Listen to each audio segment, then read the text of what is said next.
Good morning.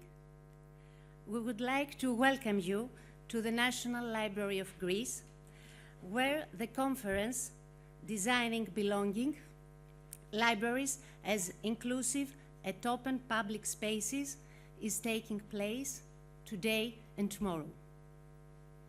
The conference is organized by the Committee for the Support of Libraries. The presentations are really interesting, so I propose to start. I would like to call the Director General of the National Library of Greece, Chrysa Nikolaou, to welcome you.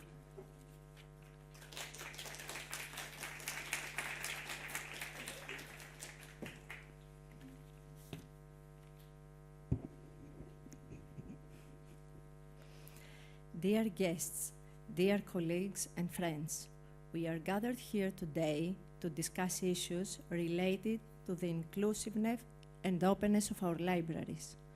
This conference is organized by the Committee for the Support of Libraries, which was established in 2003, aiming to contribute to the development of the Greek libraries while fostering the open and free exchange of ideas. It consists of foreign cultural institutions in Greece, as well as Greek library-related organizations. To fulfill its goals, the committee organizes an annual conference where the participating institutions, mostly the foreign, invite distinguished speakers from their respective countries to bring to the Greek library world their experiences and best practices. It also invites speakers from Greece to share their expertise on modern library issues. To that end, the insights shared by the esteemed speakers are vital. As libraries are regarded as sources of inspiration with multidimensional character and the power to shape the future of both individuals and communities.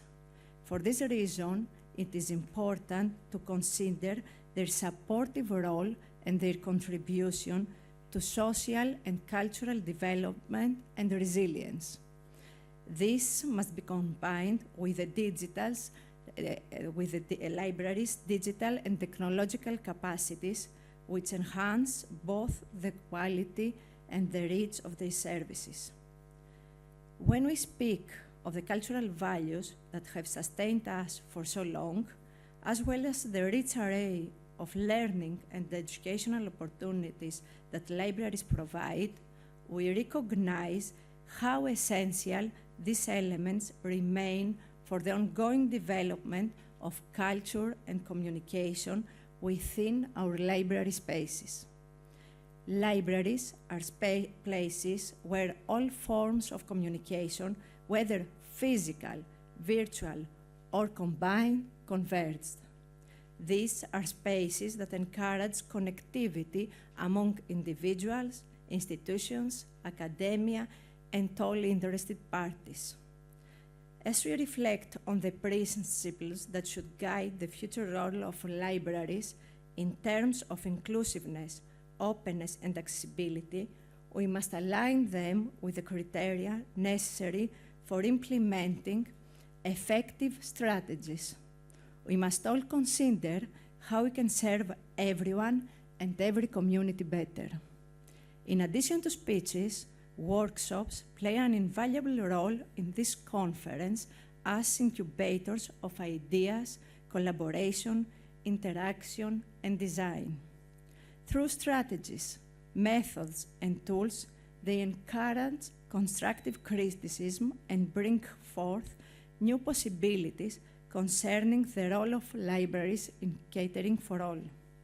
In the welcoming environment of the National Library of Greece, you are all invited to express your views and to discuss and design the future of our libraries, moving from vision to action.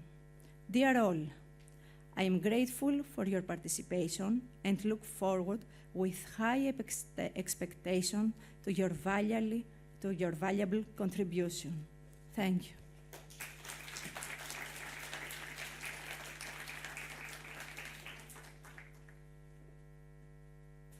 And now I would like to call the President of the Association of Greek Librarians and Information Scientists, Anthi Katsirikou.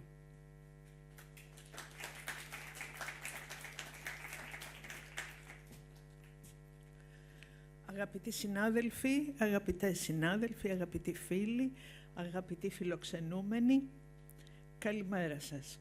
Θα ήθελα καταρχήν να σας συγχαρώ για αυτό το ενδιαφέρον γεγονός που για μια ακόμα φορά η Οργανωτική Επιτροπή Ενίσχυσης Βιβλιοθηκών μας προσφέρει ένα ακόμα διεθνές συνέδριο με θεωρητική και πρακτική γνώση. Εκ μέρους της Ένωσης Ελλήνων Βιβλιοθηκονόμων και Επιστημόνων Πληροφόρησης, σας ευχαριστώ για την τιμητική πρόσκληση να βρεθώ στην όμορφη αυτή εκδήλωση συνέργειας σημαντικών παραγόντων των βιβλιοθηκών της χώρας και του εξωτερικού. Η ΕΕΒ συμμετέχει από την αρχή της λειτουργίας της συνεργασίας αδιάλειπτα, εκτιμώντας τη φαντασία και την πρωτοπορία της. Η βιβλιοθήκη ως θεσμός αποτελεί ένα κεφάλαιο ανάπτυξης, όπως αναφέρεται και στο μανιφέστο της Ευρωπαϊκής Επιτροπής. Η εργασία με συστήματα βιβλιοθηκών και βιβλιοθήκες παρέχει ένα διάβολο επιτάχυνσης της καινοτομίας και της ανάπτυξης σε όλες τις κοινότητες, κυρίως αξιοποιώντας ιδέες και εμπειρίες στο πλαίσιο των βιβλιοθηκών της Ευρώπης. Αντίθετα όμως από το μανιφέστο, τι λένε οι αριθμοί? Από πηγές της Εμπλίντα μαθαίνουμε ότι οι προϋπολογισμοί των βιβλιοθηκών στην Ευρώπη μειώθηκαν κατά 30% στη δεκαετία 2011-2021 και αυτό συνεχίζεται. Από άλλες επίσης πηγές προκύπτει ότι κατά το ίδιο διάστημα περίπου έχουμε 3.000 λιγότερες βιβλιοθήκες στην Ευρωπαϊκή Ένωση. Ποιο είναι το περιβάλλον στο οποίο καλείται η βιβλιοθήκη να ανταποκριθεί σήμερα? Είναι η αβεβαιότητα που προκύπτει από τις συνθήκες που όλοι ζούμε, υποστελέχωσης, υποχρηματοδότησης, τεχνητής νοημοσύνης, που ανοίγονται με νέοι ορίζοντες, αλλά υπάρχουν και απειλές για ανατροπή των θέσεων εργασίας, δυσκολίες εκπλήρωσης των στόχων και υπερπληροφόρηση. Απ' την άλλη όμως οι βιβλιοθήκες έχουμε μία αφοσίωση στις αξίες της πληροφορίας και στα ποιοτικά χαρακτηριστικά της. Παρατηρούμε ότι η ασθένεια του δυτικού μας πολιτισμού σήμερα είναι η βία. Τι οδηγεί σε αυτήν? Η υποτίμηση κάθε είδους συλλογικοτήτων και ο ακραίος ατομικισμός που οδηγούν σταδιακά στη διάλυση του κοινωνικού ιστού, κατά τη γνώμη μας.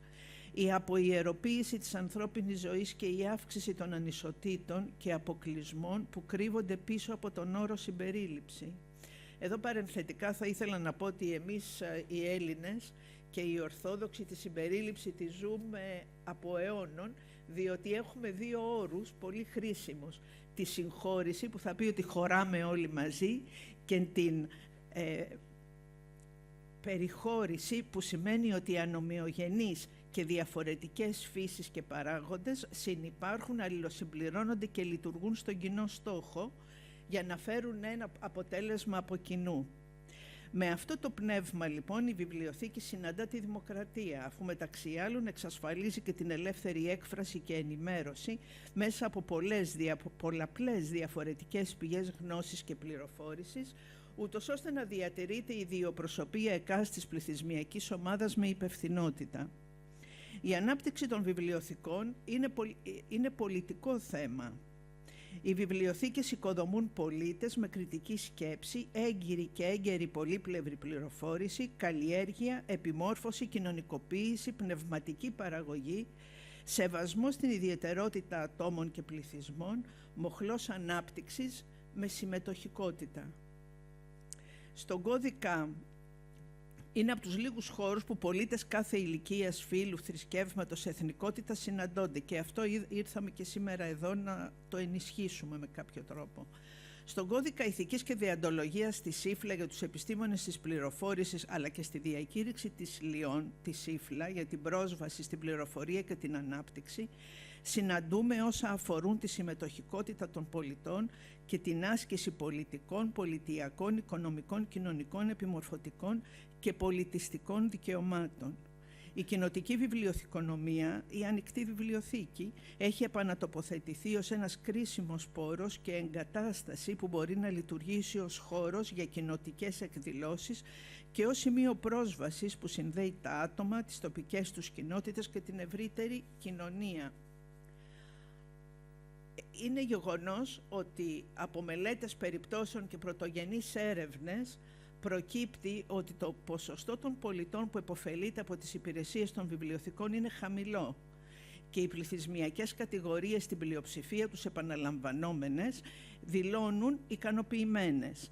Αυτό είναι ένα θέμα για τις βιβλιοθήκες και μία πρόκληση, διότι χρειάζεται η αναζήτηση των ενδυνάμει χρηστών της κοινότητας των πολιτών που δεν ανήκει στους αναγνώστες, αξιοποιώντας από τις συλλογικότητες τις οποίες ενδεχομένως ανήκουν, όπως είναι ομάδες, σύλλογοι, σωματεία, στελέχη και μέτοχοι και ανταγωνιστές ακόμη, προσωπικά και επαγγελματικά δίκτυα. Η ιδέα είναι να ανοίξει η βιβλιοθήκη έτσι που να προσκαλέσει κοινότητες πολιτών σε έναν συνεργατικό, ενεργό ρόλο για την ανάπτυξη της εξωστρέφειας. Για την ευόδοση των οραμάτων, κοινές είναι οι προϋποθέσεις. Οι προϋπολογισμοί για εισαγωγή νέων υπηρεσιών και ρόλων, επενδύσεις στο προσωπικό και τις δεξιότητές τους, ανάπτυξη του ανθρώπινου δυναμικού τους, ισχυρές επενδύσεις και συντήρηση των υποδομών. Κυρίως όμως η θέσπιση πολιτικών για κάθε είδος βιβλιοθήκης και των ενδεχόμενων δικτύων τους, καθώς και εθνικής πολιτικής βιβλιοθηκών, αρχείων, κέντρων τεκμηρίωσης που στην Ελλάδα απουσιάζει παρά τις προσπάθειες που η Ένωση εδώ και πάρα πολλά χρόνια κάνει. Έτσι αναπτύσσεται μια ισχυρή βάση για την παροχή των υπηρεσιών που γνωρίζουμε ότι μπορούν να αντιμετωπίσουν τις προκλήσεις των καιρών. Σας ευχαριστώ.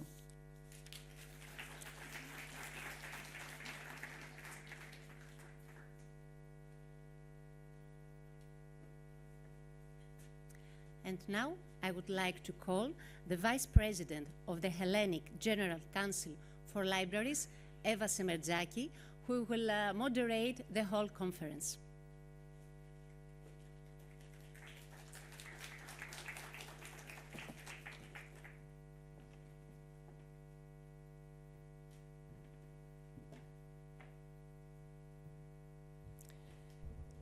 Good morning, everyone. Welcome to this friendly and very nice place at the National Library of Greece. I'll be the moderator for the conference. The first session will be in English, and the panel discussion will be in Greek later in the afternoon. And just a confession from myself. I'm very glad that I come back to the Committee for the Support of Libraries after 8 years, because I was there I served as the editor of Synergasia, the online journal of the committee, for 8 or 10 years, and now I come here with a different position. So, to start, I would like to call to the floor for the first session the first three distinguished speakers. Alison Nolan, Kerstin Wesendorf, and Kimmo Tuominen. You are welcome to come here and join me in this table. So all of us will be here for the first session.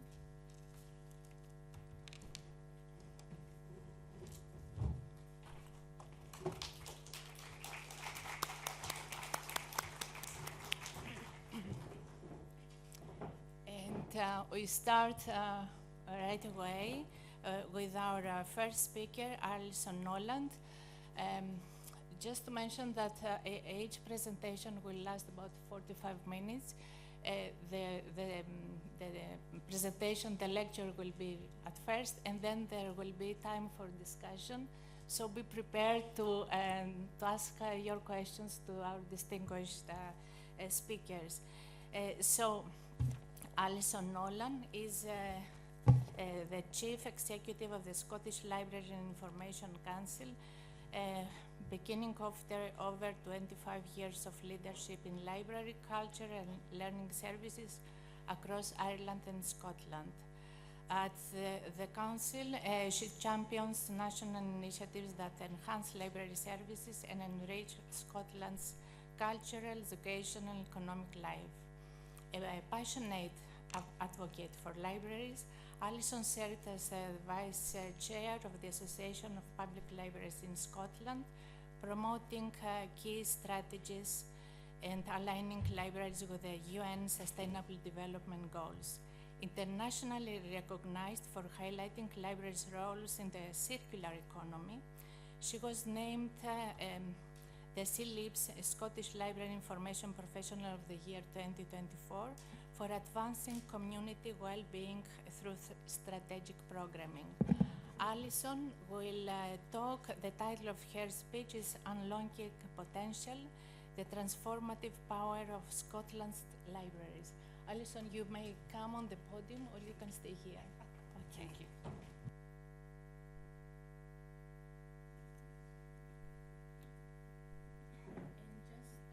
Before starting, Alison is invited by the British School at Athens because, as mentioned, the Committee for the Support of Libraries is comprised of several foreign and Greek institutions. So the British School at Athens is the inviting institution of Alison. Alison, the floor is yours. Thank you. Kalimera. Good morning, colleagues, leaders in information and education. It's a privilege to speak to a room full of individuals who understand that libraries are far more than buildings or collections. They are dynamic, essential pillars of our communities. To tell you a little about the organisation that I represent, the Scottish Library and Information Council is an independent advisory body to the Scottish Government on library and information matters. We are a membership body and we bring together public libraries, school libraries, higher and further education libraries, health and specialist libraries, and other all branches of the library and information profession in Scotland to collaborate in pursuit of a shared vision. Our mission is simple yet ambitious: to enrich lives through libraries. We work to ensure that Scotland's libraries reach their full potential, delivering real public value by supporting learning, culture, community, digital inclusion, and lifelong curiosity. Libraries are at a critical juncture in a world of rapid digital change, social fragmentation, and shifting expectations. And we face a vital question. Not just how do we keep libraries relevant, but how do we unleash their full potential across every sector so we are ensuring they are inclusive and open public spaces. And the opportunities for collaboration and research across and outside the sector are better now than they've ever been. Partnerships with health and digital organisations, school libraries, the National Library, academia, specialist libraries and charities operating in complementary spheres. These connections are unlocking new avenues for participatory research, data-driven innovation and citizen science. In Scotland, we are delivering the final year of Forward, a public library strategy, and have just launched Fast Forward, a refreshed one-year strategy to cover next year's Scottish parliamentary elections. The subsequent strategies give clear direction for the sector and has attracted additional funding, encouraged stronger participation and built communities of interest. And these strategies build on a shared aspiration for a sustainable future, delivering a wide range of benefits with clear connections to various government policy areas and aligning with the key goals of the Scottish Cultural Strategy Action Plan of creating a resilient culture sector. Its transformative impact is already evident, enhancing services and enriching lives across Scotland, some of which I will talk about today. But before we talk about transformation, let's talk about scale.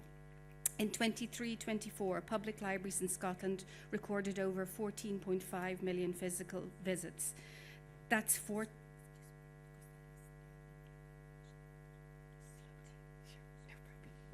problem.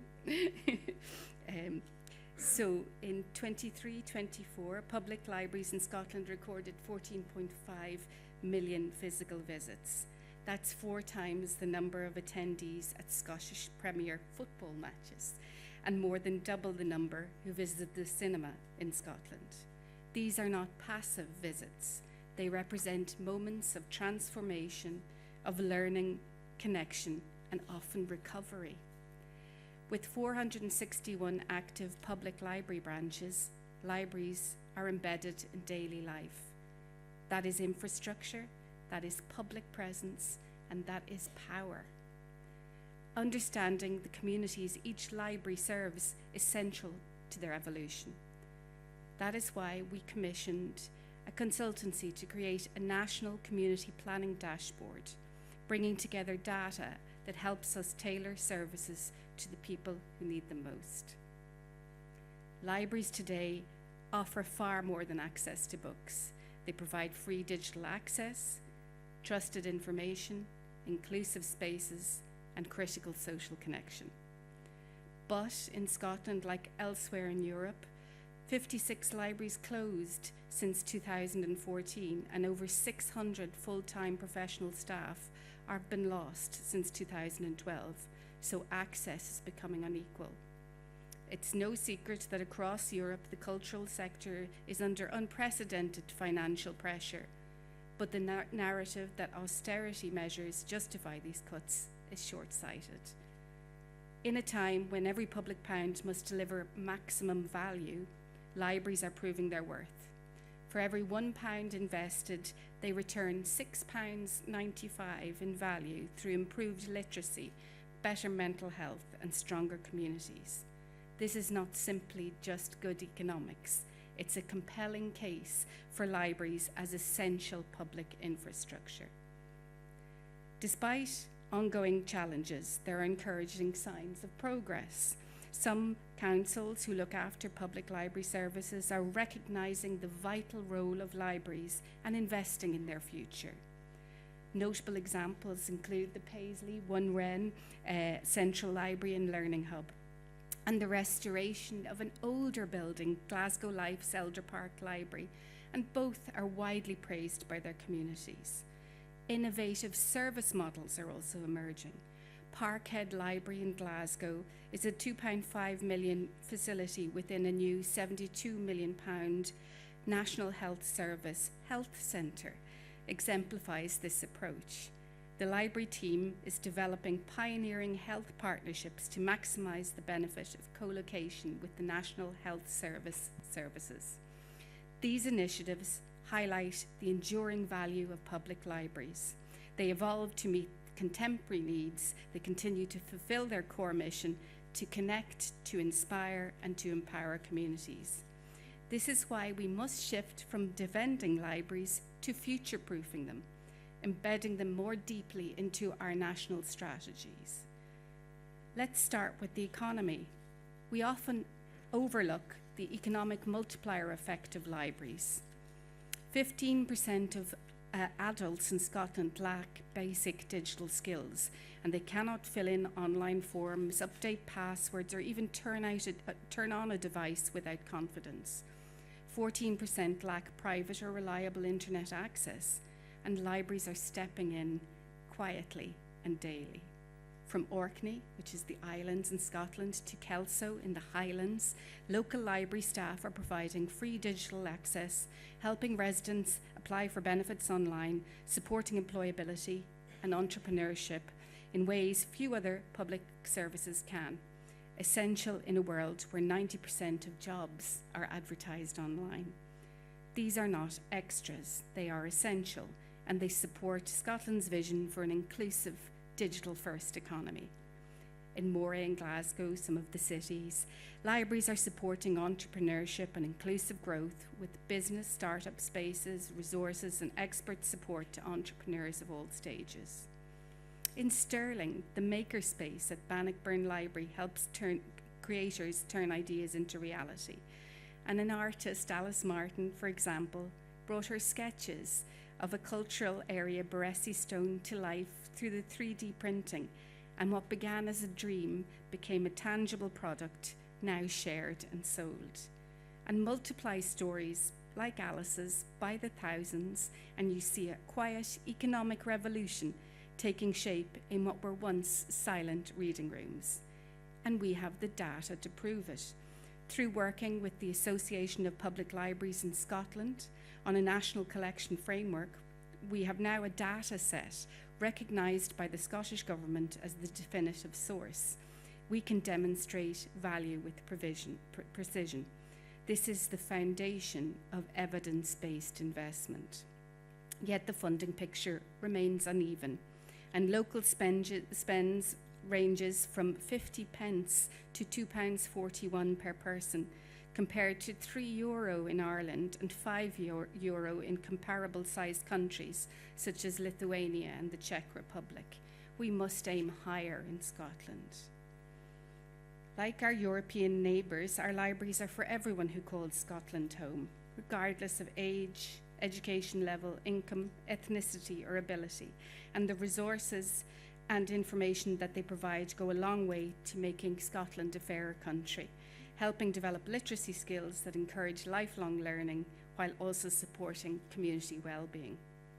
1 in 10 children in Scotland still don't have a book at home. That's why free early literacy initiatives at our libraries, like Book Bug, which is a story time, and Every Child a Library Member are vital. We know that reading for pleasure is the single most important indicator of a child's future success, more powerful than parental income or education. In fact, the Department of Work and Pensions in the UK found that being read to at age 5 is a protective factor against poverty at age 30. This insight should shape funding and investment in public and school libraries as much as test scores do in education. If a library book can outperform thousands in tuition and tutoring, isn't that where we should be placing our bets? OECD research shows that children who enjoy reading are not only more likely to do well academically, but also socially and emotionally. Libraries run homework clubs, coding camps, and summer reading challenges, and school libraries help close the attainment gap by cultivating a culture of reading. This is equity in action. And 1 in 4 adults in Scotland may face challenges due to low literacy, and libraries offer pathways back to learning through lifelong learning sessions, digital literacy training, and community classes. And graduates experience better job outcomes, but adult learning and reskilling remain essential to equity. And libraries meet people where they're at. So let's talk about the dynamic and changing further education and higher education sector.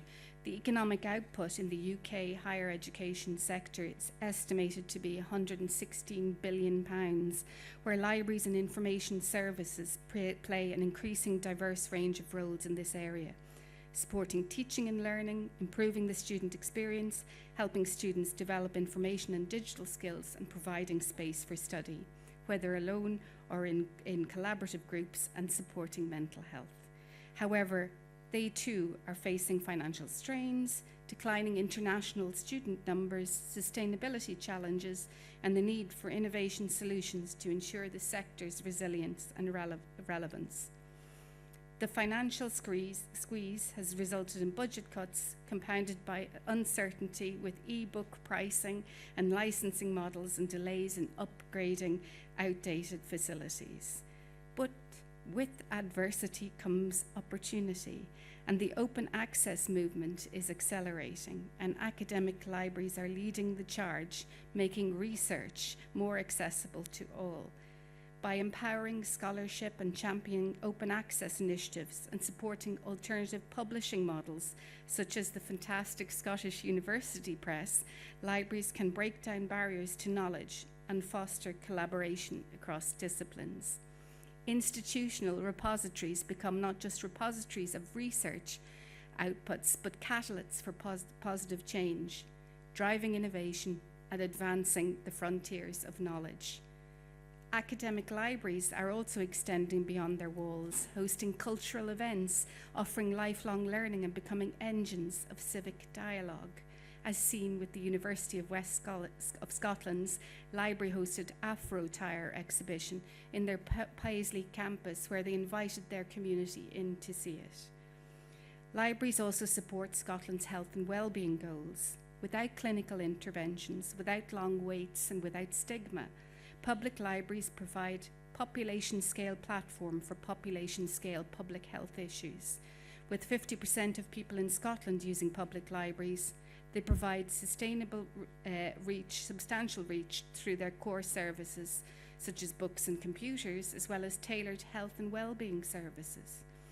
Our public library strategy forward launched the Collective Force for Health and Wellbeing in partnership with the Alliance and the Digital Health and Care Innovation Centre in Scotland's government.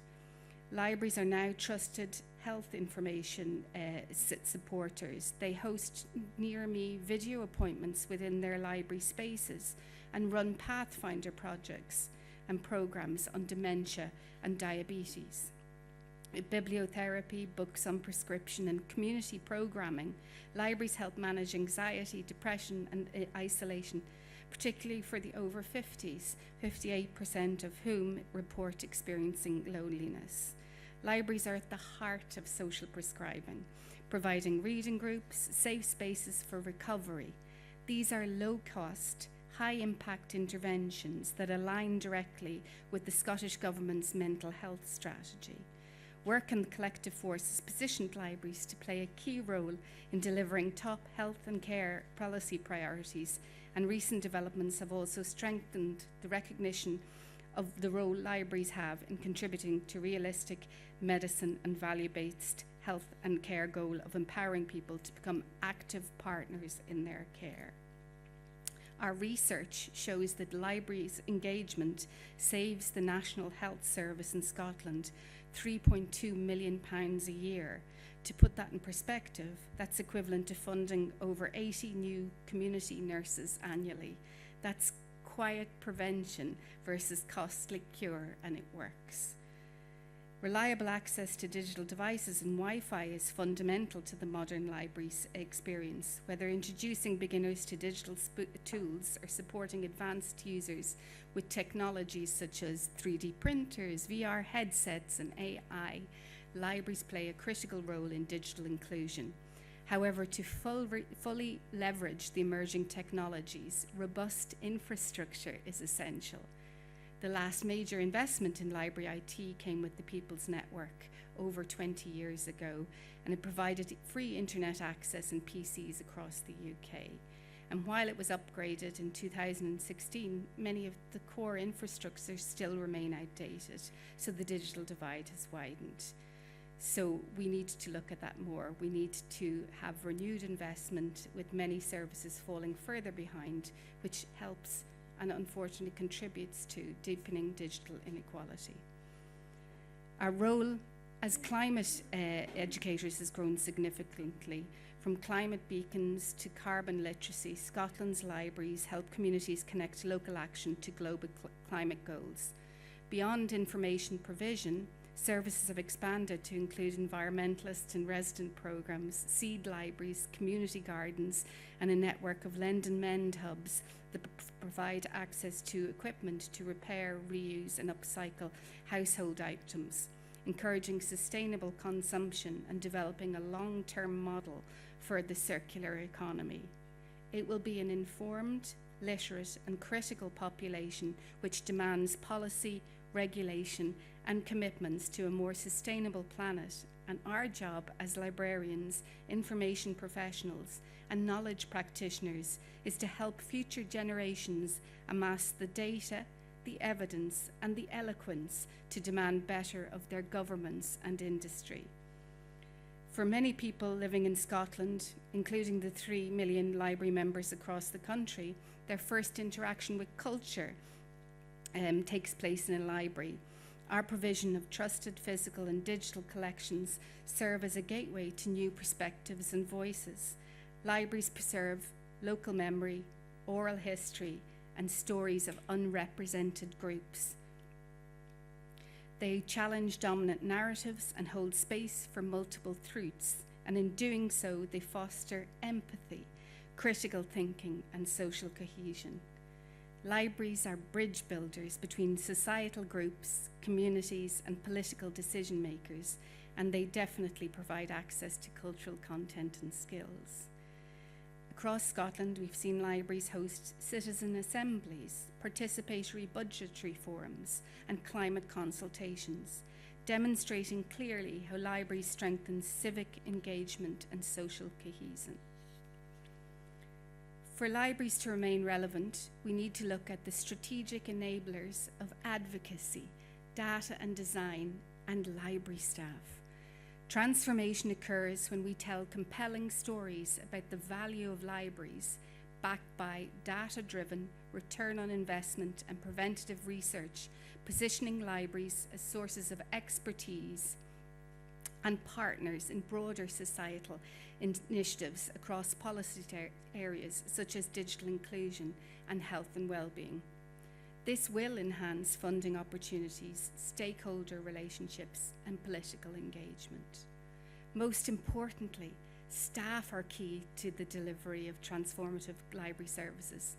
A contemporary library work requires a broader skill set than traditional library education often provides, and libraries are set for a renewed focus on leadership and development.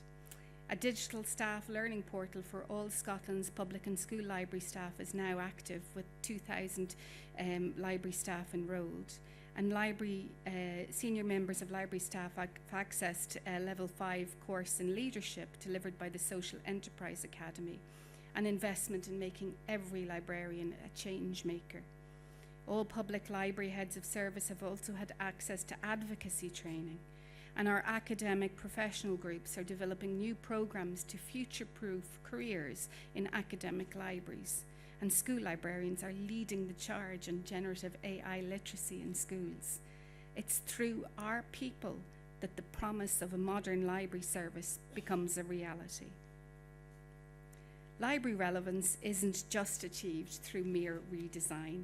It's earned over time by responding to social needs, demographic shifts, and community voices. This means adapting what libraries offer, how they communicate, and how they involve their public in shaping their future. When Scotland's libraries speak together, people listen. The Love Libraries campaign, launched this year by the National Library of Scotland alongside partners across the sector as part of their centenary celebrations, has shown just how powerful a united message can be. At its heart, Love Libraries is a celebration of the role libraries play in communities, in schools, universities, and workplaces, and of the thousands of staff and volunteers who bring these spaces to life every day. But it's something more. It's a call to action, reminding decision makers, funders, and the public alike that libraries aren't optional extras. They are essential to learning, inclusion, and well-being. What makes Love Libraries stand out is the strength of its collaboration, from public libraries on our high streets to university collections, and from school libraries to specialist research hubs, and the National Libraries of Scotland's fantastic national collections. The sector has come together around a shared purpose, and the alignment gives the campaign clarity, consistency, and real weight. So these aren't just abstract benefits, they're tangible examples of how libraries can change lives. And the Love Libraries gives us the platform to collect, share, and amplify these stories so their value is widely understood. I'm now going to show you a short video that our National Library of Scotland created on their centenary year, and how important this campaign has been, placing libraries at the heart of our communities.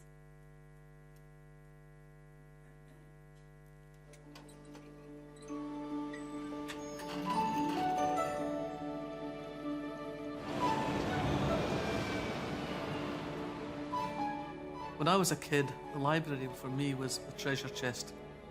It was the place where I went pretty much every day.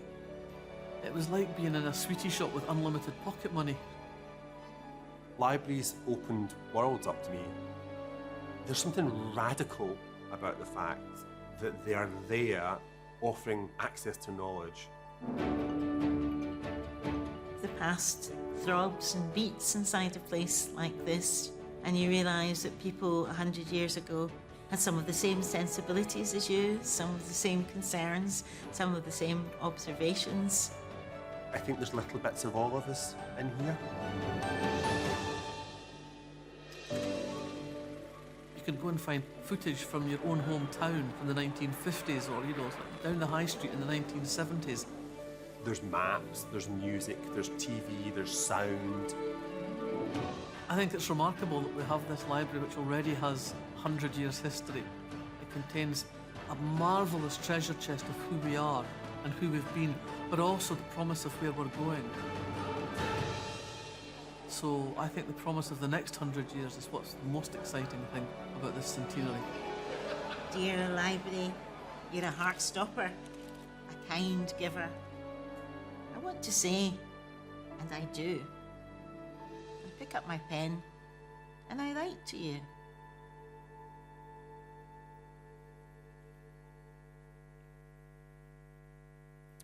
So let's return to where we began. I mentioned the Scottish parliamentary elections next year.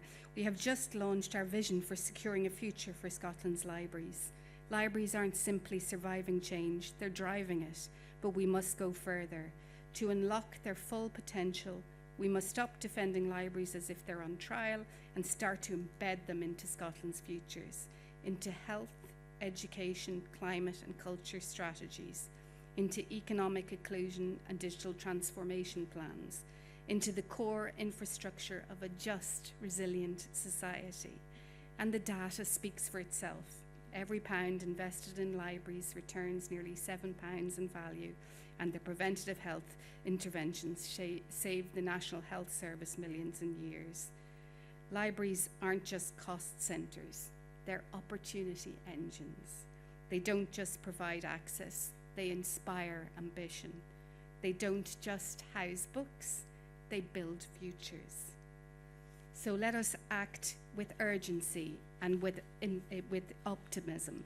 Let us invest in the people, the spaces and the systems that will carry our libraries further. Let's unlock the full potential of our libraries together. Across Scotland, libraries are rethinking services, spaces and strategies to remain relevant and resilient in face of shifting expectations. And crucially, they're doing so by listening more closely with and designing with, not for, their users. This kind of evolution must be grounded in the experience of people and places. Realizing this can help shape a new kind of library, one that is socially responsive, emotionally meaningful, and locally owned. I look forward to engaging with partners and stakeholders throughout the conference, exploring how we can continue to collaborate across borders and learn from each other, building a truly inclusive, dynamic, and open public space for knowledge and connection. I'm just going to show you another video which shows all the sectors in Scotland and demonstrates clearly how libraries are for all. Thank you.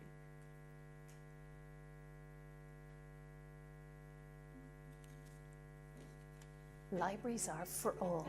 From bustling cities to quiet villages, libraries lie at the heart of Scotland's communities, where there's a world waiting to inspire, inform and empower. From birth, children are welcomed into libraries through the Every Child a Library Member initiative, ensuring every child has access to the wealth of valuable resources available, like book sessions, which are enjoyed by parents and children alike, marking the first steps on a lifelong learning journey. Libraries become like a community for the people that attend, so they get to know each other. They attend on a regular basis, whether it's weekly or fortnightly, and a lot of them stay afterwards. Primary school visits to local libraries open up a world of imagination, helping children capture the magic found between the pages of a book. An extensive suite of free services, including PCs, Wi-Fi, 3D printing and coding clubs, make them a vibrant, safe space for young people to unleash their creativity, explore new skills and build meaningful connections. School libraries serve as places of refuge, providing comfort and giving voice to different perspectives, while further and higher education libraries allow students to find the tools they need to thrive. The library is a good place to come. Any resources you need in the college are within the library. For example, the laptop loan scheme, the library worked with the IT team to make sure that all the computers in the library are all up to spec. If you need any support, come to the library. The library here at City has not just supported me as a student, but as an individual as well. There are times where we all cried, we all laughed here. There's just many memories that I've got from here that are in my heart, yeah. In the last maybe 5 to 10 years, we've really developed our digital offer for students. So some of the big, massive industry-led databases are available for our students. But libraries don't stop at education.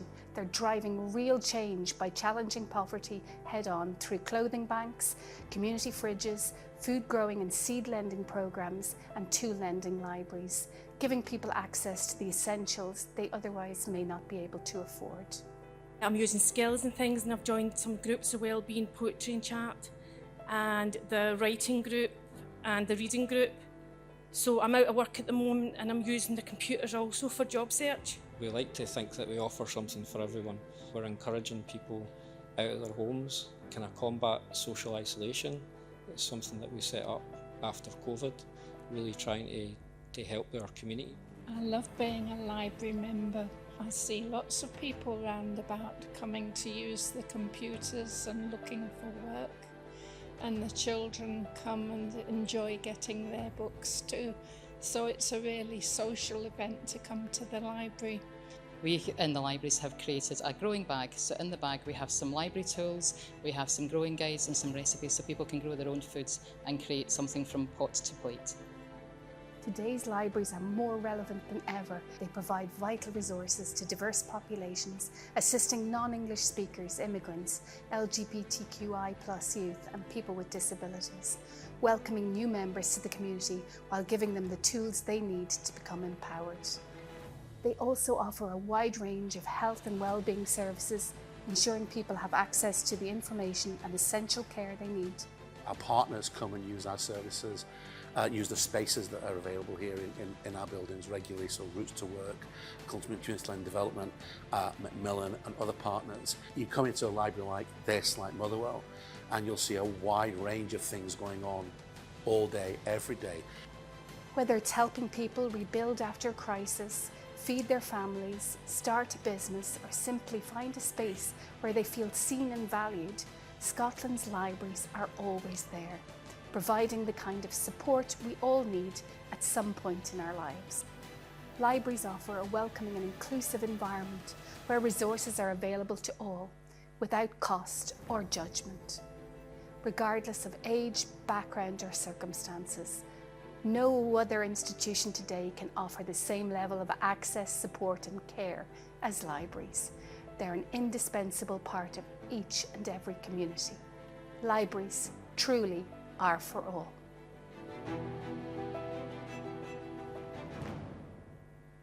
Thank you.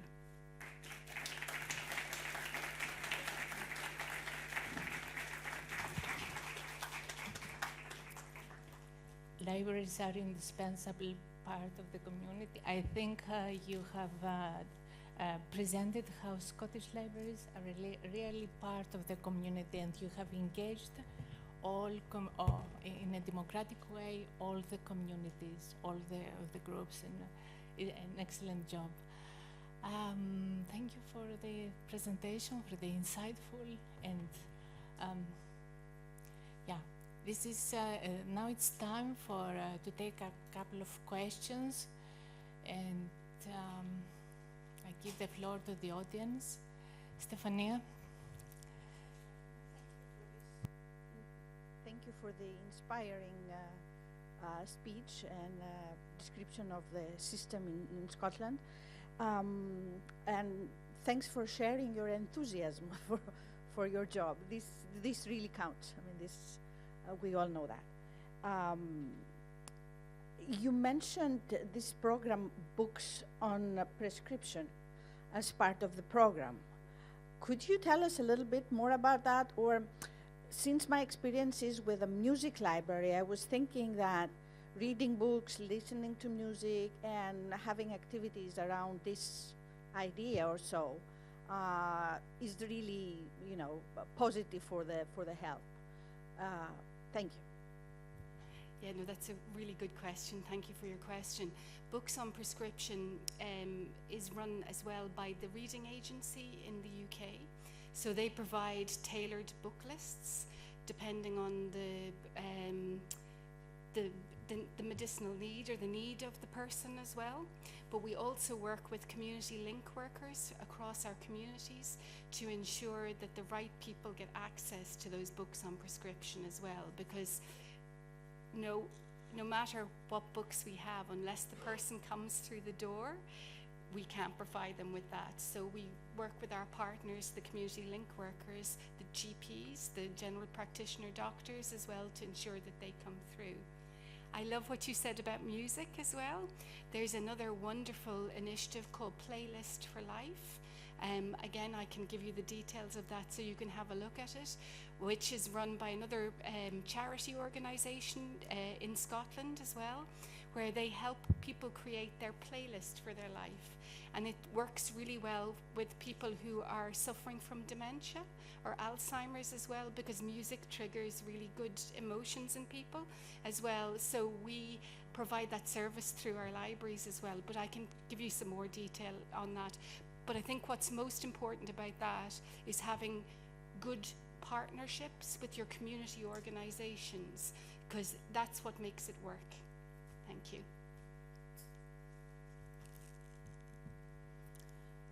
Anyone else who would ask a question to Alison? Yes, Kimmo. Yes, thank you. Thank you very much for the interesting and important presentation. I think I would like to ask about one of the problems, especially now in Finland, when the war with Russia has attacked Ukraine and so on. We have many kind of like disinformation campaigns.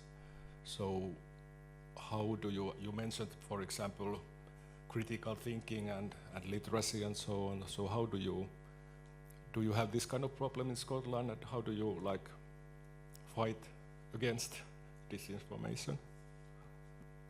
Yes, I think most countries across Europe are suffering from polarization within our communities as well. So we do have similar issues around mis and disinformation. It started actually, well, way back when we've been talking to our health partners about mis and disinformation around vaccines as well. So they've asked us to play a role in ensuring the right, correct information goes out to our communities that we serve. But politically as well, we have seen a rise of right-wing parties as well. So it's very hard for libraries we need to remain neutral, but help both sides, ensure the right information is there. So it is definitely a challenge. We are doing a lot of work with library services around mis and disinformation, because sometimes, unfortunately, libraries are suffering from their own staffing as well within the area. So we're doing a lot around the Reveal Toolkit, which was created by the Chartered Institute of Library and Information Professionals in the UK as well, about our ethical responsibilities as librarians as well. So we're starting to train our librarians again to remind them about the ethics of our profession in providing, both sides of the information to those who need it, and we are catering for all. But mis and disinformation is a huge challenge, and it's one that we are hopefully tackling in the right way. Thank you. We can take another question if there is. I have one question, if I may. You mentioned the return of investment. Yes. So you raised the economic value of the library, which is very important, and this is something it's not so prominent for Greek libraries, I think. The ratio is almost £7 for one pound. Could you please elaborate a little bit? How do you measure this economic value of the library? Yes, well, we commissioned a consultant to come and do that with us, and we worked with the British Library as well to ensure that we got that information as well, and they looked at various different services that we're offering. We're also doing some more research currently on the social value of libraries as well as return on investment, because we're finding that's really important. We also face a very unique problem in Scotland as well, as we are a devolved a nation within the UK as well. So we need to have our own statistics for our politicians to understand what we provide as well. But for the £1, so it's in health and well-being, literacy and economic benefits that the library provides. That's how it was worked, that costing. So again, we're doing some more work on that in the future as well. Hopefully that's answered. Thank you very much. Oh, there is one last question. Yes. I would propose to introduce yourself in order to know where and what is your institution. Hello everyone. Thanks, Ms. Nolan. I come from NLT, National Library of Greece. I'm interested in about the services you provide about elderly people, because I saw in the video a van with elderly people. So first question is this: if you also organize activities for them, and how do you approach the activities about students with disabilities? Thanks. Thank you for your question as well. Again, it's all about partnership. It's working with those care homes. So we have good relationships with our public libraries and care homes as well to ensure that they come into the library. And we cater for them. You know, we speak to them and ask them what they need. So it's all about what the user wants, rather than providing something that they may not engage with. For example, in one of the more remote rural farming areas in Ayrshire in Scotland as well, a care home had suggested that they come in and work with the library on a kind of social activities. So we asked the elderly people what they would like, and they would like to see some old movies. And we have film equipment within a lot of our libraries as well. So again, we had a film afternoon as well. While they were there, they saw that some of the children within the library were having a silent disco. So they wanted to do the same thing. So we did a silent tea party for them. So they put on the headphones and they enjoyed and engaged with that. And they said it was so lovely just to be out of their environment and within the library, and they felt it was theirs and they belonged. So yes, we do work with the elderly, but it's partners. It's ensuring you have those good relationships with those partnerships. For students with disabilities, again, particularly with the further and higher education as well, they very much engage with the students' unions as well to ensure that they're supporting those students. And it's all about, again, engaging with the user, finding out what they need and what support they need. So whether it's within academia, whether it's working with learning support to provide those resources for them, ensuring that that's, you know, there. Whether as well with the public library, again, all our libraries are disability aware and they ensure that they can again provide those services for them. But again, it was engaging with the users. Hopefully that's answered your question. Thank you. Alison, thank you very much. It was such an inspiring presentation. So thank you. Now we proceed to our next speaker. Is Kerstin Wesendorf, invited by the Goethe-Institut, so another of the foreign partners of the committee. Kerstin has been working for the Goethe-Institut for 30 years. She has headed libraries in Minsk, Peking and Warsaw, and has been based at the Goethe-Institut's headquarters in Munich for the past 12 years. There she advises on the redesign and development of libraries, organizes professional training programs, facilitates exchange formats with colleagues worldwide, and represents the interests of the Goethe-Institut libraries in various internal and external projects. And Kerstin will, her speech, the title of her speech is Unlocking Potential, the Transformative Power of Scotland's. Oh, no, I'm sorry. That's not, it's not you. I'm sorry. You could not be. I'm sorry. But I'm thinking about the silent tea party at the moment. I'm sorry. I'm terribly sorry. From Addis Ababa to Tashkent, concepts and spaces of Goethe-Institut libraries. I'm Thank really you. sorry. Thanks a lot.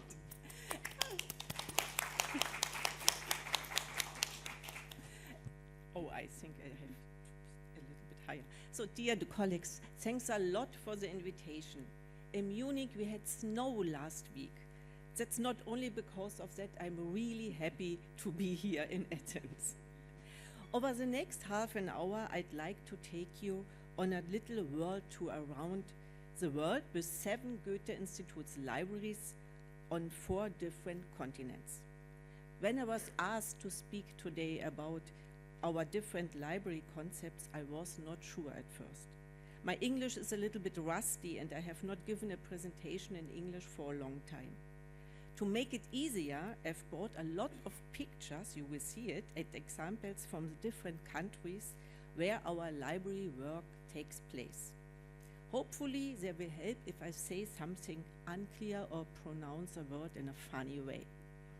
Before we start our journey around the world, let me first share a few words about the Goethe-Institut and our libraries.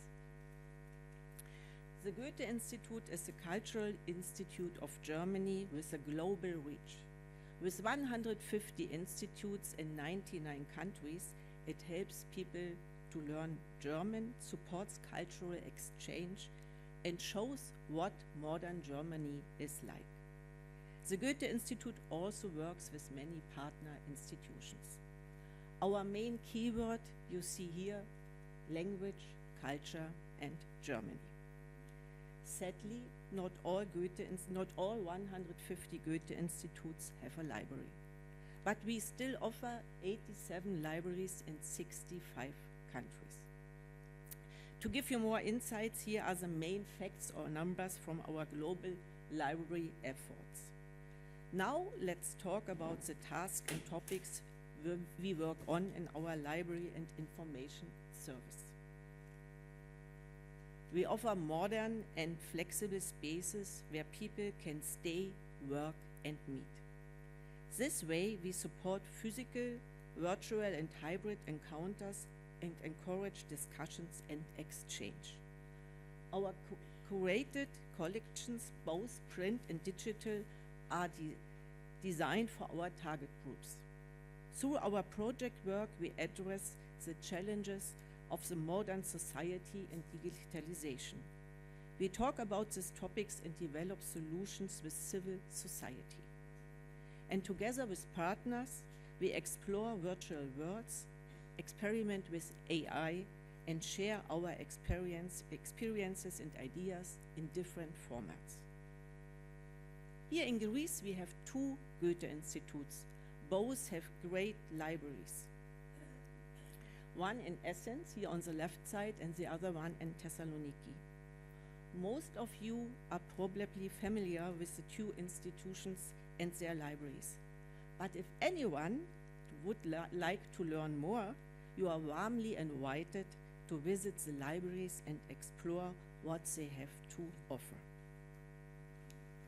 Here in Athens, you can find also this library of things.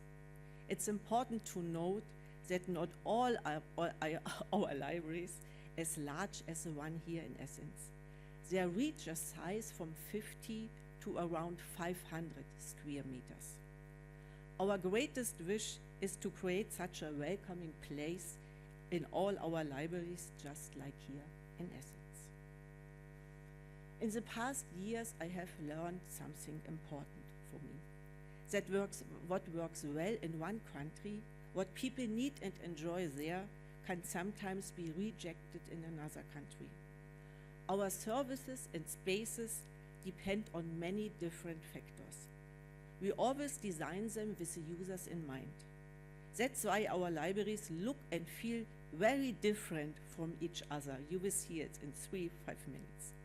Of course, there are many other important factors to consider, such as the role of libraries in the society, the level of public interest in Germany, the location and size of the Goethe-Institut, the size of the library rooms and their position within the building, the budget for renovation or changes, the staff number, and other important factors. But there are some things that are true for all our libraries. They are places of learning and encounter. They see themselves as third places, as hubs, social hubs, as places for inspiration and social, cultural, and digital participation. They are showcase for Germany, and our libraries are the publicly accessible areas of the Goethe-Institut. They are used for different occasions, for example, events, workshops, conversation courses, or meetings of the civil society. Apart from the physical spaces, other important questions are what kind of projects and collaborations are desired in each country, which ones are possible, and which create real added value. The main topics of our projects you see here. I would to highlight the topic of media and literacy and information literacy and give an example. In Greece and other countries in the southeast of Europe, an exhibition titled Fakeless is running until the end of the year. The following questions were at the center of the exhibition. How can we recognize false information and disinformation? How can we check if information is true?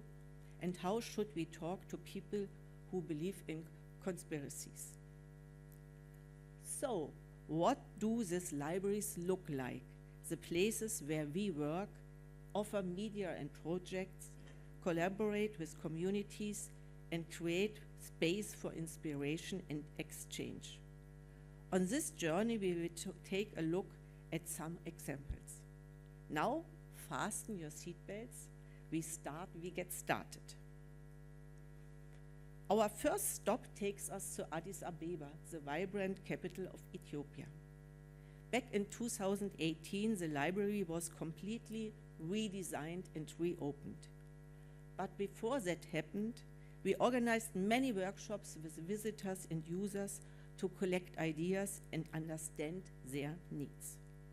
In the past, the library offers very few opportunities for group work or exchange, so change was really needed. The new concepts divides the library into these 3 zones. You see here the communication and silence zone and the multimedia studio. The communication area is designed for group work, watching films together or doing online research.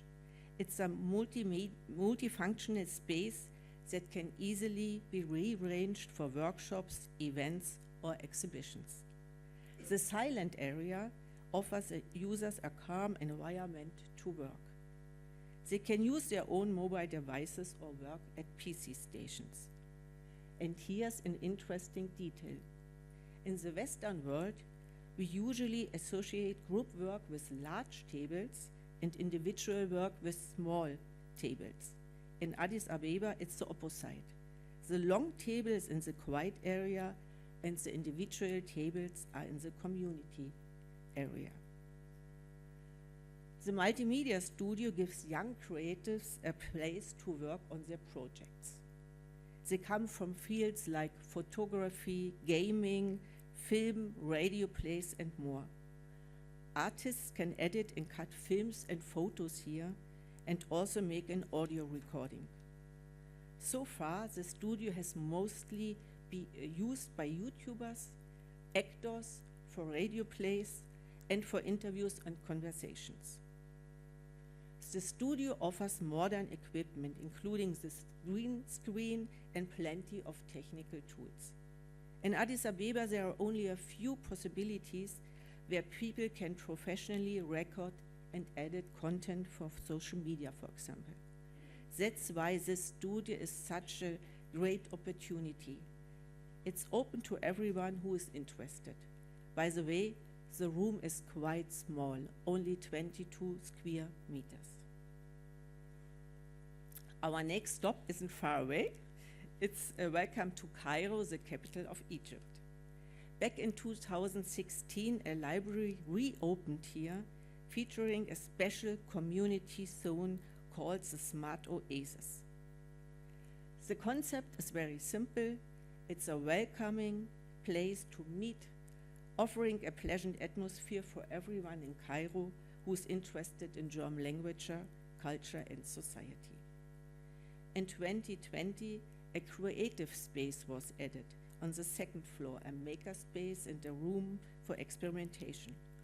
Lots of lights, modern furniture, a big table, a small coffee, cozy armchairs and sofas. The library at the Goethe-Institut Cairo is a place for learning and meeting. Overall, the library is a welcoming place for visitors. That's why the motto is on the left side here, your library, your place. This includes individual zone or special zones like the cozy corner on the left, and Germany starts here. One featuring that many colleagues have adapted is the creative wall or the feedback wall, a writable service that offers opportunities for interaction, space for questions, and a warm welcome to everyone entering the library. And here's something unique, the seed library. Visitors can take small bags of seeds to grown plants and ideally bring back the seeds after their plants produce new ones. Let's continue our journey, this time to South America. We are going to Caracas, the capital of Venezuela. Here you see the old library. Despite the limited space of only 65 square meters, the library was redesigned last year. Thanks to the flexible furniture, the space can also be used in the evenings for literary events, film screenings, or workshops. The new concept includes these three main ideas. I loved the idea that the creative design would make the library stand out in Caracas. Visitors enjoy the bright and friendly atmosphere with a cozy reading corner for around 30 people. The new furniture with shelves with built-in lighting fits well with the room. For those who want to work in the library, the mobile desks offer a great environment for learning and working. They are perfect for mobile device and placed close to power outlets. To save costs and support sustainability, many pieces of the old furniture were reused. Bookshelves were cut in half, and materials from old built-in furniture were used to create new shelves for media. Now we stay in South America and heading to Rio de Janeiro, Brazil.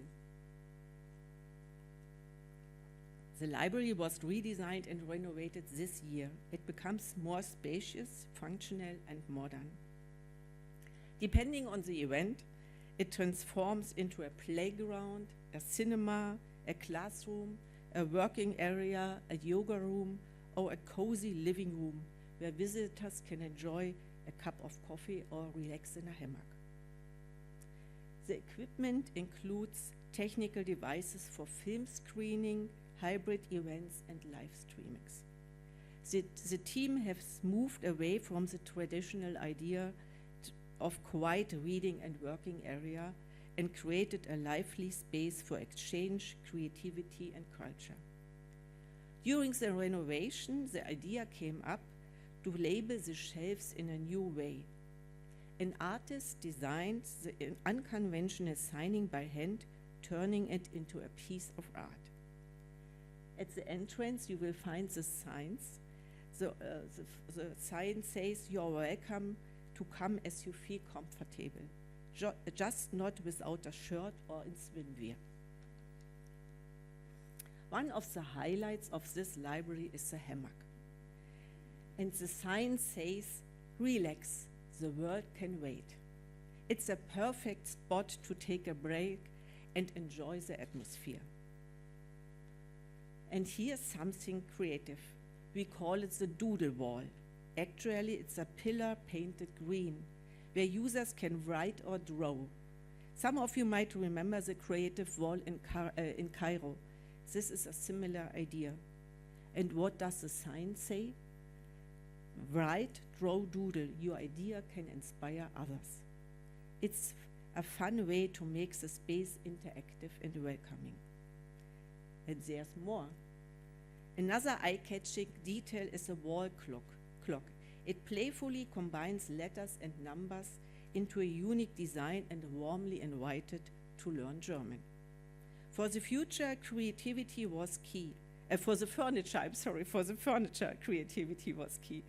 Recycled materials and old furniture pieces were given a second life. For example, this stylish gray presentation platform. All these elements make the space not only functional, but also inspiring. Now we arrived in Asia. Our next stop is Beijing, the capital of China.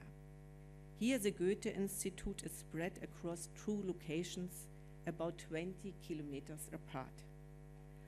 Cultural work, including this library, takes place in the east in the 798 Art District, famous for its galleries, museums, cafes, and art shops.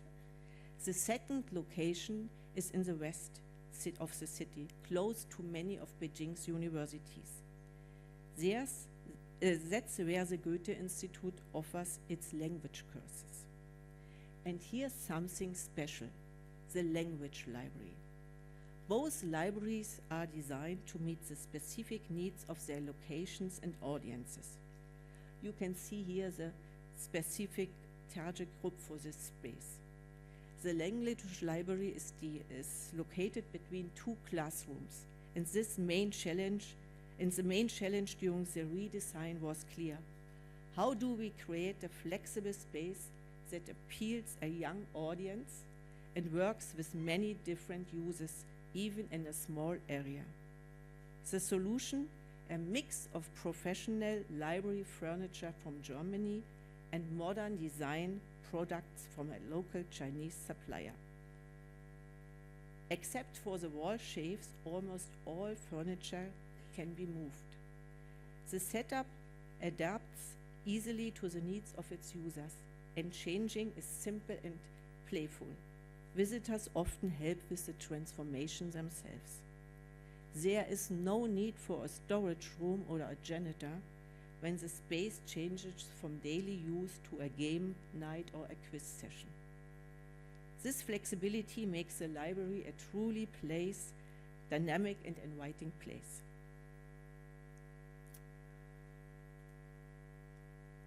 Let's stay in Asia and continue our journey to Uzbekistan, the capital of Tashkent.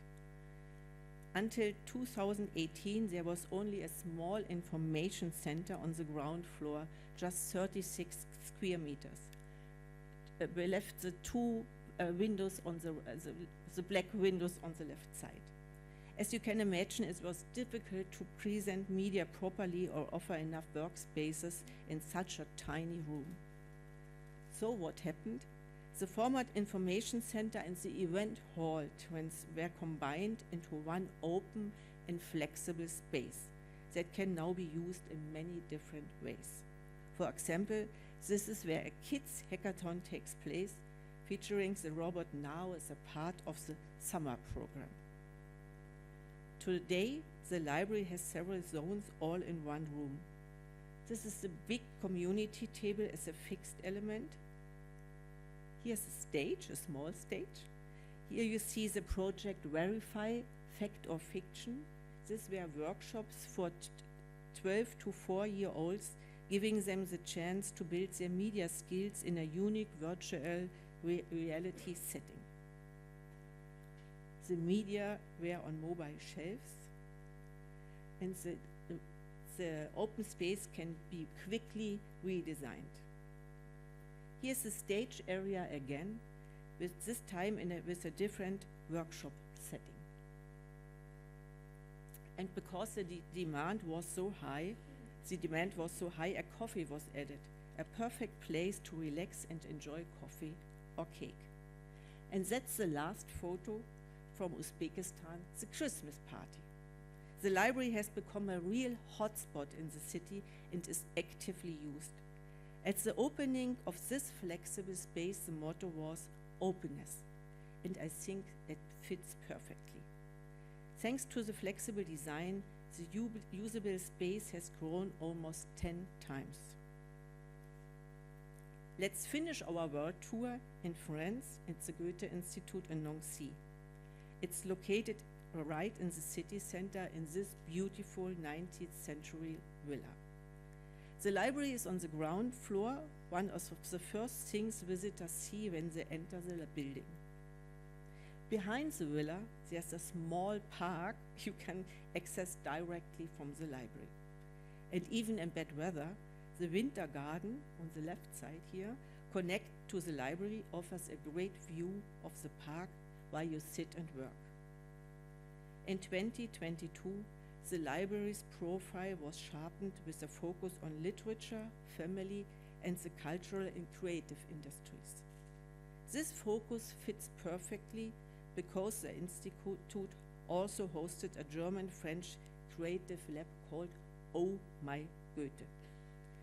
This lab brought together young, innovative professionals from Germany and France, helped them network across borders, share knowledge, and develop concrete projects. Some of these ideas are reflecting in the library today. The library includes this family room with tables whose black painted surface kids can draw on, a separate entrance for children leading the family room, a co-working atmosphere, this is my favorite corner, in the main area, then equipment for outdoor use in the garden, and much more. Color, comfort, and creativity were the guiding ideas behind the redesign. The team wanted the library to be more than just a study space, a place to relax, read, and be creative. That's you will even find a small coffee bar here on the left and a special pillows designed by a local startup called Molly's, inviting visitors to try out different reading positions. This is one example for something that I was described with Oh My Goethe program. Another example is this Liromaton. Here readers thought about this specific questions and shared their impressions and recommendations in short videos with the public and with our colleagues. So that's Nancy, a library full of creativity and comfort. Sadly, this is where our journey comes to an end. But before I wrap up, I'd like to give you a preview of tomorrow. To support our colleagues in planning for the future, we've developed a set of guiding questions. Tomorrow we invite you to join an inspiring and interactive workshop where we will explore these questions in a creative way through a card game format. The questions you see here, in these 5 topics, these are the 5 topics. And with that, I just want to say thank you very much for your attention.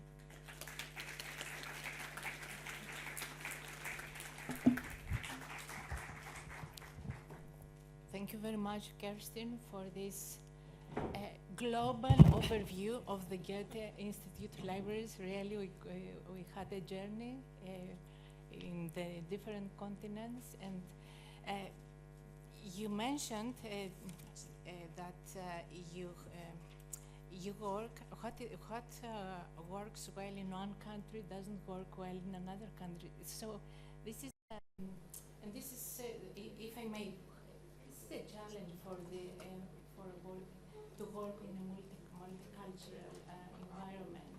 So what is your experience of working in these different environments? I think it's really, really interesting to work in such an environment, but we have always to think. We have here the Library of Things. It's an offer here. I think we now have 20 countries or 20 libraries in the Goethe-Institut with this kind of offer.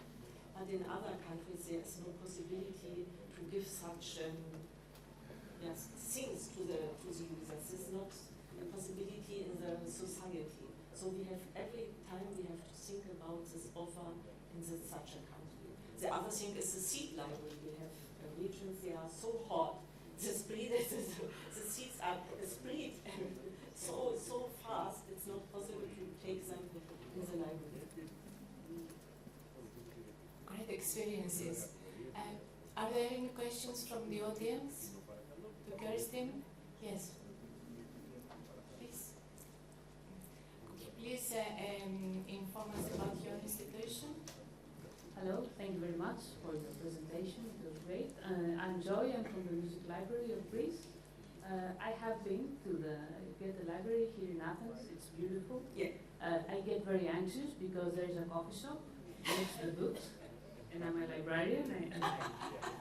But it's beautiful. It's beautiful. It's very welcoming.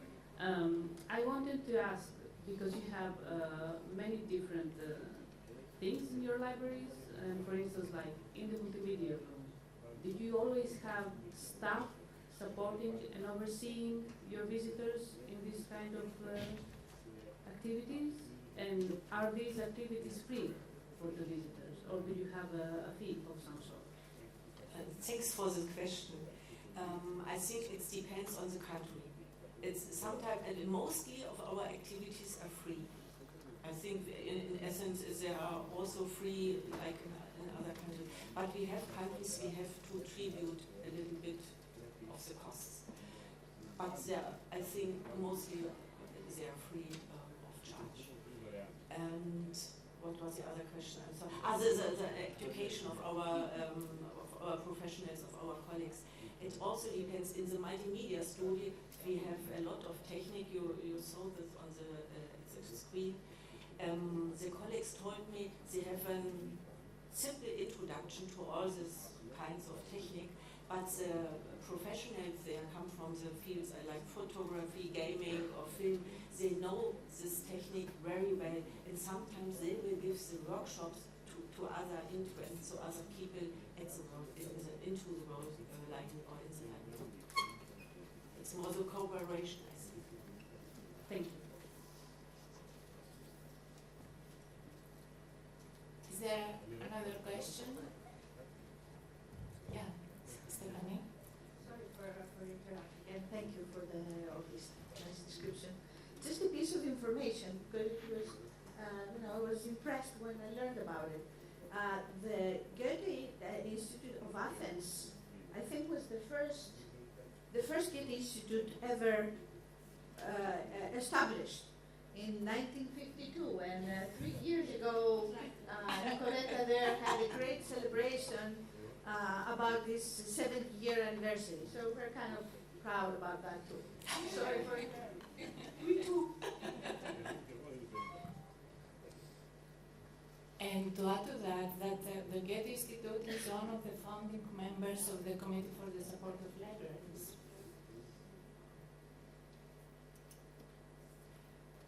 Any other questions, Kerstin?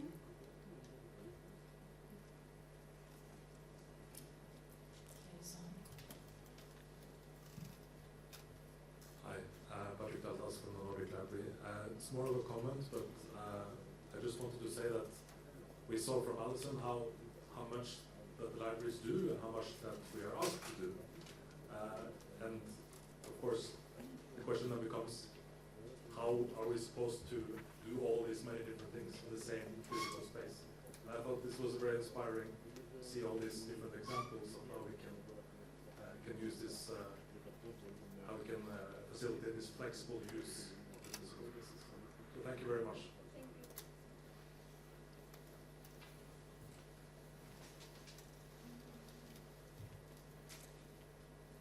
We have time for another question. Yes, please. Hello, Thank you for a beautiful presentation and the journey that you took us. And I want to say that the Goethe-Institut is one of the most beautiful libraries and very modern. And I'm currently studying the very difficult but beautiful language of German. And I want to ask, because you said in the beginning that it's experimenting with AI now, how the Goethe-Institut is going to use the AI and benefit from it. Bettina, do you like to explore this? Yeah, I think she's our expert in this field. We have an extra AI studio. Thank you, Bettina. Yeah, I can say something. So your question is about how it's integrated in our language courses or in general? What in general? So it's on different levels, I would say. Of course, we are dealing with that topic, how we can include it in our services, also in the library, for example, for searching for books, for information that plays an important role. We are dealing with AI in a programmatical way, so that we create projects, programs regarding topics of AI. So Kerstin was mentioning our project of fake news regarding this and misinformation. AI plays an important role there. So how to learn how to discover deep fakes, AI, for example. But also we do research how to integrate AI in language teaching and in learning. So how it will change our learning. We have a called Goethe Lab at our headquarters, dealing with such questions, how it can be integrated.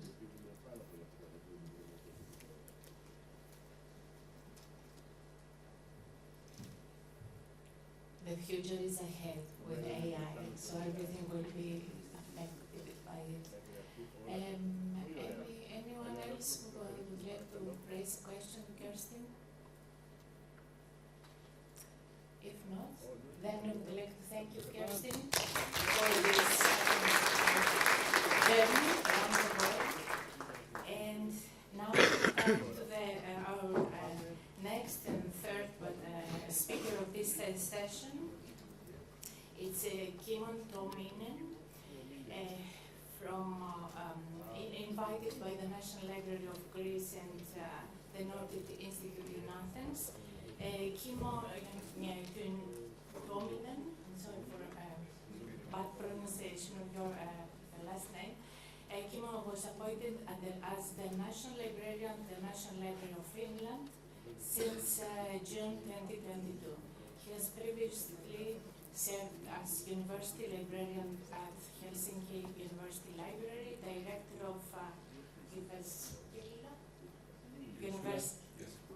University Library, Head of Reference and Archival Services at the Library of Parliament, Director of the Faculty of Arts Library and Acting Professor of Communication at the Department of Communication, University of Helsinki.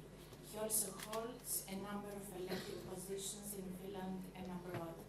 The title of Kimmo's presentation is Past, Present and Beyond, the role of the National Library of Finland in an evolving information ecosystem. So the floor is yours, Kimmo.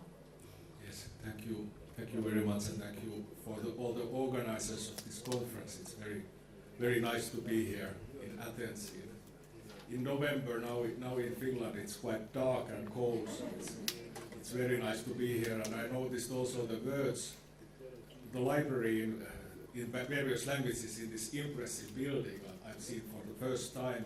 I noticed that there is a name also, Raamatukogu, which is kirjasto.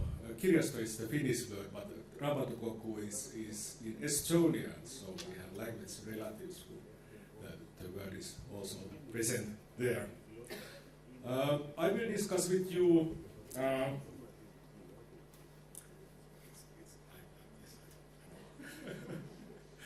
I will not fall down from here.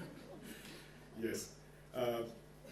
Our experiences in Finland, how we build together with the libraries and other cultural organization, cultural heritage organizations, how we build together services, mostly digital services. So we build, at the National Library of Finland, we build services for the archives and museums as well as for libraries. And also for the scientific research community, but I'm not talking that much about it in this presentation. So there is some snow in the picture. So it's an old picture. We don't have this kind of winters anymore in Helsinki. But there is the main building of the National Library. It has been functioning as a library for 180 years now. So it has been planned by the German architect Carl Ludwig Engel. We celebrated 180 years of its activities this autumn.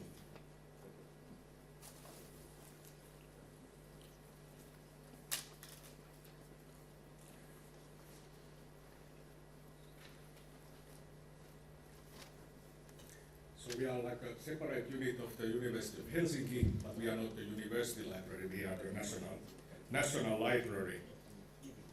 So I have some facts about the National Library. So our role at the national ecosystem of libraries, archives and museums is we have like a central role in this ecosystem. And this ecosystem is based on extensive cooperation, and that's what I'm going to discuss. To tell to you and something also about what we have learned when we have collaborated with so many actors, with hundreds of Finnish museums, archives, libraries, public libraries as well as research libraries and so on, special libraries also. And one of our goals has been to make the kind of routines automatic so that the librarians can concentrate for the users and do things with the users and the clients, so to make also the routines as automatic as possible.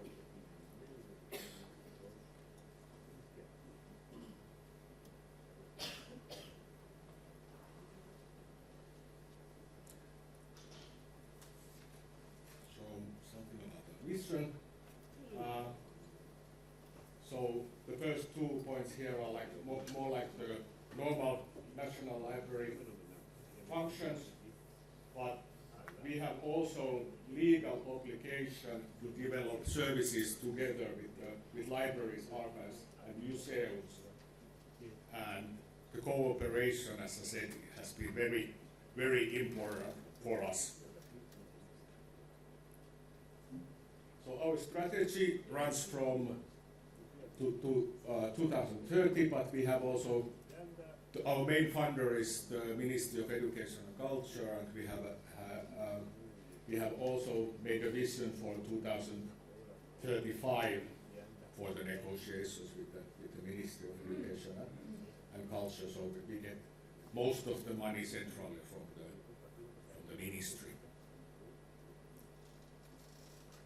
And there you can also see the symbol of collaboration with all the hands and so on. So that's what we are aiming to do.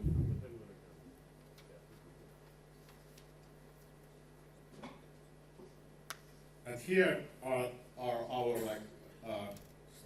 strategical goals and our values, the cornerstones of our activity. We have openness. Since the opening of the main building I showed you, it has been open to, in principle, it has been open to all the people, all the time.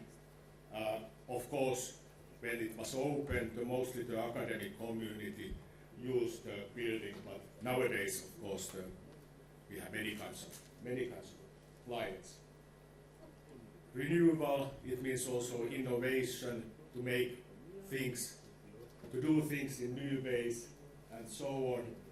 And then we have this German word Bildung, we have in Finnish, similar kind of work, the kind of, to the importance of people being literate and being essential components of functioning democracy. We have also the strategic choice of open source, so most of the software we produce is open source software, so we can have other people also involved in the development of our software.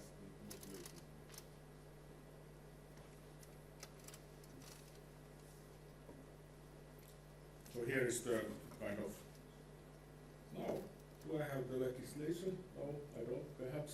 In these slides I have a legislation here, but I'll talk about the legal background so that we have like Universities Act where our mission is defined, and then we have, for example, Public Libraries Act. We have had a kind of act of for public libraries in Finland since 1961, and it has been renewed quite lately, and their National Libraries mentioned as a cooperation partner with the public libraries. But this is the kind of organizational structure we have, and we have changed the organization lately, and we have now 3 service groups, and they are all producing services also for the libraries.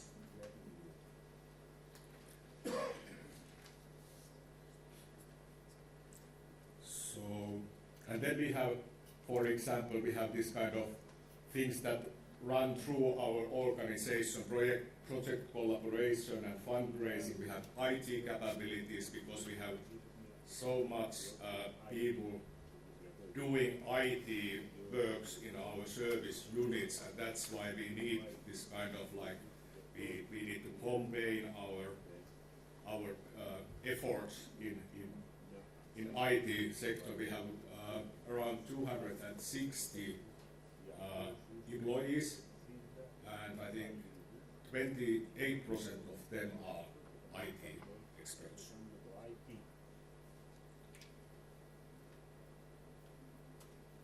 And what we do with our customer organizations is that we have like a system, we have built system for customer steering. So we have steering groups for each of the services. We have this kind of system. So the end users are on the right side of this picture, and we provide for the organizations. They can be, for example, libraries. We provide expertise. We provide platforms. We provide contents for the organizations. Of course, also the organizations can provide content for everyone to use. And then we get also feedback from the organizations. When we develop the services, we get feedback from the organizations, and our main goal is to work together so that we can build capacities together. So that's our way to act as a knowledge hub, to build together, to share knowledge, to share know-how with our colleagues in other organizations. And also, of course, we want to foster access and accessibility, and also reuse of content. So organizations are collaborating with their users, And we are collaborating when we build these centralized services. We are mostly collaborating. Of course, we are also collaborating with the end users, but mostly collaborating with the organizations here.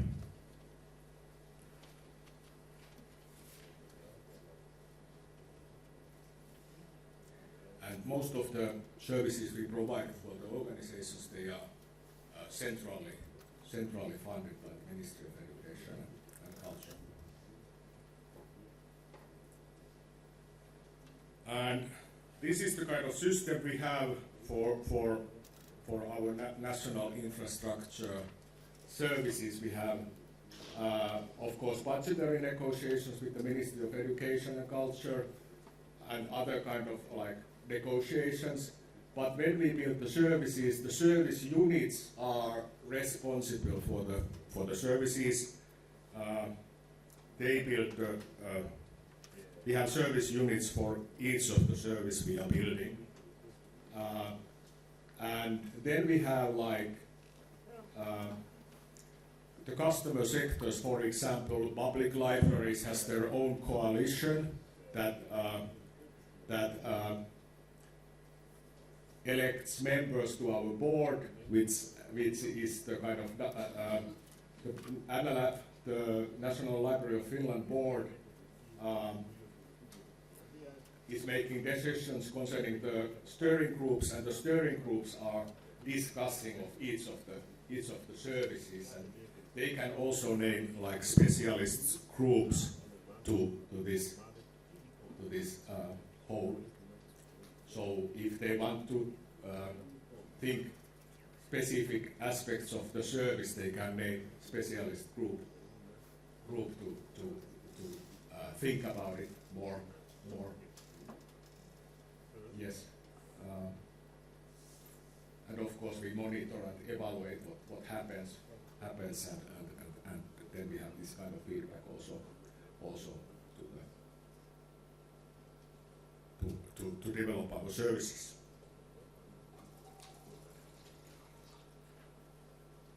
So what do we do? What kind of services do we develop? We have national services for organizations. One of the services is FinELIB, which is the kind of licensing. We have negotiations with for example, scientific publishers. So that's one of the services we do. We do the licensing for the whole Finland, and also for the public libraries. We have FinELIB does some licensing, for example, video platforms and so on for the public libraries. Then we have a portal for the libraries, archives, museums, even galleries, which is called Finna. And Finna is in 2024 it was used over 90 million times. So that's quite a huge number. It's like a search and discovery portal for Finnish people, and it has like almost 500 member organizations. Then we have like ontology services, which is called Finto, and also ANIF, which is the kind of our AI software for automatic indexing. It's not a kind of new software. We have had it for a while, and we know that because it's open source, also some of other organizations use it. For example, some national libraries like National Library of Germany and also the National Library of Netherlands use the ANIF in their services, so it can be combined in many kind of services, and also the National Broadcasting Corporation of Finland uses this automatic indexing system that can be learned with taught with different materials, so it can learn like do indexing in various languages and so on.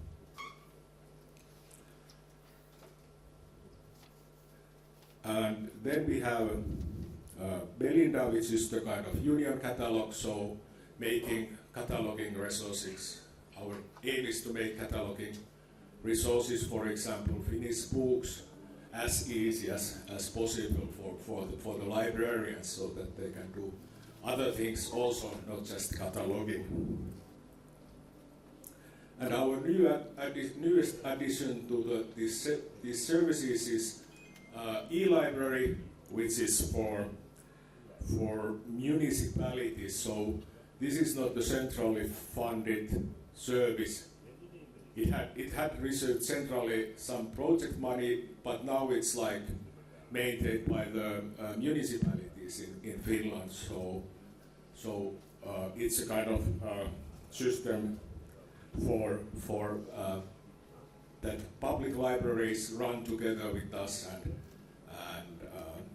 so it's kind of like where you can find e-books and audiobooks and e-journals also.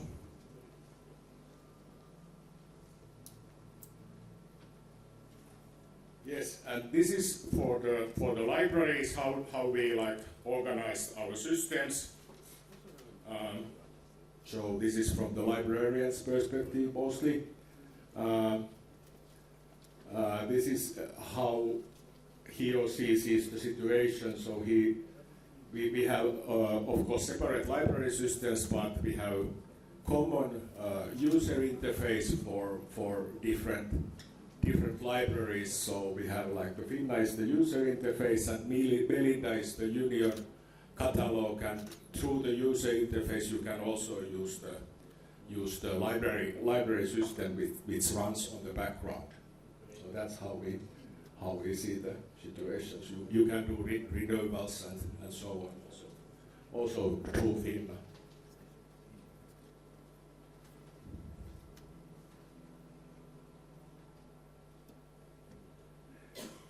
What we have learned when we have done this collaboration for quite a while, we have learned that we need some structures for the collaboration. We need service agreements, we need roles and responsibilities, and we need also rules for the steering groups, so how to make decisions and so on. We need to get this kind of rules for the steering groups. Our principle has been that our chairs of our steering groups are from the client or partner organizations. They can be like vice rectors, they can be library directors or researchers. It depends on the nature of the steering group. Then we have like annual calendar, what happens and when, and of course there is not just, we don't just have meetings with the steering groups. We use different kind of methods to make the discussion and also the idea generation to run as smoothly as possible. So interactive working methods and also constant user feedback. So we also have user surveys and so on, and make this user surveys also to our client organizations. For example, when we have Finna, which is used by many, for example, public libraries as their user interface. So when we have this kind of Finna user survey, it's also done for the partner organizations. We have of course web-based tools also to do to utilize when we make these meetings.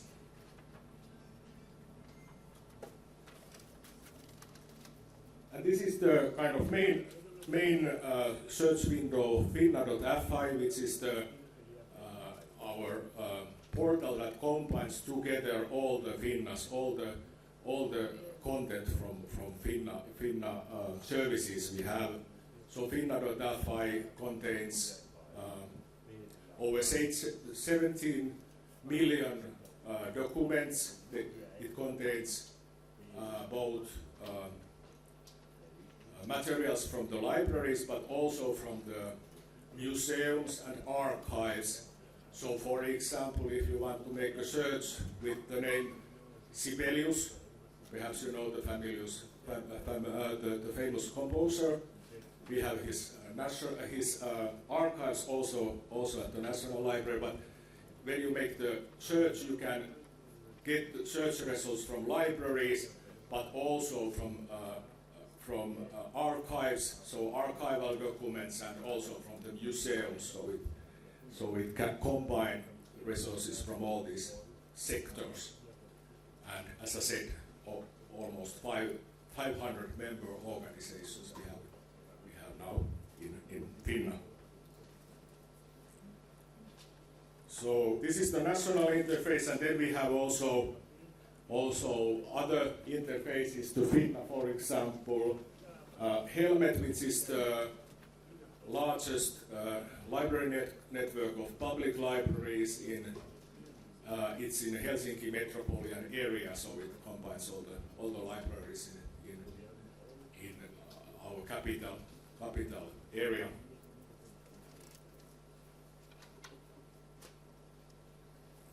And then we have some other services here.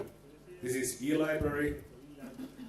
So the newest one, it is nowadays mostly used with mobile devices, so you can, of course we have this kind of like streaming services for e-materials where you have to pay for this, but everyone in Finland, they can afford these streaming services, so this is for equitable access also for the Finnish audiences to use the e-materials.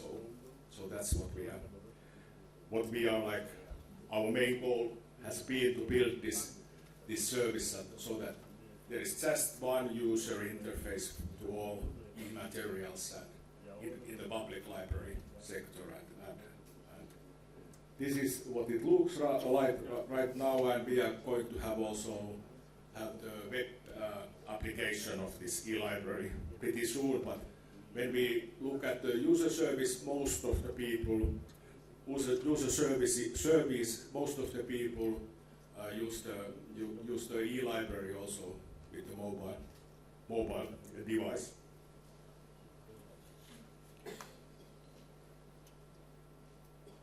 And there we also license contents for the whole public library sector through the e-library. One of the challenges we have is, of course, when we discuss with the publishers, everything is not, in digital world, everything is not open to public libraries. So they cannot have the kind of collection they would like to have, and that's one of the challenges we have had. And we try to affect also to the legislation so that building collections for the digital library would be as easy as it is for the printed library, paper library.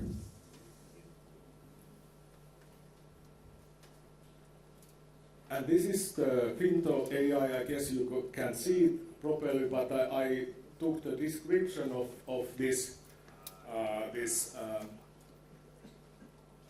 conference, and it suggests some keywords for it. So that's how it functions. You can try it from our interface. You can put any kind of like link to it or PDFs and so on, and copy paste materials. So it makes like by using the national ontology, it makes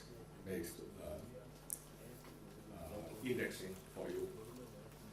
But we are also working with automatic cataloging by using large language models. So that's one of the things I think we will be we will publish our application for automatic cataloging next year. That's our goal. So perhaps you will hear more of it in the future. We are doing it together with the National Library of Norway.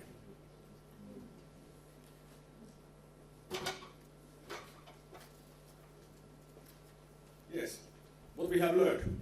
We have learned the importance of collaboration and cooperation, and we need to have like open and direct communication to make things work together. We need to have like also rules for the cooperation, but the openness is extremely important, and that's how we have been succeeded in becoming like an important hub of knowledge and services in the Finnish context.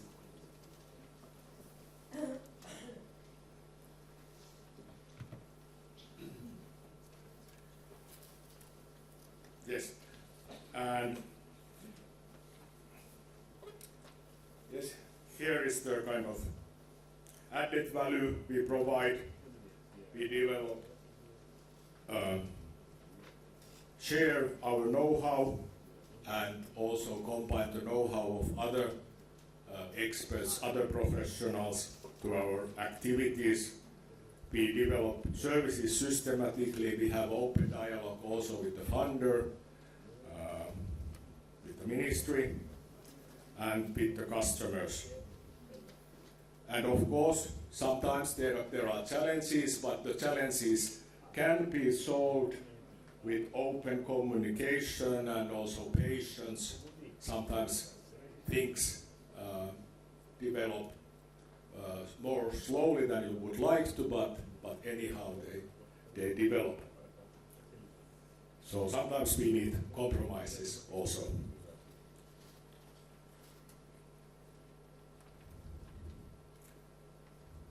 And lastly, I have something about the future. This is the kind of the statue we have received. We are like an open world hero. We have been chosen for, a few years ago, we have been chosen for an open world hero. So this is kind of yearly prize, and the statue describes the Linux operating system. So Linus Torvalds, who was the originator of the Linux operating system, was a student at of computer science at the University of Helsinki. So we want to act in the future. We want to act as an intelligent interface for education, culture, and reliable information, as well as a national data space for the cultural organizations, the cultural heritage sector.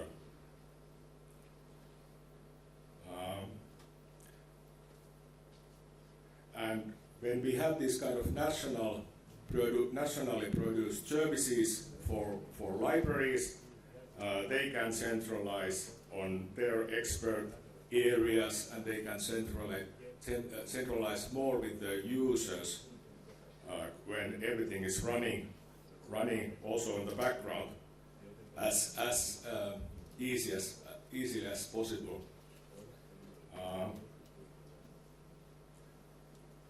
So these centrally produced services, they will ensure that the scientific and cultural heritage organizations receive the kind of services that meet the needs of them and their users. So that was what I intended to say here, so thank you very much.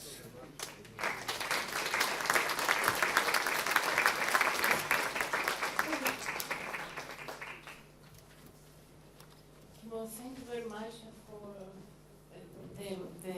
the range of services and products you have produced and you offer to Finland as a country. Words like networking, collaboration, national ontology, openness, these are some of the words they distinguish your speech and your work. I would like to ask the audience if there are questions. Mr. Niarchos, please.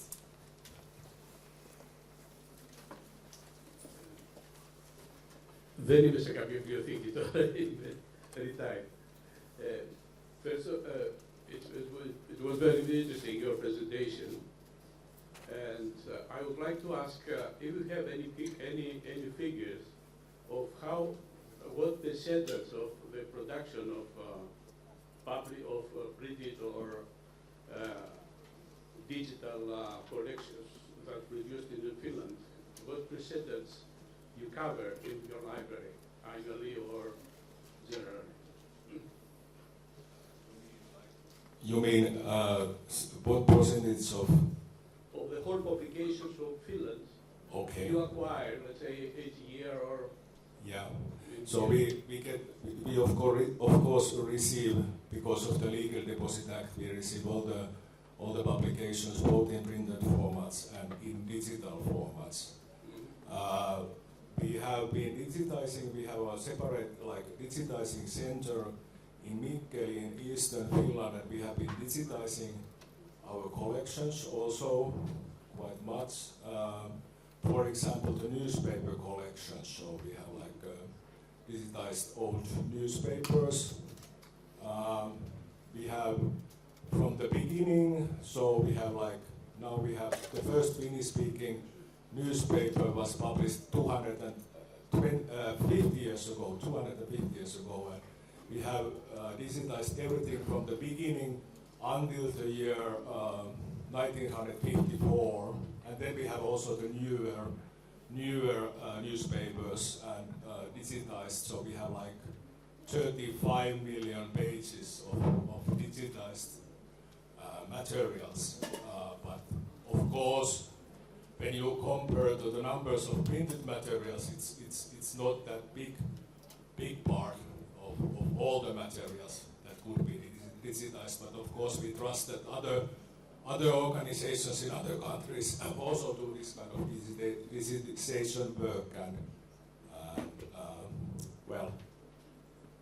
and of course we receive all the digital materials also published in Finland, and we do web archiving, so we have archived the web for quite many years.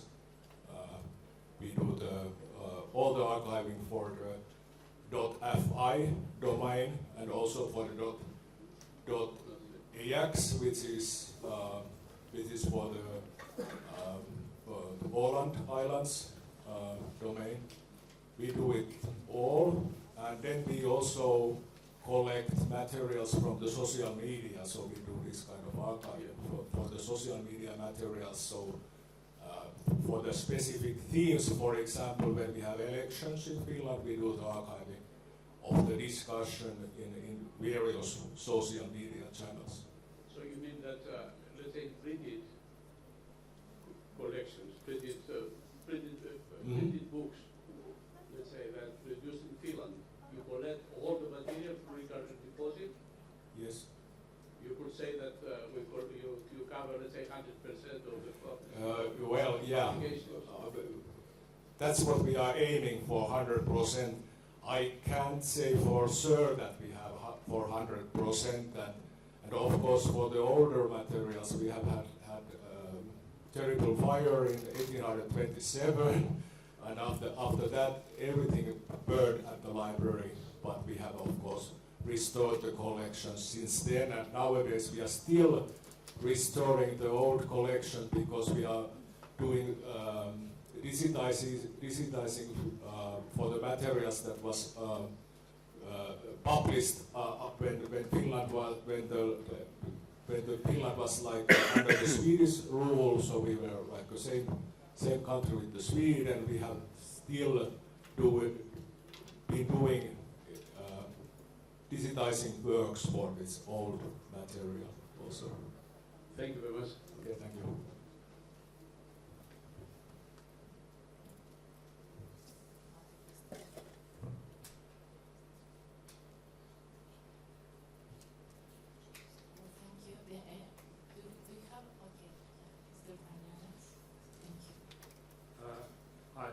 Thank you for the speech.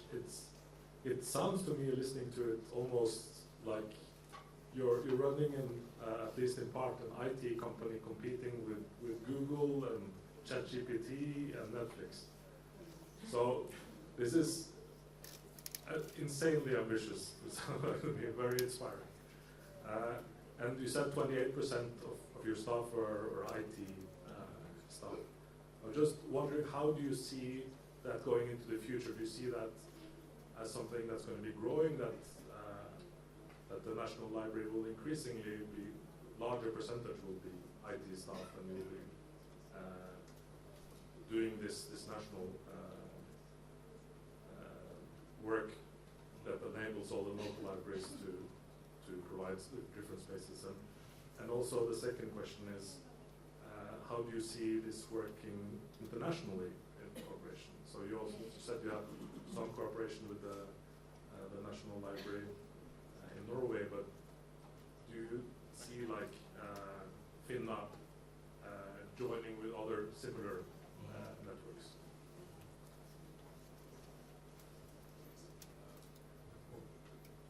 Oh, the goal is of course ambitious, as you said. But I think our strength is that we have this kind of specific materials. We have these kind of materials that are not available perhaps in other church services, and we like combine our efforts. But for the we have also challenges in this. For example, the kind of how to combine AI with our church portal with Finna, so that's one of the challenges. Should we combine it or should we not do it? So we are discussing this issue. We are all the time doing collaboration with other organizations, other national libraries, other organizations, and we try to do, of course, we act locally, but we try to think about the global situation also. So interoperability is very important. We have done much work with the identifiers and the different kind of vocabularies and so on, so to take care of the interoperability. And we are also the national aggregator for Europeana, which is one of the systems we have in Europe for searching and using also Europeana as a cultural data space. So that's one of the things. We are the national aggregator for Europeana. Yes, Stefania. How many people are working at the National Library of Finland? What's the number of the staff? The number of the staff is 264 or something like that, and we have over 70 IT specialists. So we are like, when we build the services, we combine together different kind of professionals to do it. So not just the librarians, but also the IT specialists are involved in the same groups, and also communication, marketing people, and so on. So we have like many kind of professionals in our organization. I guess it's 50% or so that have like a library, that are like librarians, but we have other kind of professionals also involved.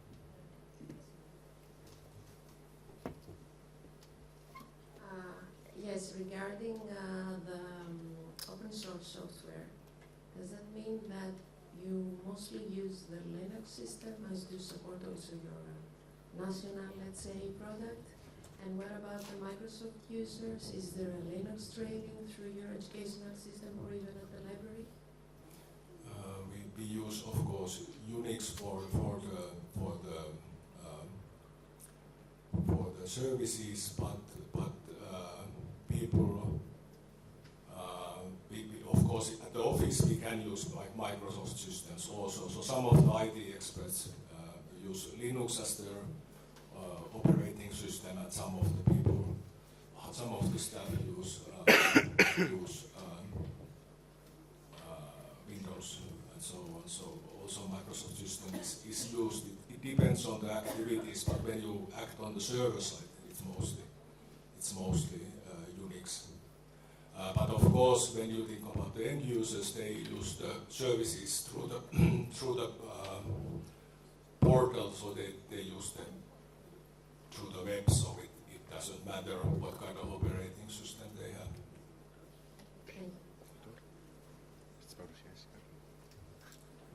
Anyone else that has a question to raise? Let me ask you a question, Alison. You mentioned, Kimmo, that you developed the software for the library. Do you mean the integrated library service and the discovery tool for the FINA for the repository? Is it developed from the library for the users? And is it obligatory for all participants, for all libraries, archives, and museums in Finland to use the same system, or they can have an alternative proprietary system, for example? So it's mostly not obligatory. So people can choose, organizations can choose what kind of systems they want to use. But for FINA, when it's centrally funded, of course there is this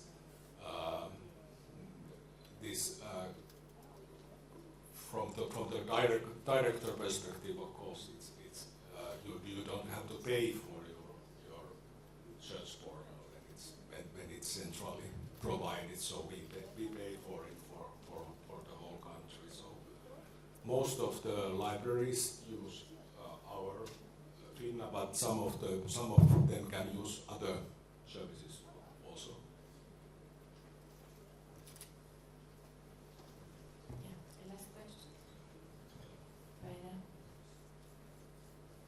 Thank you very much.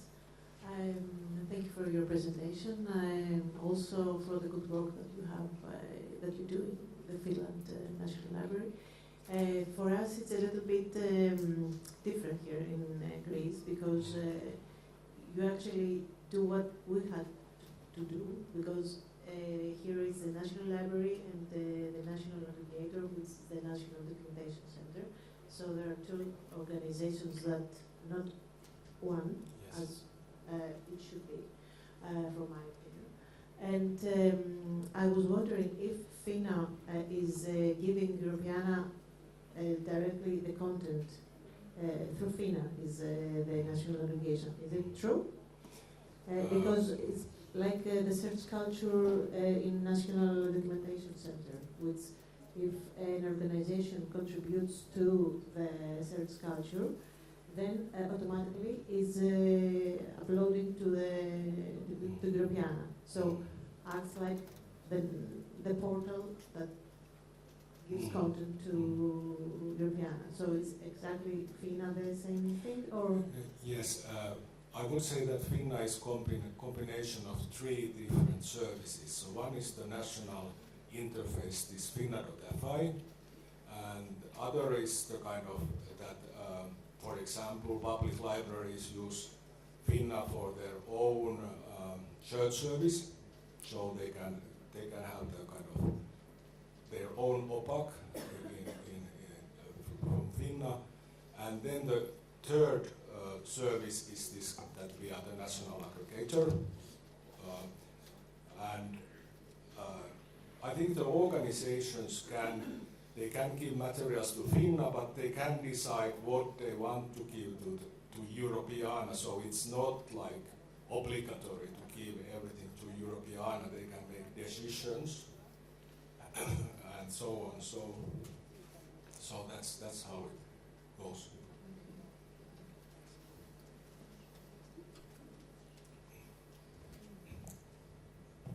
Any other questions?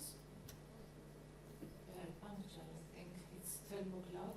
So thank you very much. I would like to thank all the three speakers of this session.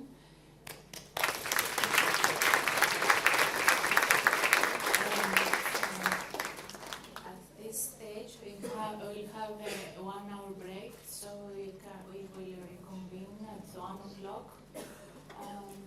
For our second session, so it's break time, it's human networking time. Thank you. Hello everyone, thank you for coming to the second session of our conference today.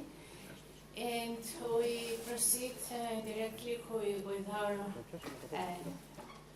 speaker, one more distinguished speaker, Felicidad Campal, and Felicidad is invited by the Instituto Cervantes de Atenas. A few words about her. She has a degree in documentation studies from the University of Salamanca. She began working at the Germain-Saint-Jesse, I'm sorry for the pronunciation, Germain-Saint-Jesse Foundation, and the University Library of Pamplona. Since 1995, she has worked in as library assistant corps of the regional government of Castilla y León, as library assistant at the State Public Library in Salamanca, where she has been for over 30 years. She has also lectured and published several articles on user training and information literacy, and she was associate professor at the University of Salamanca.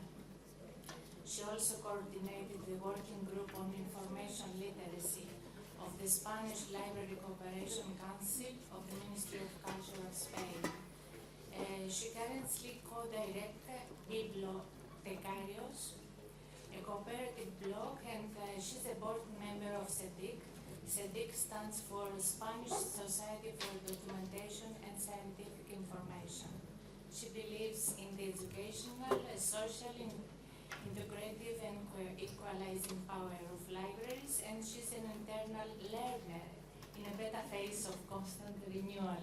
So, Felicidad will talk about public libraries, silence or noise, reading or creation, individuality or community. So, Felicidad, the floor is, the podium is yours.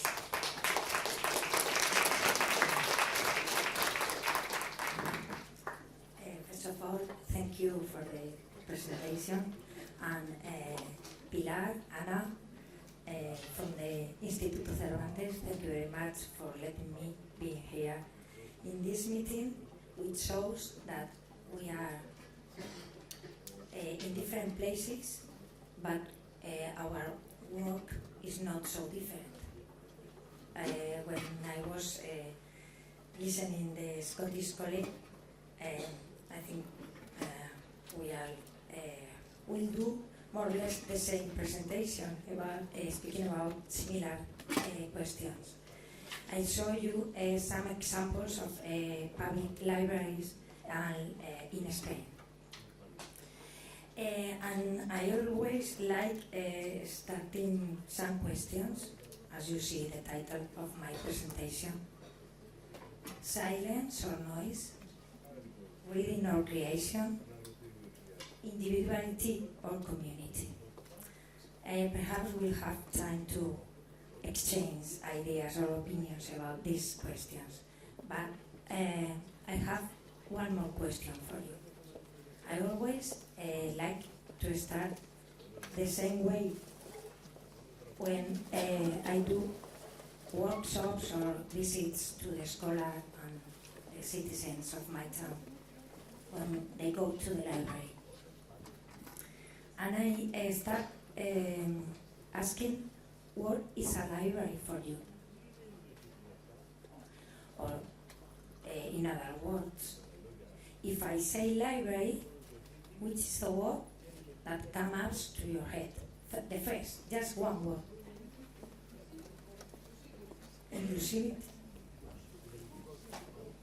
Books, knowledge. I will, it was inclusivity, knowledge, but we have, you have said books, so access, silence, we have two words, so free space,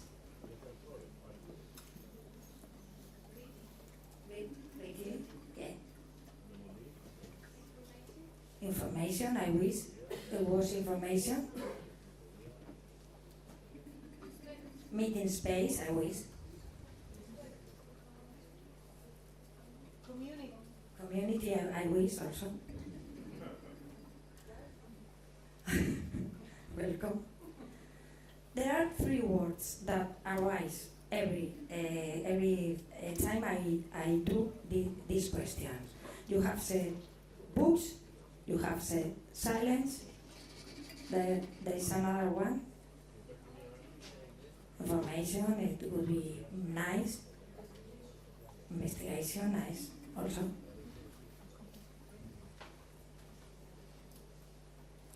There are three words, I repeat. Books, silence, and study.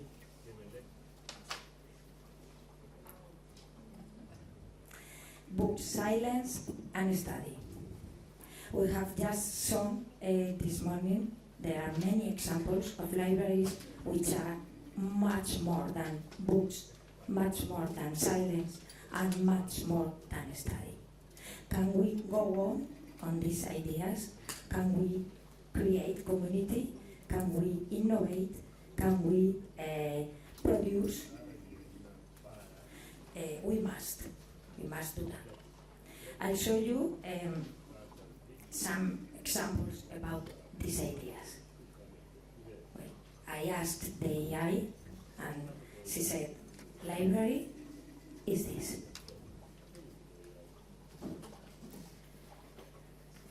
Curtis Favela says that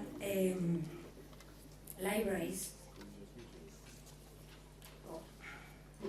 is a public space, public place, as you have said. Third places, following the idea of Brian Olver. The library are curator and facilitator of education. Library as a free community and public space, you have said. The library's role in reflecting the community and its needs. Tomorrow I lead a workshop with this idea, about this idea. The library and the internet, of course, the AI at this moment. And the library's relationship with the community. This is very, very important.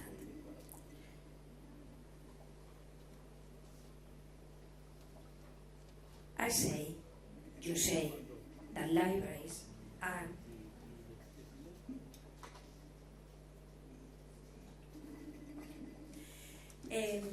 I say libraries as cultural centers, of course, with activities and workshops, talks, exhibitions, and literary events organized to promote culture and the arts.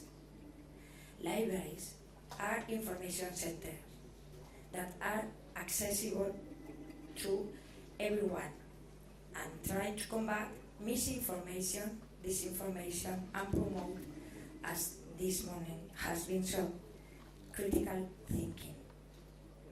Libraries are spaces of inclusion and equality, accessible to everyone, regardless of age, social status, or educational level, promoting equal opportunities. But the traditional role of providing access to information and culture, they also play a key role in promoting gender equality and diversity. The goal is for libraries to be inclusive spaces where all citizens, everyone, are encouraged to participate, where resources and activities foster equality, and where all forms of discrimination are actively challenged. For me, it's very important the following consideration: the libraries as learning spaces, because offer access to a wide range of resources, books and magazines, to digital tools, facilitating informal learning and skill development. Of course, library, as you have said, are meeting points. They serve as spaces for social interaction where people can engage, collaborate, and participate in group activities. Libraries are spaces for civic participation, encourage active community involvement in public life through programs and activities that address local interests. And this is very important because there are many local memories that are being stolen, lost. Nobody counts. Libraries are institutions that integrate the principles of environment, social and economic sustainability into their operations. Their goal is not only to reduce the ecological footprint, but also to actively contribute to building more resilient and equitable communities. How is this put into practice? There are many aspects to take into account. With balanced collections, to ensure that their bibliographic holdings include works both female and male authors in an equitable way, highlighting the contributions of women on literature, art, and other disciplines. Spaces and activities, because there are specific areas that are being created within libraries, such as equality spaces and rooms of one's own, where specialized materials on gender equality and gender-based violence can be found, along with activities for awareness and reflection. Of course, libraries are places for training and learning, with workshops, talk, and other activities at diverse other audiences to promote reflection on equality, diversity, and violence prevention. It's necessary to collaborate, to find partnerships. Libraries are accessibility, to ensure that libraries are accessible for everyone, as I said before. And this needs to adapt to know the community needs. We can, in Spain, we can use the HIP model and hexagonal libraries, which means we have 6 vectors, and libraries are open, trans, because they mix many professionals, as the Finland colleague said, agile, proto, we experiment, we prototype activities or services that we share with our libraries. It's compulsory, it's not an option, it's compulsory to collaborate. And he spoke about digitalization, which is very important. In other words, as I said, libraries are open, trans, collaborate, fast, proto, and digitalize. Let me show some inspiring examples and ideas of libraries in Spain. And I start with the National Library, which has the project being a scholar, to encourage the integration and use of digital cultural heritage in educational settings. This is part of the project, the National Library Labs, which is accessible. Everyone is accessible in the URL that I show in the slide. But there are many smaller libraries that are also examples. This is a library from a village with 5,000 inhabitants. And this is an example because the librarian want to extend the reading promotion during the summer.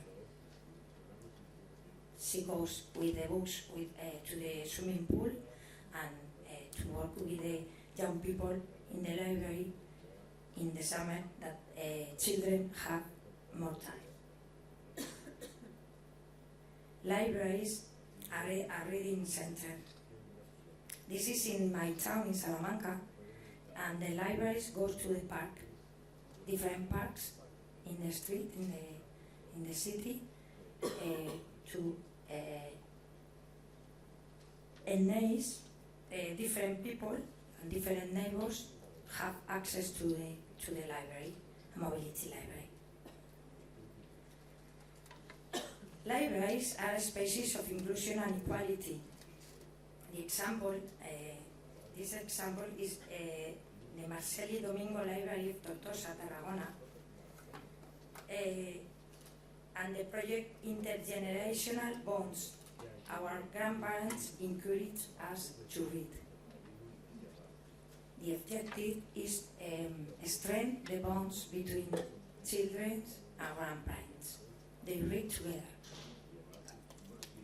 So it's not just a question of reading, but a question of family ties.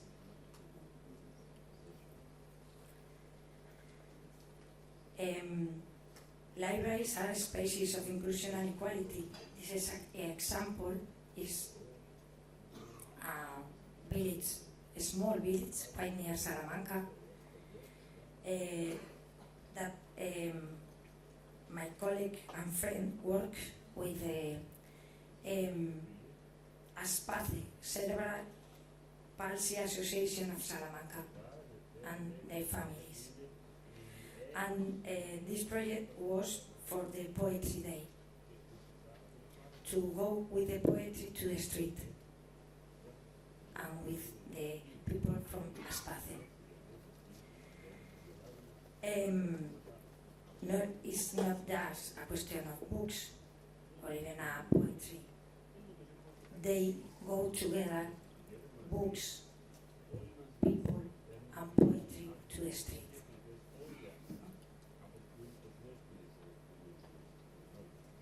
Spaces for inclusion and equality. This is perhaps you have another library quite near Madrid, a municipal library, Soto del Real, which make many things, many activities, many projects related to the social inclusion. Some of them are Healing Reads, a project carried out in collaboration with the local health center. I have many examples about this. The library has installed bookshelves at the center. Healthcare professionals will prescribe books and conduct a bibliotherapy research project. Another example of this is bibliotherapy for seniors, carried out in care homes. Another important one is Stories by Phone. It started in pandemia, but now it's part of the project. Volunteers read stories over the phone to residents and elderly individuals living alone in their homes. I think you spoke about loneliness. That's a question.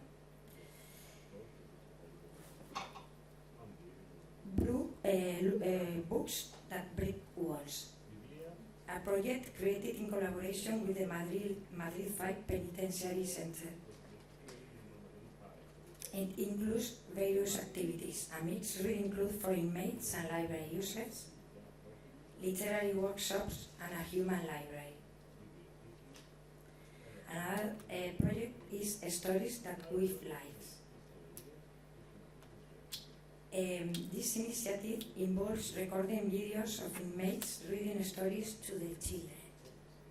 After editing, the videos are sent to the families along with the book that was read. It's designed for inmates who have no contact with their families and aims to create emotional bonds through the creed of storytelling. And the last one is Glass Poems, which transforms shop windows throughout the municipality into pages of writing poems. Another example of libraries as spaces of inclusion and equality is the mobile library Bibliobus of the city of León, which moves from different small villages, but not only. The important one in this case is that the Bibliobus, the mobile library, gets into the prison to exchange books there. Although the UNESCO Manifesto in the Public Library does not overlook the prison population as recipients of library services in Spain, by law, prisoners have they also services from external public libraries like this one. There are many examples. This is León, Dueñas, and Palencia, and again the Public Library of Soto del Real, as we have said. This is a small library in Pontevedra, Porriño, that has set up a street-level parking area to facilitate quicker runs for its users. It's very important the idea of library as a learning centers, as I said before, and not that. It's a question of age. With the old people, we have so many abilities with the technology. There are many examples of this one, but I have chosen just one, the Ángel González Municipal Library in Madrid, with the objectives of integrating older adults into the digital world, improving the use of basic technology, ensuring access to information, education, healthcare, and communication at any age. The digital divide is not that digital, it's social divide, because if you don't have access to disabilities, you don't have access to the public administration. You lose rights. So it's very important the function of the libraries in this area. Perhaps you know the Gabriel García Márquez Public Library in Barcelona that was in 2022, and next year, 2023, was elected by the IFRA as the best public library in the world. It's in the city center.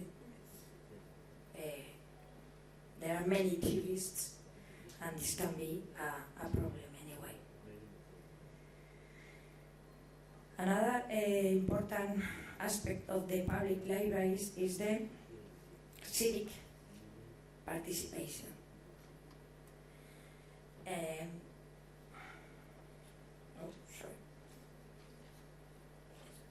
But there are some examples, not so many because it's very difficult on the process.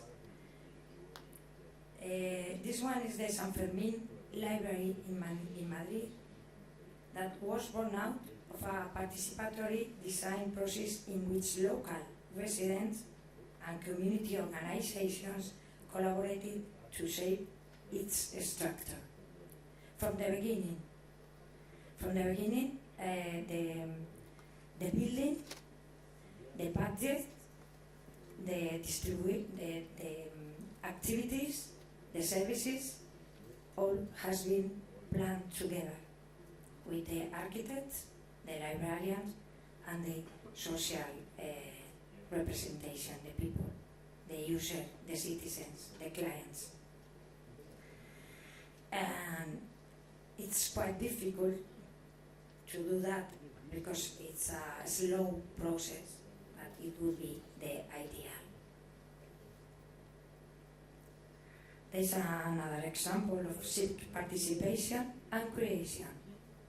This is in San Sebastián, a city of the north of Spain, with Media Lab San Sebastián, which offers spaces and resources to the citizens to create, not just to borrow books or just to stay in the library, but to create things, a laboratory. The library is a laboratory. And he was a finalist to the Public Library and Social Commitment. This is possible because in Spain we have these library labs which guides the library if they want to participate. You are not alone. There are guides, there are professionals that helps you. It depends on the Subdirectorate General of Library Coordination from the Ministry of Culture in Spain. The objective is strengthening the idea of library as a space for citizens to come together and develop shared projects with the community. Libraries must be sustainable.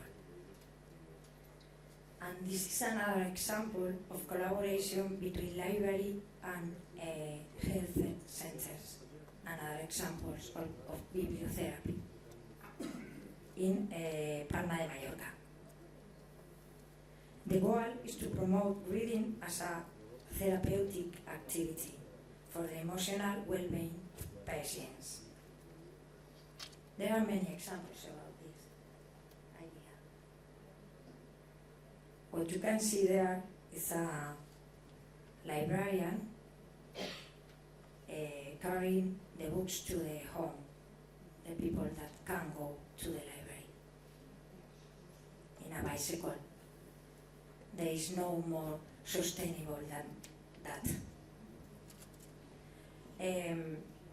This is a small village, but in Madrid they also do this idea that they carry the books to the people that can't go to the library. It's called telelibrary. You just you have to justify that you can't go to the library, and someone carries out the books to your home. In Madrid, not in bicycle, I'm afraid.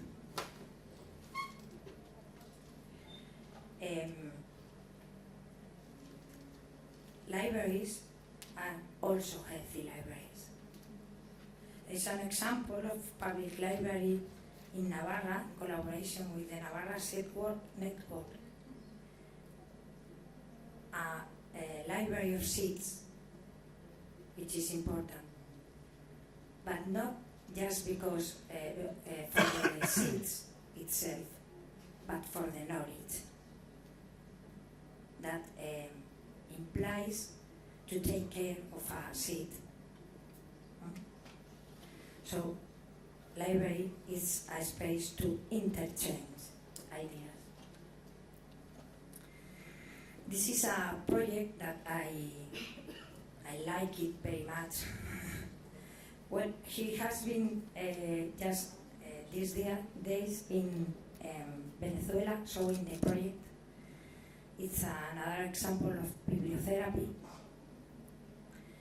Literary remedies for everyday ailments is the motto of initiative launched by the Municipal Library of Peñaranda, de Bracamonte, quite near Salamanca.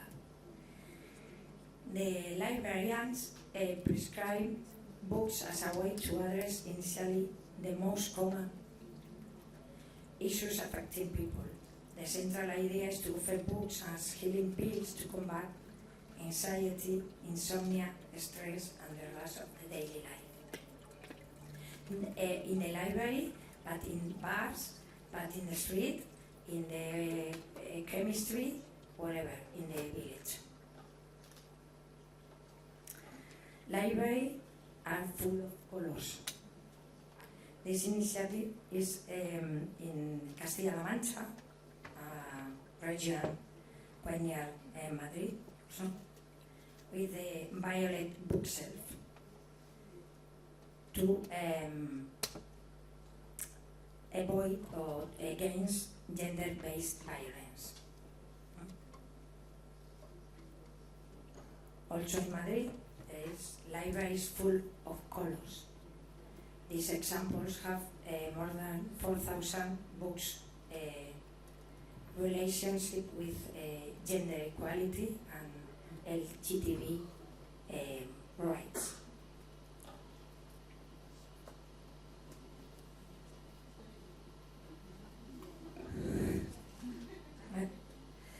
Libraries are a business model because we invest the budget of the library into local business, like bookstores,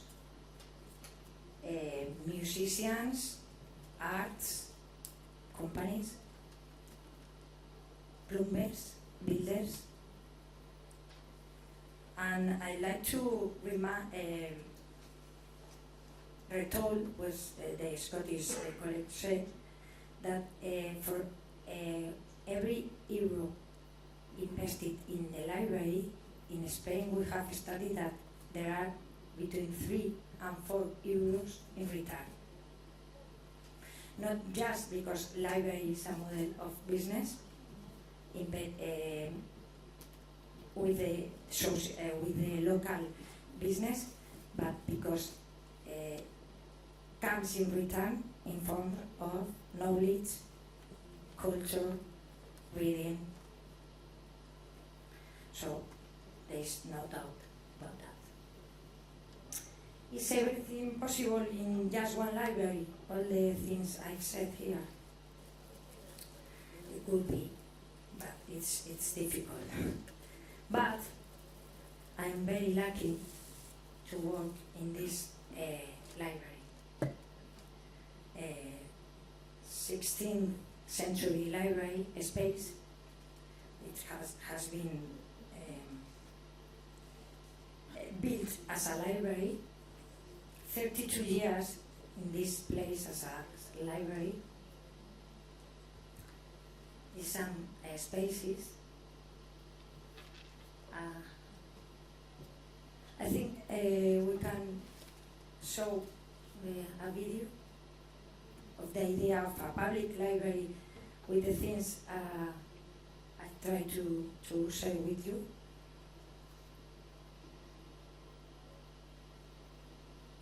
Chinos europeos, más de 2.000 personas pasan a diario por una de las bibliotecas públicas de Salamanca, que precisamente está celebrando su 20º aniversario. La atracción por estos centros culturales es evidente, entre otras razones, porque su función ha cambiado mucho en los últimos años.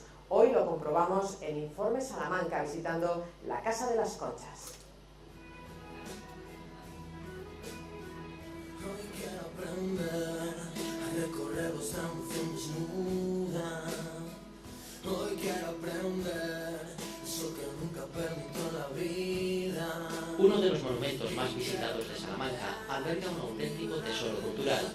No está debajo de una sola concha, como decía alguna leyenda lejana, sino detrás de todas ellas. La Biblioteca Pública de la Casa de las Conchas cumple 20 años en este 2013. Más de 30 trabajadores permiten que salmantinos y forasteros disfruten de este particular Palacio de las Letras. A partir de aquí, de la entrada, es ya una biblioteca pública que está organizada o pensada de una manera muy abierta para que la gente se sienta cómoda en la biblioteca. Es una biblioteca a la que se puede llegar a mirar cosas sin saber bien lo que quieres buscar, o sea, a pasar un rato agradable, a enterarte de cosas, a informarte o a buscar cosas. La inauguración tuvo lugar en noviembre de 1993 y algunos usuarios, como Manuel, mantienen su fidelidad desde entonces.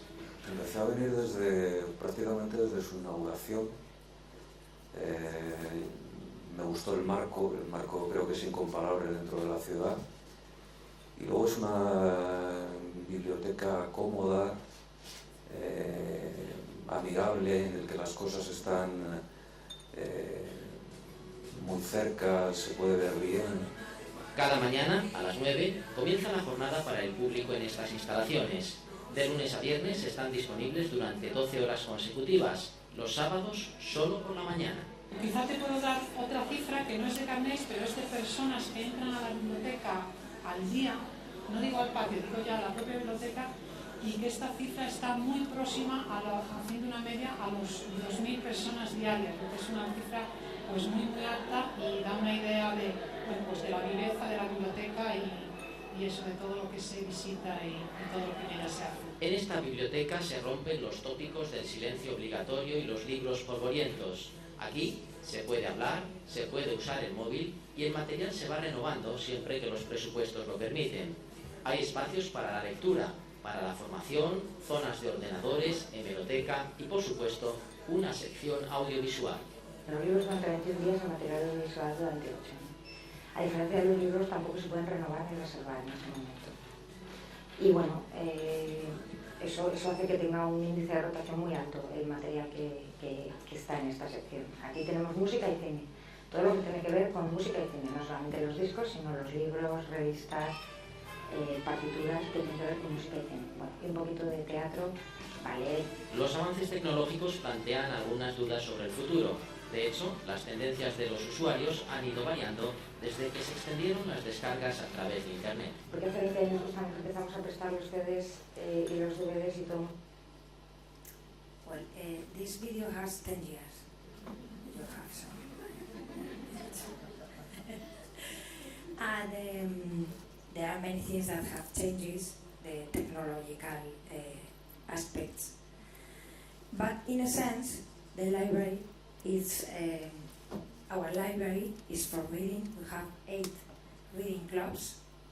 It's not a very big library, small. But it's, you have many things.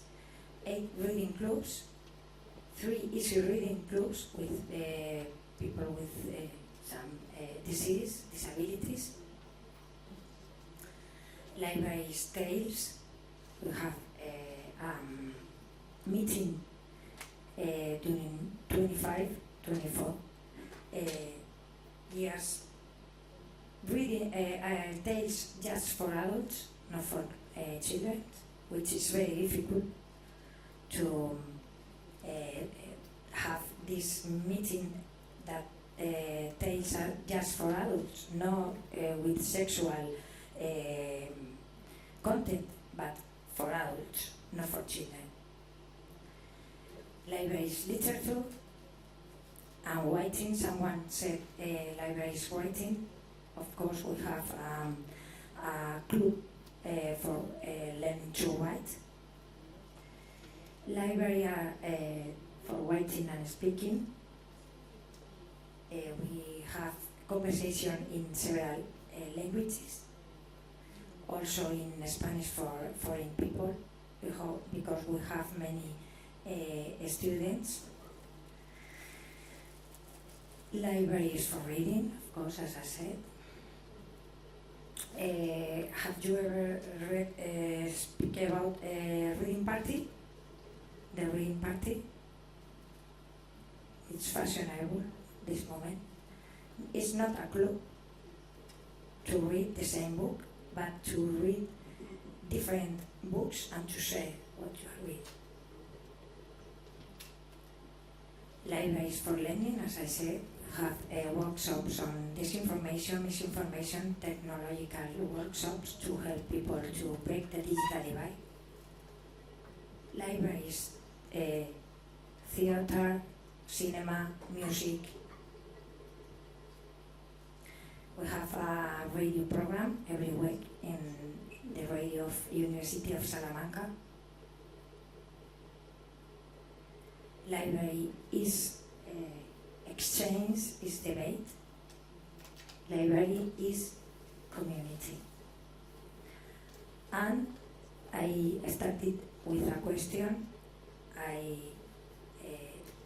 I would like to finish with another question, which is, how is your library? Your library is good, bad, or is great? Depends on your consideration, using the idea of David Lankes that said, bad libraries build community, build collection, good libraries build services, and great libraries build communities. Which one is your library? Thank you.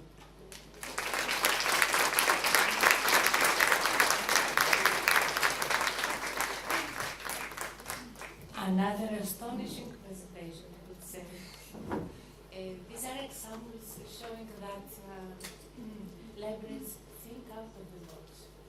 They go to every part of the community, libraries for all communities, for all members of the community. So, yeah, questions, please?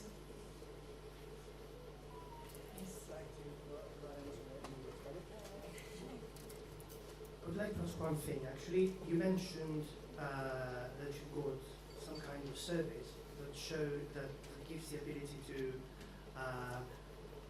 interact with the users of the library in several languages. So, have you got specific appointed personnel who's multilingual to do that? There are not workshops such as, there are conversations. The people who organize this, there are several persons who organize this. We pay for these services. There is no personnel of the library. There are no librarians. But they are native speakers in English, French, Italian, German, Chinese, and Spanish for foreign people. And they, every week, they speak about a topic. And just speak. It's not a lecture, it's not a workshop as such as. Well, in Chinese, there is a workshop because you have to learn how to write. But we have a conversation, just conversation every week. And Salamanca has, well, I didn't say it, but Salamanca has I was going to say the oldest university in Europe, but actually it's the second oldest because the oldest one is Bologna. And it has 33,000 students. Many of them are strangers. So they go to the library, it's the first public space that they use.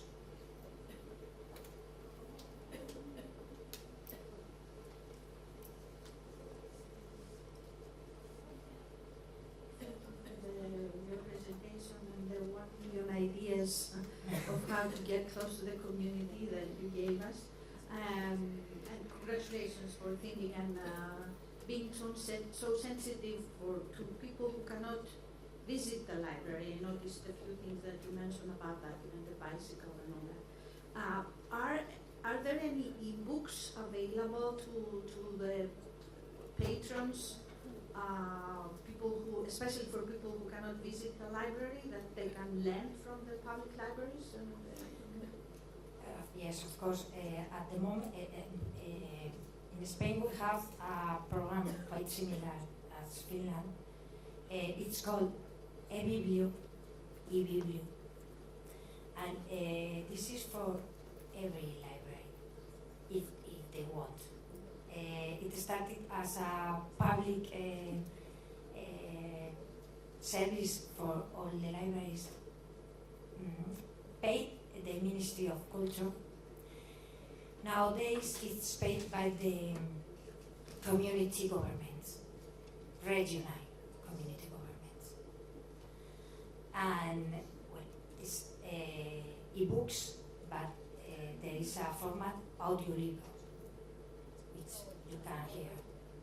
And our launch in the library has going down, but this service is going up. The audio, you mean, is going up? EBiblio in general. And the audio is also because you can go running, or you can go doing whatever you want, and you are listening to the book. Right. I was going to ask about that, how popular it is, distant learning, I mean, listening or watching or whatever. Yeah. Thank you very much. Thank you. Anyone else who would like to raise a question? Yes, please. Excellent, excellent presentation. Very much. I would like to have an image of your huge plans for the library. I didn't hear you. What are your future plans for the Library of Salamanca? Growing up, because the users, physical users, is going down, and it's not the. We have gone to 2,000 people every day to 800. It's very much people, but not such quantity. And the principal idea of the public library in Salamanca is to be social, to be for everyone. It's not, we don't have a space to study, because the architect thought that it wasn't a good idea. So it's good for us. And the floor is wooden, so it's very noisy. But it's a third place. It's a place with life. It's a place with noise. So this was the question of the title of my presentation. We want to be alive. I always say that the library is not a place for silence, but for respect, which is quite different. Similar and different. Respect, but no silence. It's a place you can go there, just to be there, to speak with other people, to share your knowledge, to learn, to assist to a concert or a cinema. Or this is our library. And I would like to, the director you have shown in the video, there is no, this, the former director, we have another one, young people, which is also necessary, and we like to maintain the line of being a library for the people, with the people and for the people, with the community and for the community. This is our idea, the main idea. We'd like to maintain.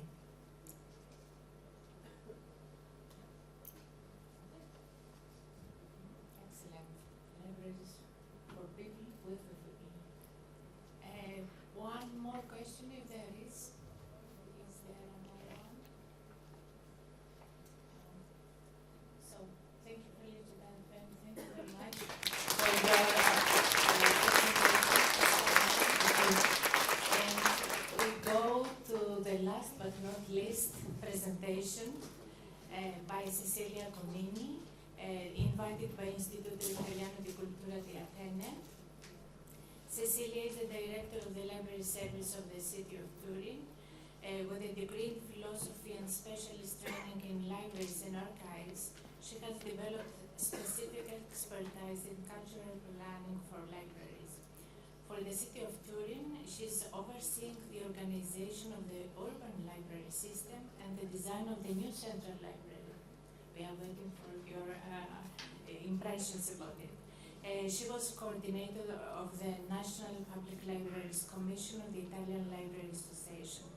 She is the author of several publications. I have chosen just one title, Libraries for Everyone, because it comes to as a sequence of the previous presentation. And Cecilia was president of the Piedmont section of the Italian Library Association. And Cecilia will talk, the title of her speech is The New Vision and Organization of Public Libraries in Turin, a process inspired by the design of the new central library. So Cecilia, the floor is yours. Thank you so much. Thank you for your invitation. Okay. The city and the library. There is a connection between a city and the library in the 50-minute strategy of the city. The strategy is focused on the location of services and activities within 50 minutes from home, foot or by bicycle. The public library network for the cities is the focus of this strategy, is at the center of urban regeneration program.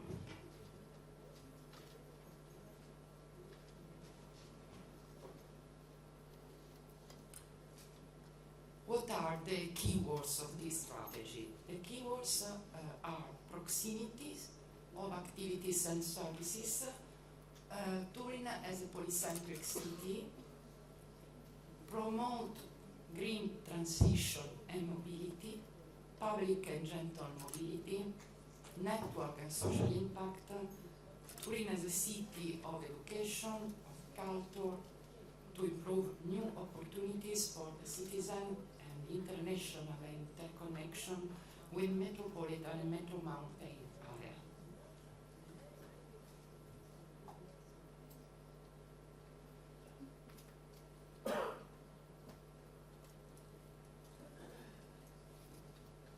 This strategy of the city was an opportunity to redefine the mission of our public library. The public libraries of Turin are the public reading service of the city, are free, open, accessible, and welcoming spaces, preserve and promote and make available the historical heritage of the city of Turin, and they are places of individual and collective growth, and they contribute to well-being and community cohesion. This mission is inspired by Manifesto of International Federation of Librarians Association and UNESCO, defined in Dublin 2022.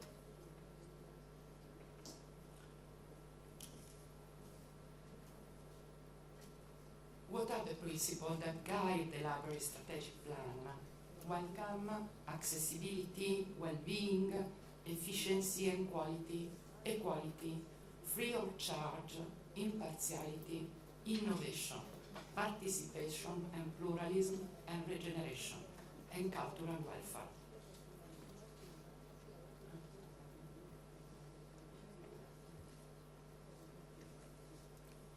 This plan communicates a new vision of the library, improve with national and international partnership, such as International Library Association, International Federation of Library Association and Institution, e VIDA, International Board on Books for Children and Young Adults.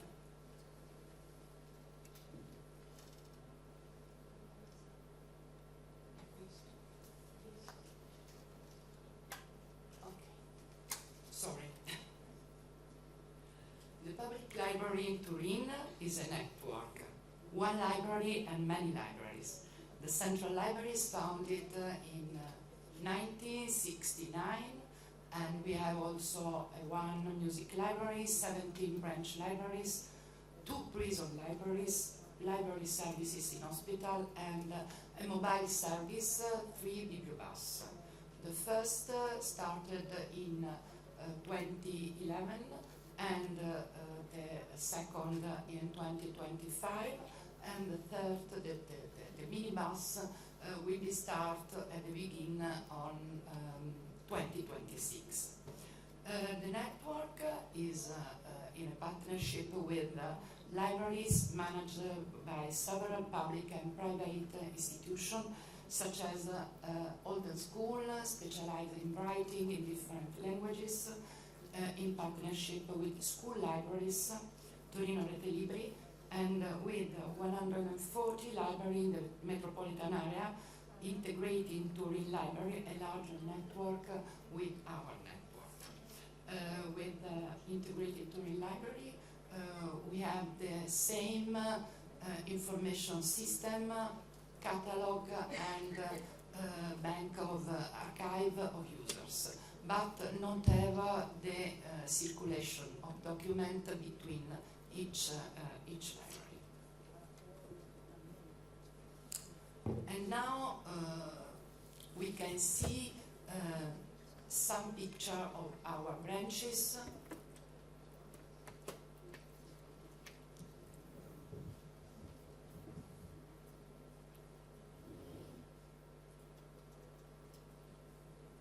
This is the music library, Andrea.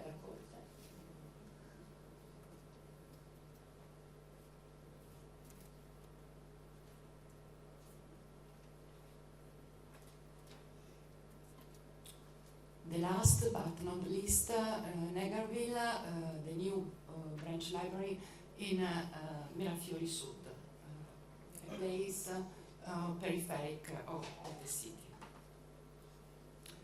And this one of our bibliobus, the last bibliobus, minibus for children and families, begin of 2026, and is dedicated to children and families, the mobile service to bring public service of library where there aren't branch library, as marketplace, garden and park.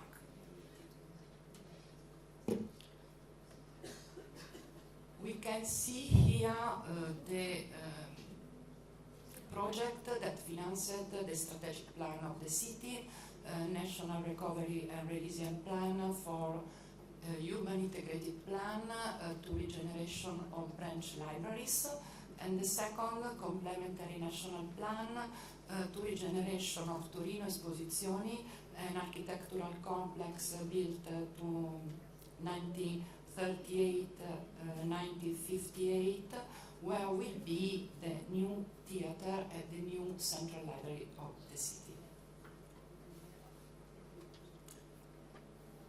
The Urban Integrated Plan 2022-2026 for 130 million euros improve libraries more accessible and inclusive, in particular branch libraries, 8 million euros for new furniture, new digital infrastructure, and 2 new bibliobuses, a new layout for libraries, framework for improve safe and sustainable spaces, new branches, regeneration places around the library as garden, park, schools, and so on. In the first phase, we have support by Fondazione Compagnia di San Paolo with the plan Next Generation With, and the second phase with the program Turin Change the Library, a program to support different actions of the plan. We can see here the connection with the keywords of the urban integrated plan: culture, accessibility, inclusion, and participation, with action of different departments of the municipality, 36 action in relationship with our branch libraries.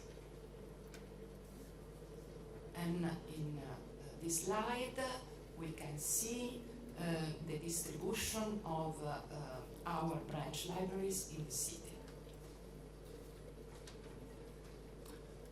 The Urban Integrated Plan promotes a new vision of the branch libraries as a proximity service, public service, accessible and welcoming space, meeting and socialization space, supporting cultural and social mixity.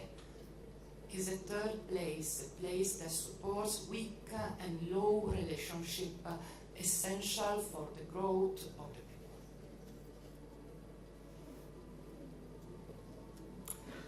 The library is also an organism that brings together space, collections, services, people and languages.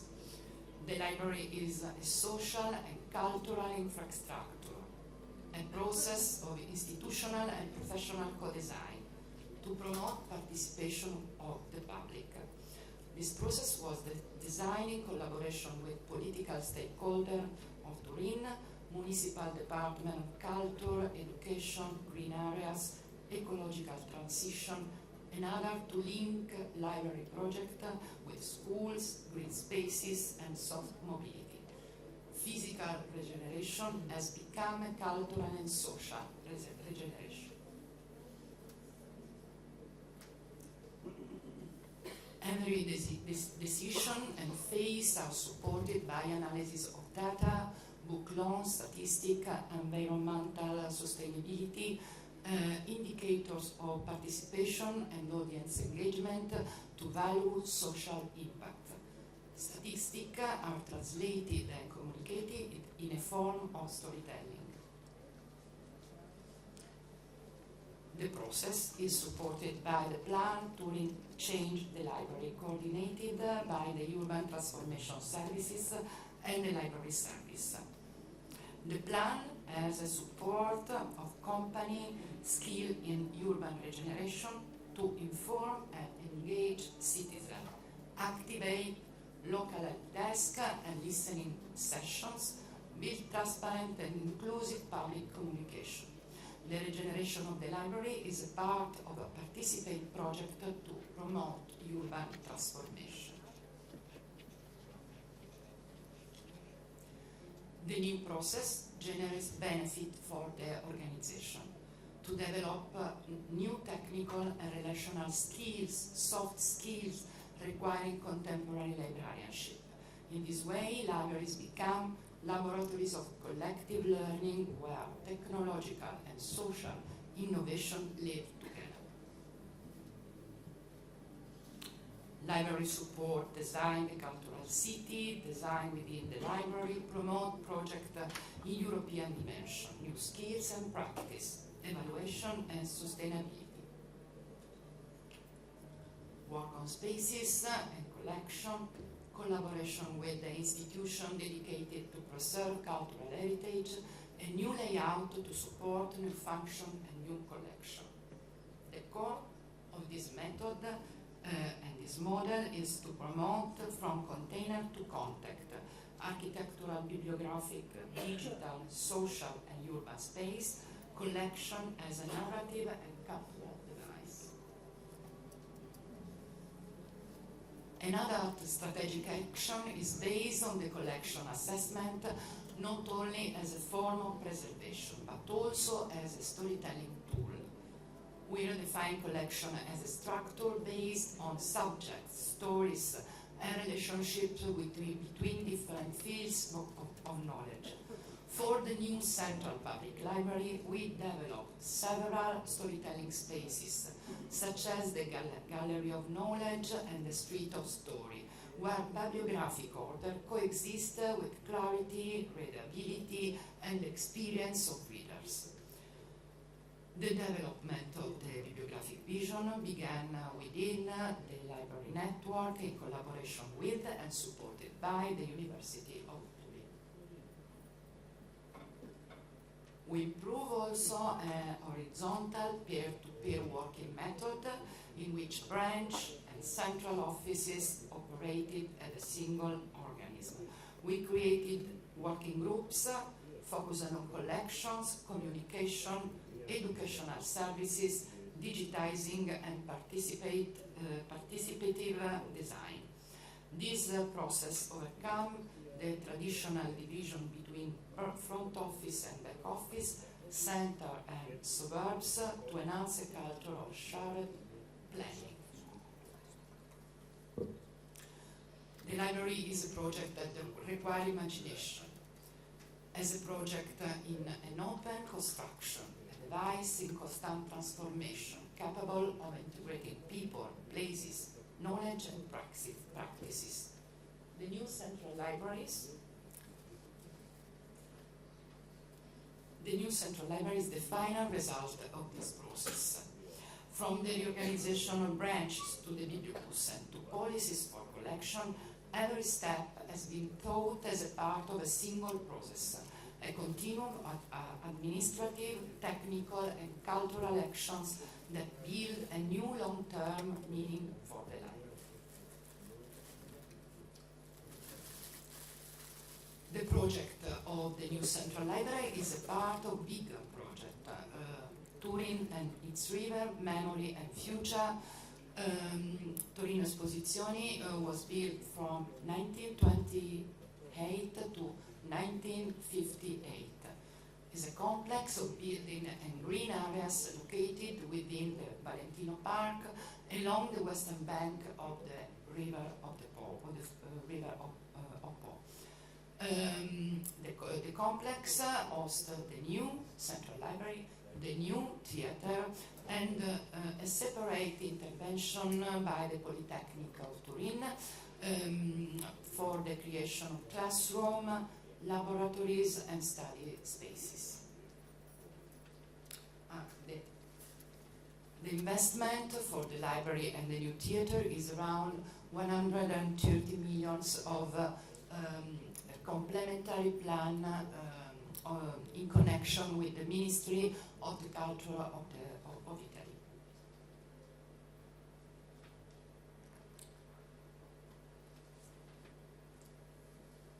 The new Central Public Library is the result of a bibliographic, urban and civic project that precede and guide the architecture. The collection were not considered as a simple heritage, but as a living and coherent design structure of knowledge, relationship, and narrative to be developed.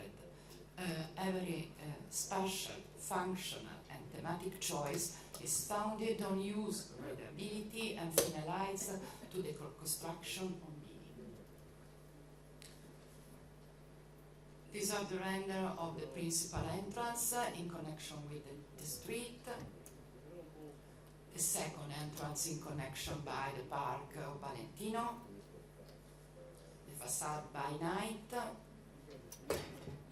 The method of the project is a concrete vision, an holistic library connecting human, physical, and digital space, a center of the network of the Public Library of Turin, a network of places rather a single building, a permanent public policy capable of regenerating the city through culture and sociability.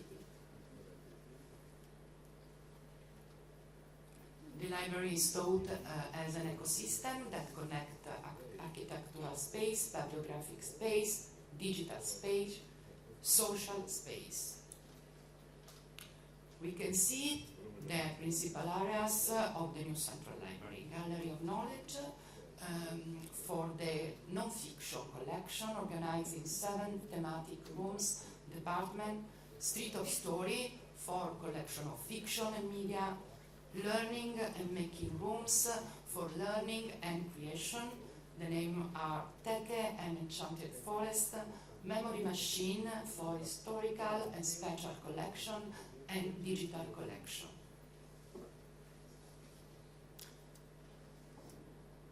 These are the 7 departments of the Gallery of Knowledge.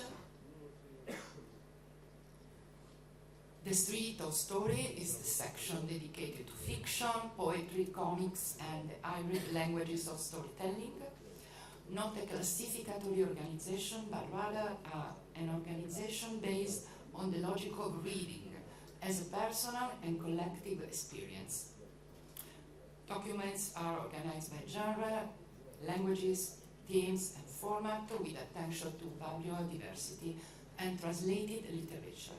It is a dynamic place designed to restore the pleasure of storytelling. Teche represents the most innovative part of the project, hybrid spaces that combine collection and production. Here, knowledge is an active process. They include Teche Lab, workshop for storytelling, digital creation, prototyping, and media education. Teche Studio was station for research and joint study.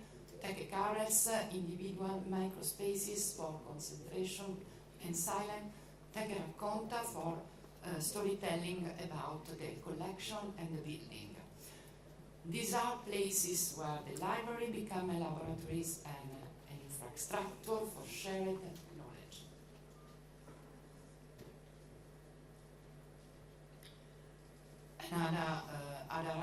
Another area is growing with books dedicated to children and young people, as in organized into 2 areas.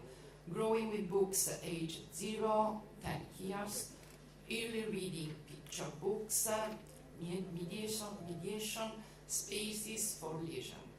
Growing together, ages 11 18, for young adult fiction, comics, gaming, music, and creativity. The Enchanted Forest is a sensory, accessible, and inclusive learning environment. In this area, there are different laboratories dedicated to makerspace, reading, and immersive experience. The Memory Machine preserve and promote the historical and special collection. It is not a closed archive, but an exhibition narrative space that brings together the physical collection and the digital heritage.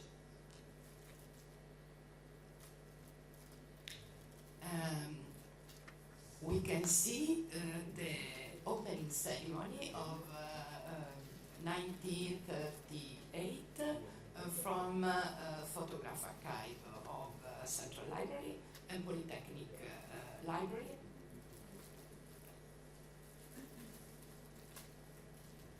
The principal event, 1948 to 2006 for Olympic Game. The timeline, the history, memory and future. Giuseppe Pomba, the founder, the most important publisher in Italy in the 19th century. In the center, the building of the ancient building of the Central Library, and on right, the actual building of the Central Public Library in Turin. The model of the new Central Public Library is defined by many innovative elements presented in the following slide and described through keywords for different functions and areas within the library spaces. The ground floor, this is floor plans of the ground floor on right, the portico with coffee shop, bookshop, and conference area. In the center, the Gallery of Knowledge and Tech Learning and Making for lifelong learning, and the square with the present and interpreted future, dedicated to goals of the United Nations Agenda for Sustainability. And in connection with the park, growing with the book children area dedicated to ages 0-11. The first floor, terraces for street of story, for fiction collection, and growing with book 11 to 18 ages, and the offices of the network. Underground of the library, in this floor, there will be the memory machine, the archival collection, special, historical, and digital for exhibition of this collection, planning and services for logistics of the network, and Enchanted Forest, a growing body with 7 laboratories to immersive experience, reading for children, immersive reading, maker space, music space.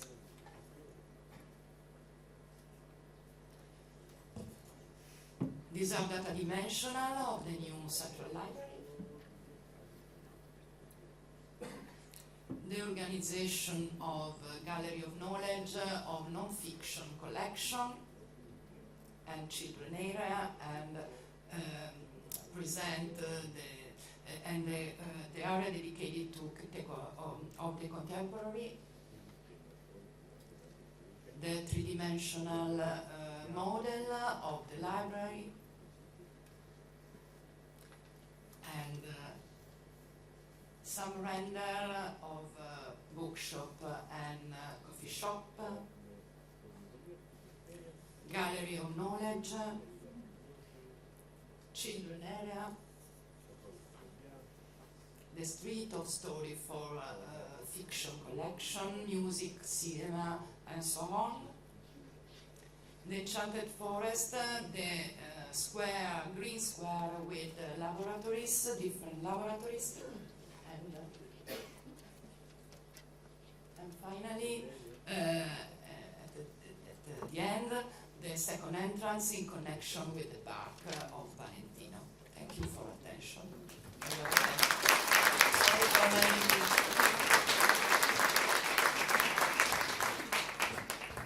Thank you, Cecilia, for the splendid description of the whole ecosystem of the city, the libraries of the city of Turin, including the Central Library. It's a spectacular project, and it's the regeneration and well-being. Yeah, these are 2 pillars that you mentioned of the strategic plan of the library and the whole system, the ecosystem. Are there any questions? Or is okay? Bella?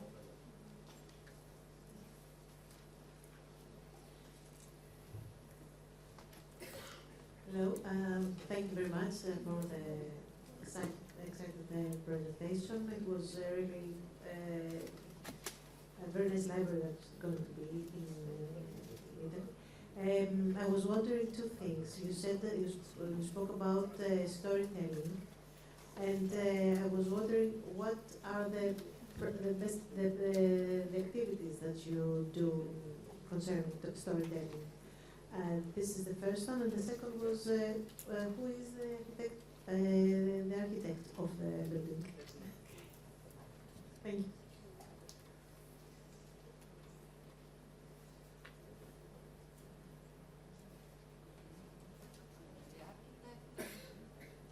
Are 2 studios, one in Spain, Rafael Moneo, and in Italy,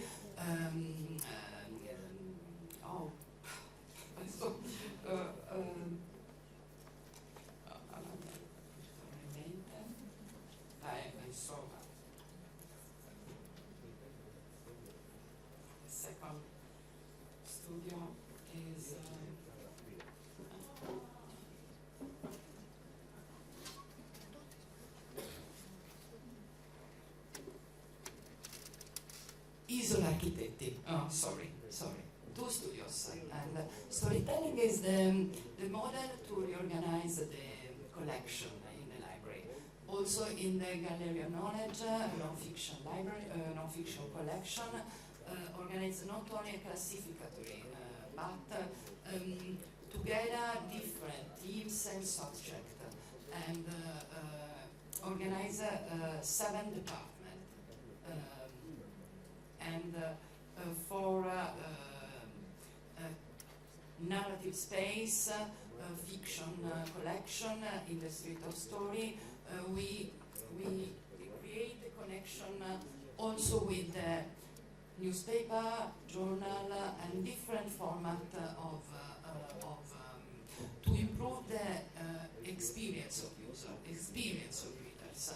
Also in all collection, in all the library, in all areas.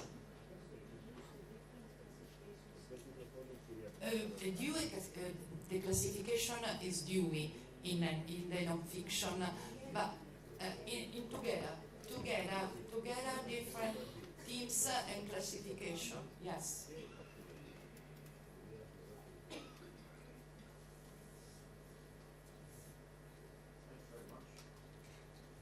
I think this is a very exciting project and good luck with it. It seems to be quite big. I was wondering if you utilize any AI in the library. Do you use any AI at any space of all this very nice area that you showed us? Thank you.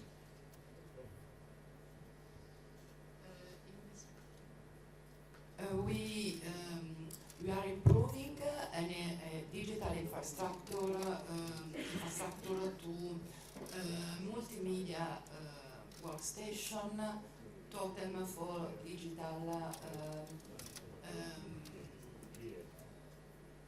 show digital material of the library, but in this moment we not improved the services with AI, with artificial intelligence, not in this moment.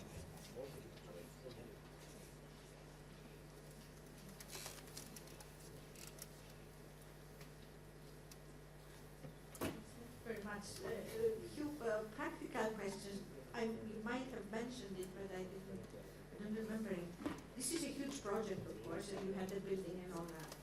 When did the idea of moving or reusing this building and turning it into the new public library of Turin started? When did the idea came in?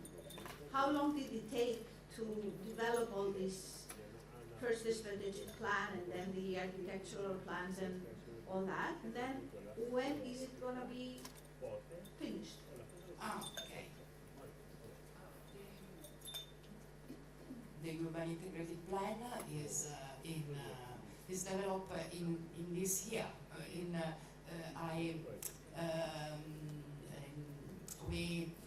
We have in this moment 6 branch library in which we are improving a new layout, a new furniture, a new digital infrastructure.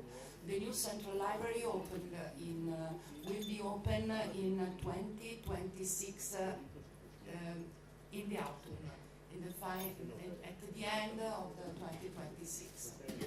And in this moment we organize the movement of the collection and the reorganization the documents in archive for open shelves and reorganization the system,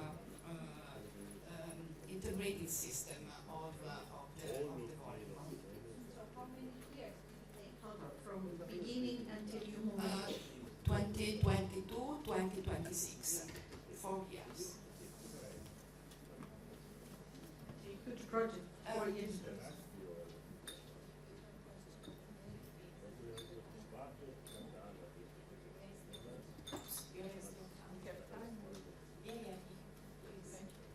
Thank you for the amazing ecosystem, library ecosystem you presented us. I have a question which concerns the UX design methods. to design so innovative services for the public. You have a team, you have a department that is implement UX design methods like personas, like prototyping, design thinking, EDI. Would you like to refer something about that? Because it's a way to detect the preferences and the needs of audience, and you know, sometimes maybe you realize that some of the actions and for the events that you design sometimes are more attractive to the audience instead of other actions. Thank you. The project of regeneration of branch libraries and the new central library is a project of the city, all departments, European Fund, regeneration and transformation of neighborhoods, educational department, social department, all department of the city is engaged in the project of the central public library, the new central public library, in the regeneration of, in particular, the department for the branches, the department of urban transformation and regeneration, urban regeneration, and we work together to redefine the layout and the concept of the branch libraries.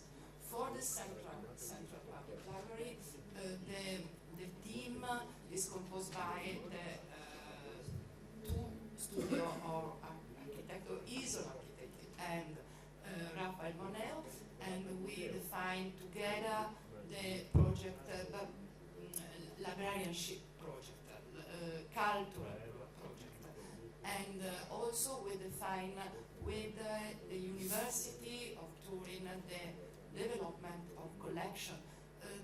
The city is involved together services and different institutions in this project. We present the planning and the program in different situations, focus group or public presentation, and discuss with not only the principal figures of the organization, but all the personnel in all spaces, areas of the city, in all branch libraries, because this project is a project collective of regeneration of personnel, of the vision of the library. Thank you so much for the presentation. Everybody's presentation was very inspiring. But I was wondering, do you have school visits? I mean, the schools, the children are coming to the library, or do they have school libraries in the schools? Thank you.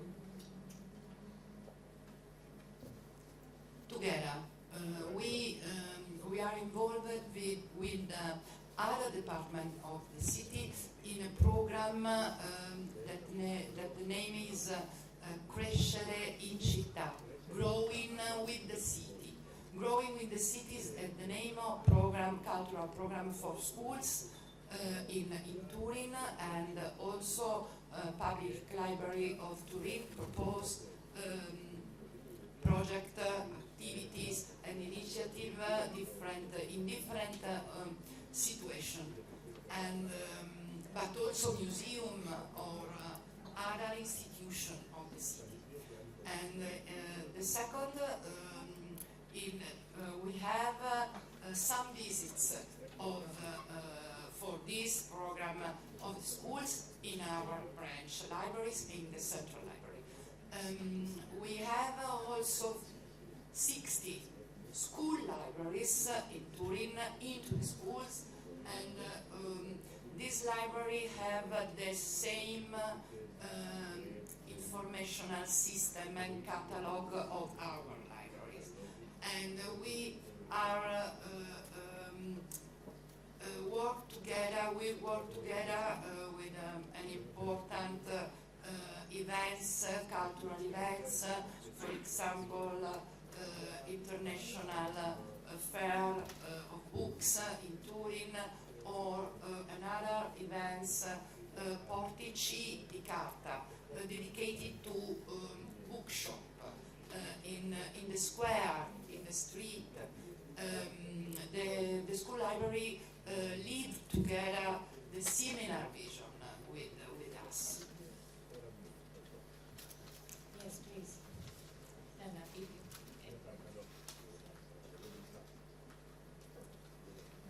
First of all, I want to thank l'Istituto Italiano di Cultura for inviting Cecilia Cognigni.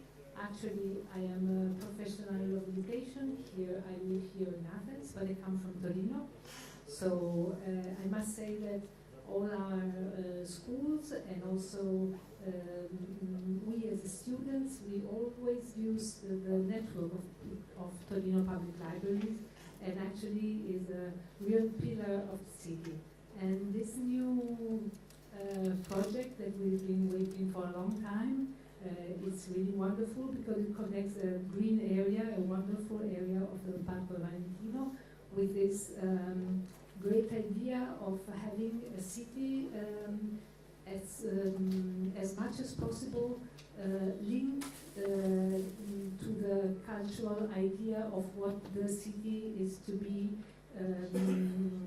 keen, and also as much as possible adjusted to the need of citizens, so to the kids or to people living in the city. So I'm very happy to be here and to hear this from you, and hopefully we'll be able to be in Torino for the inauguration of this library.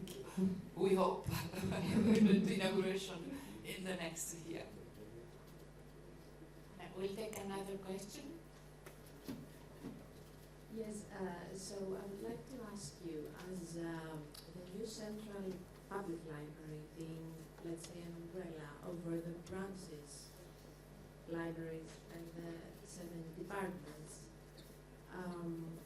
what would you say that would be a common code, general code, that would bring an alignment to the whole library and the whole city of Torino, so that you could achieve a smooth workflow and functional between, the central and the branches, and also the 7 departments that you mentioned?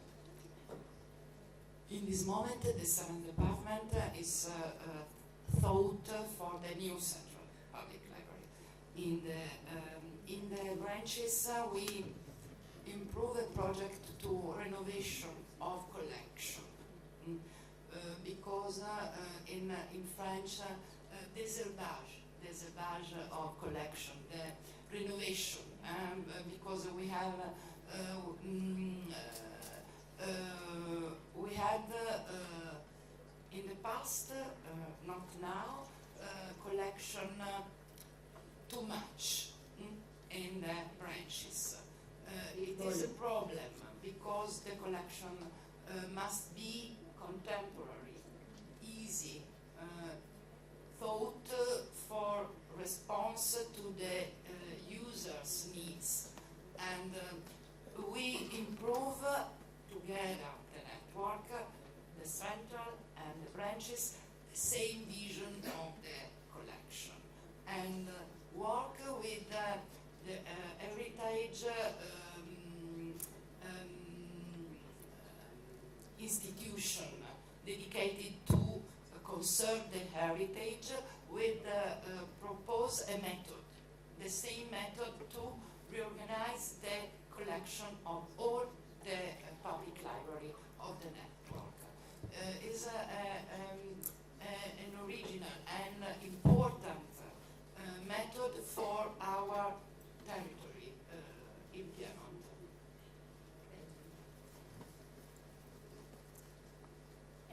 last question.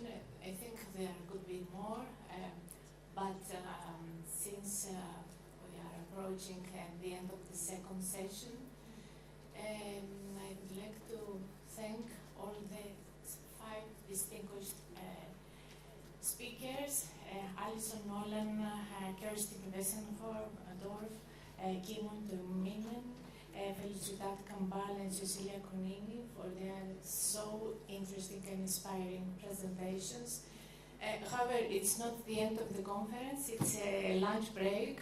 We'll have lunch until 4 o'clock, if I'm right. And then we'll come back and see the Greek side of this is the foreign side of the conference.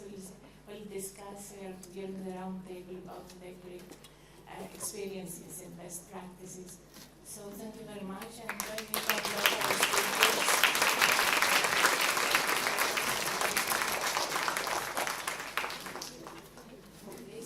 This session will be in Greek for our foreign speakers, so please take your headphones in order to follow the discussion. I would like to allow you a few minutes in case you don't have taken your headphones yet.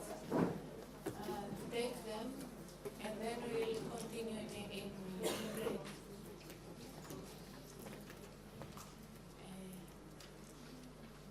Καλώς, αγαπητοί συνάδελφοι, καλώς επιστρέψατε μετά το φαγητό για το τελευταίο τμήμα, την τελευταία συνεδρία του σημερινού συνεδρίου, το τελευταίο τμήμα. Ακούσαμε όλο το πρωί τις πολύ σημαντικές ομιλίες των 5 διακεκριμένων ομιλητών μας και είμαι προσωπικά πολύ χαρούμενη που υπήρχε διαδραστική συζήτηση στο τέλος της κάθε ομιλίας. Η κεντρική ιδέα είναι όλα αυτά τα συνεργασία, συνοδοιπόροι μαζί με τις κοινότητες, η έμφαση στους χρήστες, η προσέγγιση όλων των ομάδων χρηστών της κάθε κοινότητας, ότι εστιάζουν τις υπηρεσίες στις τοπικές συνθήκες και τις ανάγκες των χρηστών, ότι οι βιβλιοθήκες δεν εργάζονται ατομικά σαν silo libraries in silos, αλλά συνεργατικά, αυτό το συν που και σε εμάς στην Ελλάδα πρέπει να γίνει πια, να εμφυτευτεί περισσότερο αυτή η νοοτροπία, δημιουργούν δίκτυα και η Οργανωτική Επιτροπή Ενίσχυσης Βιβλιοθηκών είναι ένα παράδειγμα πολύχρονο δικτύωσης βιβλιοθηκών και ιδρυμάτων. Θα ήθελα να αναφέρω, μιλώντας για την Οργανωτική Επιτροπή, θα ήθελα να αναφέρω τα ιδρύματα που συμμετέχουν στην Οργανωτική Επιτροπή.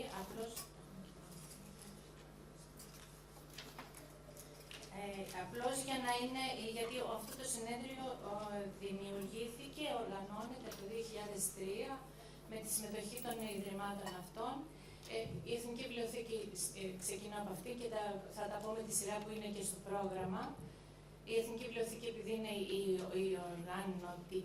το οργανωτικό ίδρυμα, το ίδρυμα που οργανώνει, το Ινστιτούτο Goethe, το Ινστιτούτο Cervantes, η Αμερικανική Πρεσβεία, η Βιβλιοθήκη των Βορείων Χωρών, η Βρετανική Σχολή Αθηνών, το Ιταλικό Ινστιτούτο, από τα ξένα ιδρύματα και από τα ελληνικά, η Βουλή των Ελλήνων, το Εθνικό Κέντρο Τεκμηρίωσης, το Γενικό Συμβούλιο Βιβλιοθηκών, το Ίδρυμα Ευγενίδου, η Ένωση Ελλήνων Βιβλιοθηκονόμων και Επιστημόνων Πληροφόρησης, η Μουσική Βιβλιοθήκη Λίλιαν Βουδούρη, η Δημοτική Βιβλιοθήκη Νέας Φιλαδέλφειας και η οργάνωση Διαβάζοντας Μεγαλώνω. Ακούσαμε λοιπόν τους ομιλητές, τους ξένους, ακούσαμε τις εμπειρίες τους. Τώρα σε αυτό το τμήμα θα ακούσουμε και την ελληνική εμπειρία, ελληνικές καλές πρακτικές και έχουμε 5 ήταν οι ομιλίες πρόβλημα και απουσιάζει. Είχαμε προγραμματίσει τις ερωτήσεις και γι' αυτό τις έχουν προετοιμάσει οι συνάδελφοι για να συζητήσουμε πάνω σε 2 ερωτήσεις και μετά στη δεύτερη ερώτηση θα ανοίξουμε και το διάλογο με το κοινό για να συμμεριστείτε ή να ανταλλάξουμε κάποιες απόψεις. Η πρώτη ερώτηση είναι ποιες είναι οι καλές πρακτικές και δραστηριότητες της βιβλιοθήκης σας ως οργανισμού ή και ως μέλος δικτύου όπως η Οργανωτική Επιτροπή Ενίσχυσης Βιβλιοθηκών στο γενικώς αποδεκτό αξίωμα που αποτελεί και το θέμα του παρόντος συνεδρίου ότι οι βιβλιοθήκες είναι συμπεριληπτικοί και ανοιχτοί δημοκρατικοί χώροι που προσεγγίζουν και εξυπηρετούν την κοινότητα των χρηστών τους ανταποκρινόμενος στις ποικίλες ανάγκες τους. Οι συνομιλήτριές μου είναι η δόκτωρ Chrysa Nikolaou, η Γενική Διευθύντρια της Εθνικής Βιβλιοθήκης της Ελλάδος, η κυρία Μαρία Καμιλάκη που είναι η Διευθύντρια. Είναι δύσκολος γραφειοκρατικός τίτλος. Αναπληρώτρια προϊσταμένη της Γενικής Διεύθυνσης Ηλεκτρονικής Διοίκησης Βιβλιοθήκης και Εκδόσεων. Καταλαβαίνετε γιατί δεν δυσκόλεψα πολύ τη συντονίστρια του πάνελ. Γιατί έβλεπα τον τίτλο στα αγγλικά και ευχαριστώ πολύ για την διευκόλυνση. Μετά είναι η κυρία Χαρά Πρίντεζη, που είναι η Διευθύντρια της Βιβλιοθήκης στο Ίδρυμα Γεννήδου.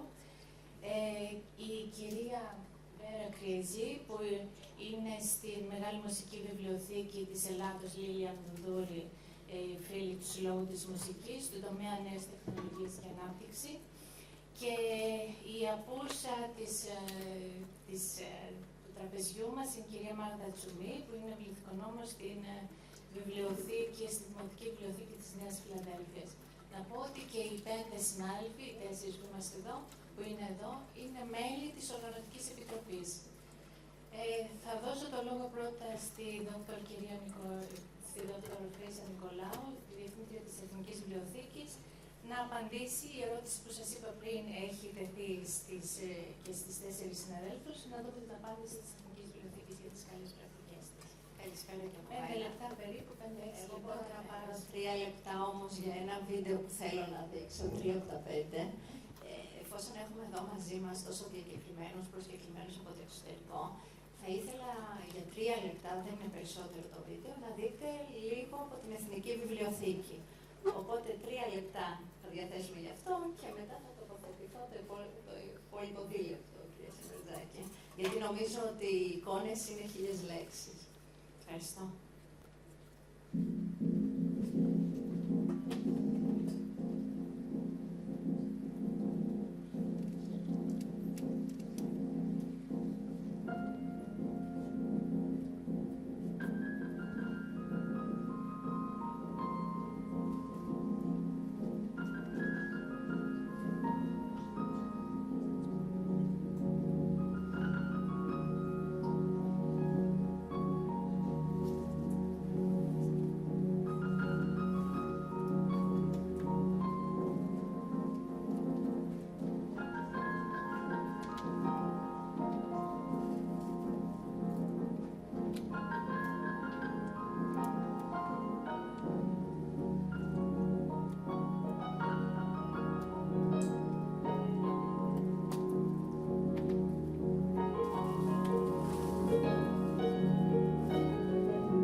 σε αυτά που είδατε.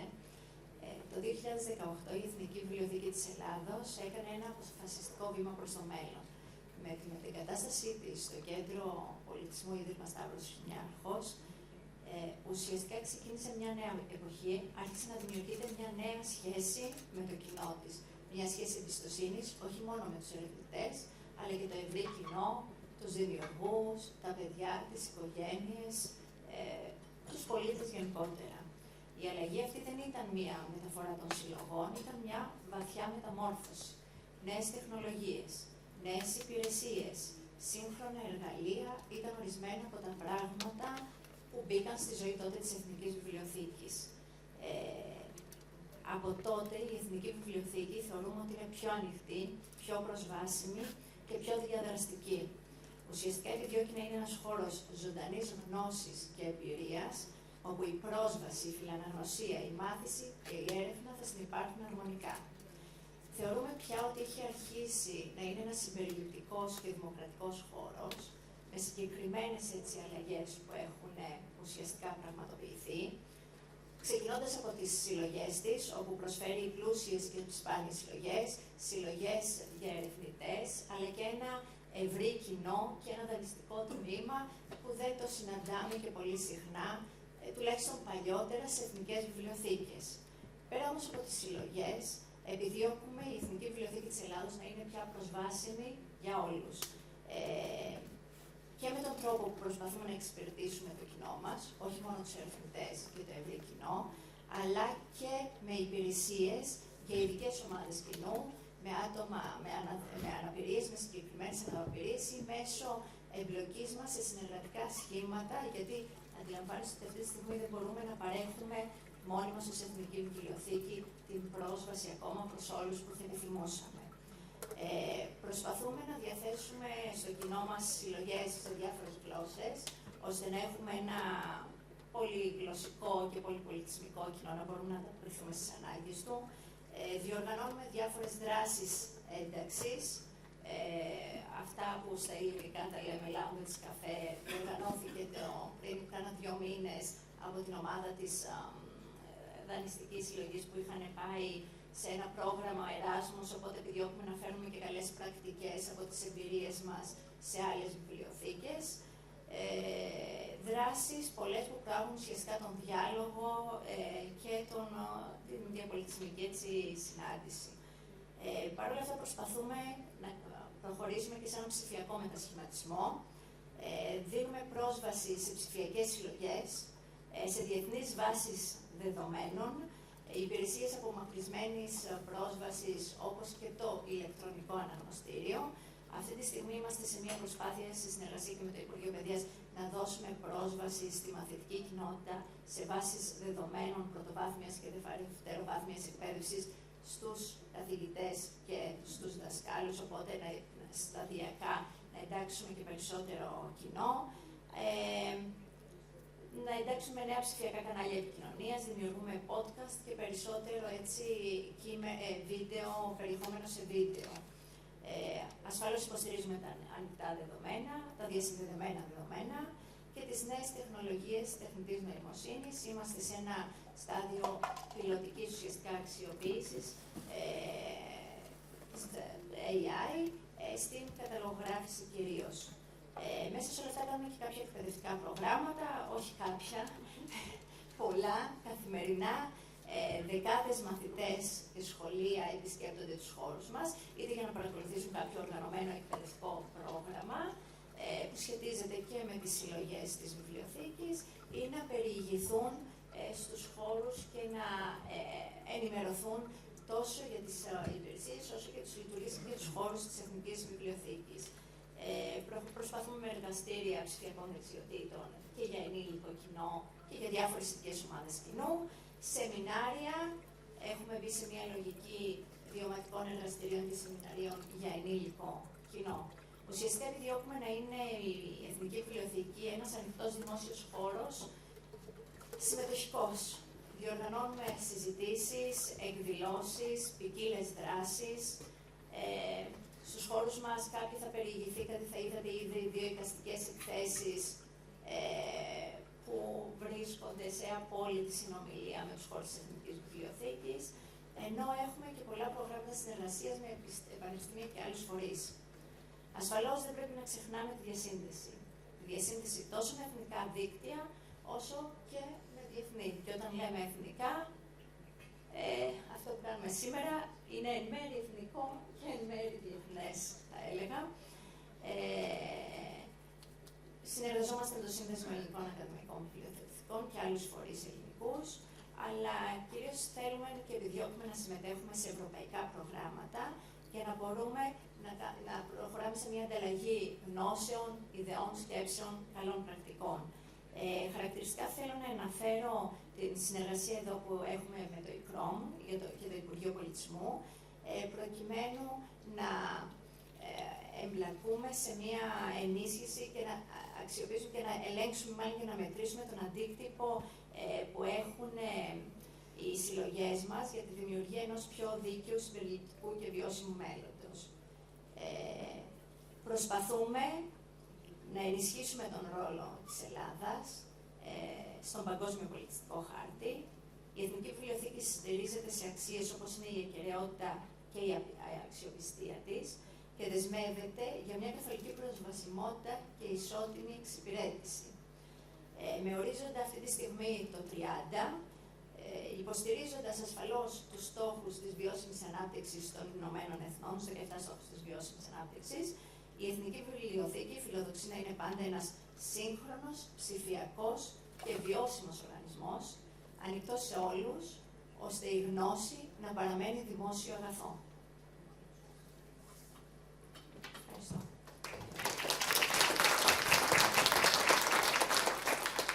Σύντομη αλλά περιεκτική ομιλία της πρώτης βιβλιοθήκης της χώρας, της Εθνικής Βιβλιοθήκης.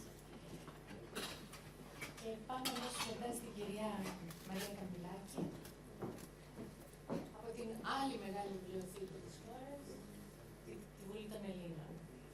Καλησπέρα και από εμένα. Ευχαριστούμε πολύ την Εθνική Βιβλιοθήκη για την άρτια διοργάνωση του συνεδρίου. Ξεκινάμε λοιπόν με την Βιβλιοθήκη της Βουλής. Για όσους δεν το γνωρίζετε, είναι συνεκτασιακή με το κοινοβουλευτικό βίο της χώρας. Η ίδρυσή της προβλέπεται ήδη στον κανονισμό της Βουλής του 1845 και την επόμενη χρονιά, με την εκλογή του Γεωργίου Τατσέτη ως βιβλιοφύλακα και αρχαιοφύλακα, ξεκινά στην ουσία η λειτουργία και η ενεργός παρουσία της Βιβλιοθήκης της Βουλής.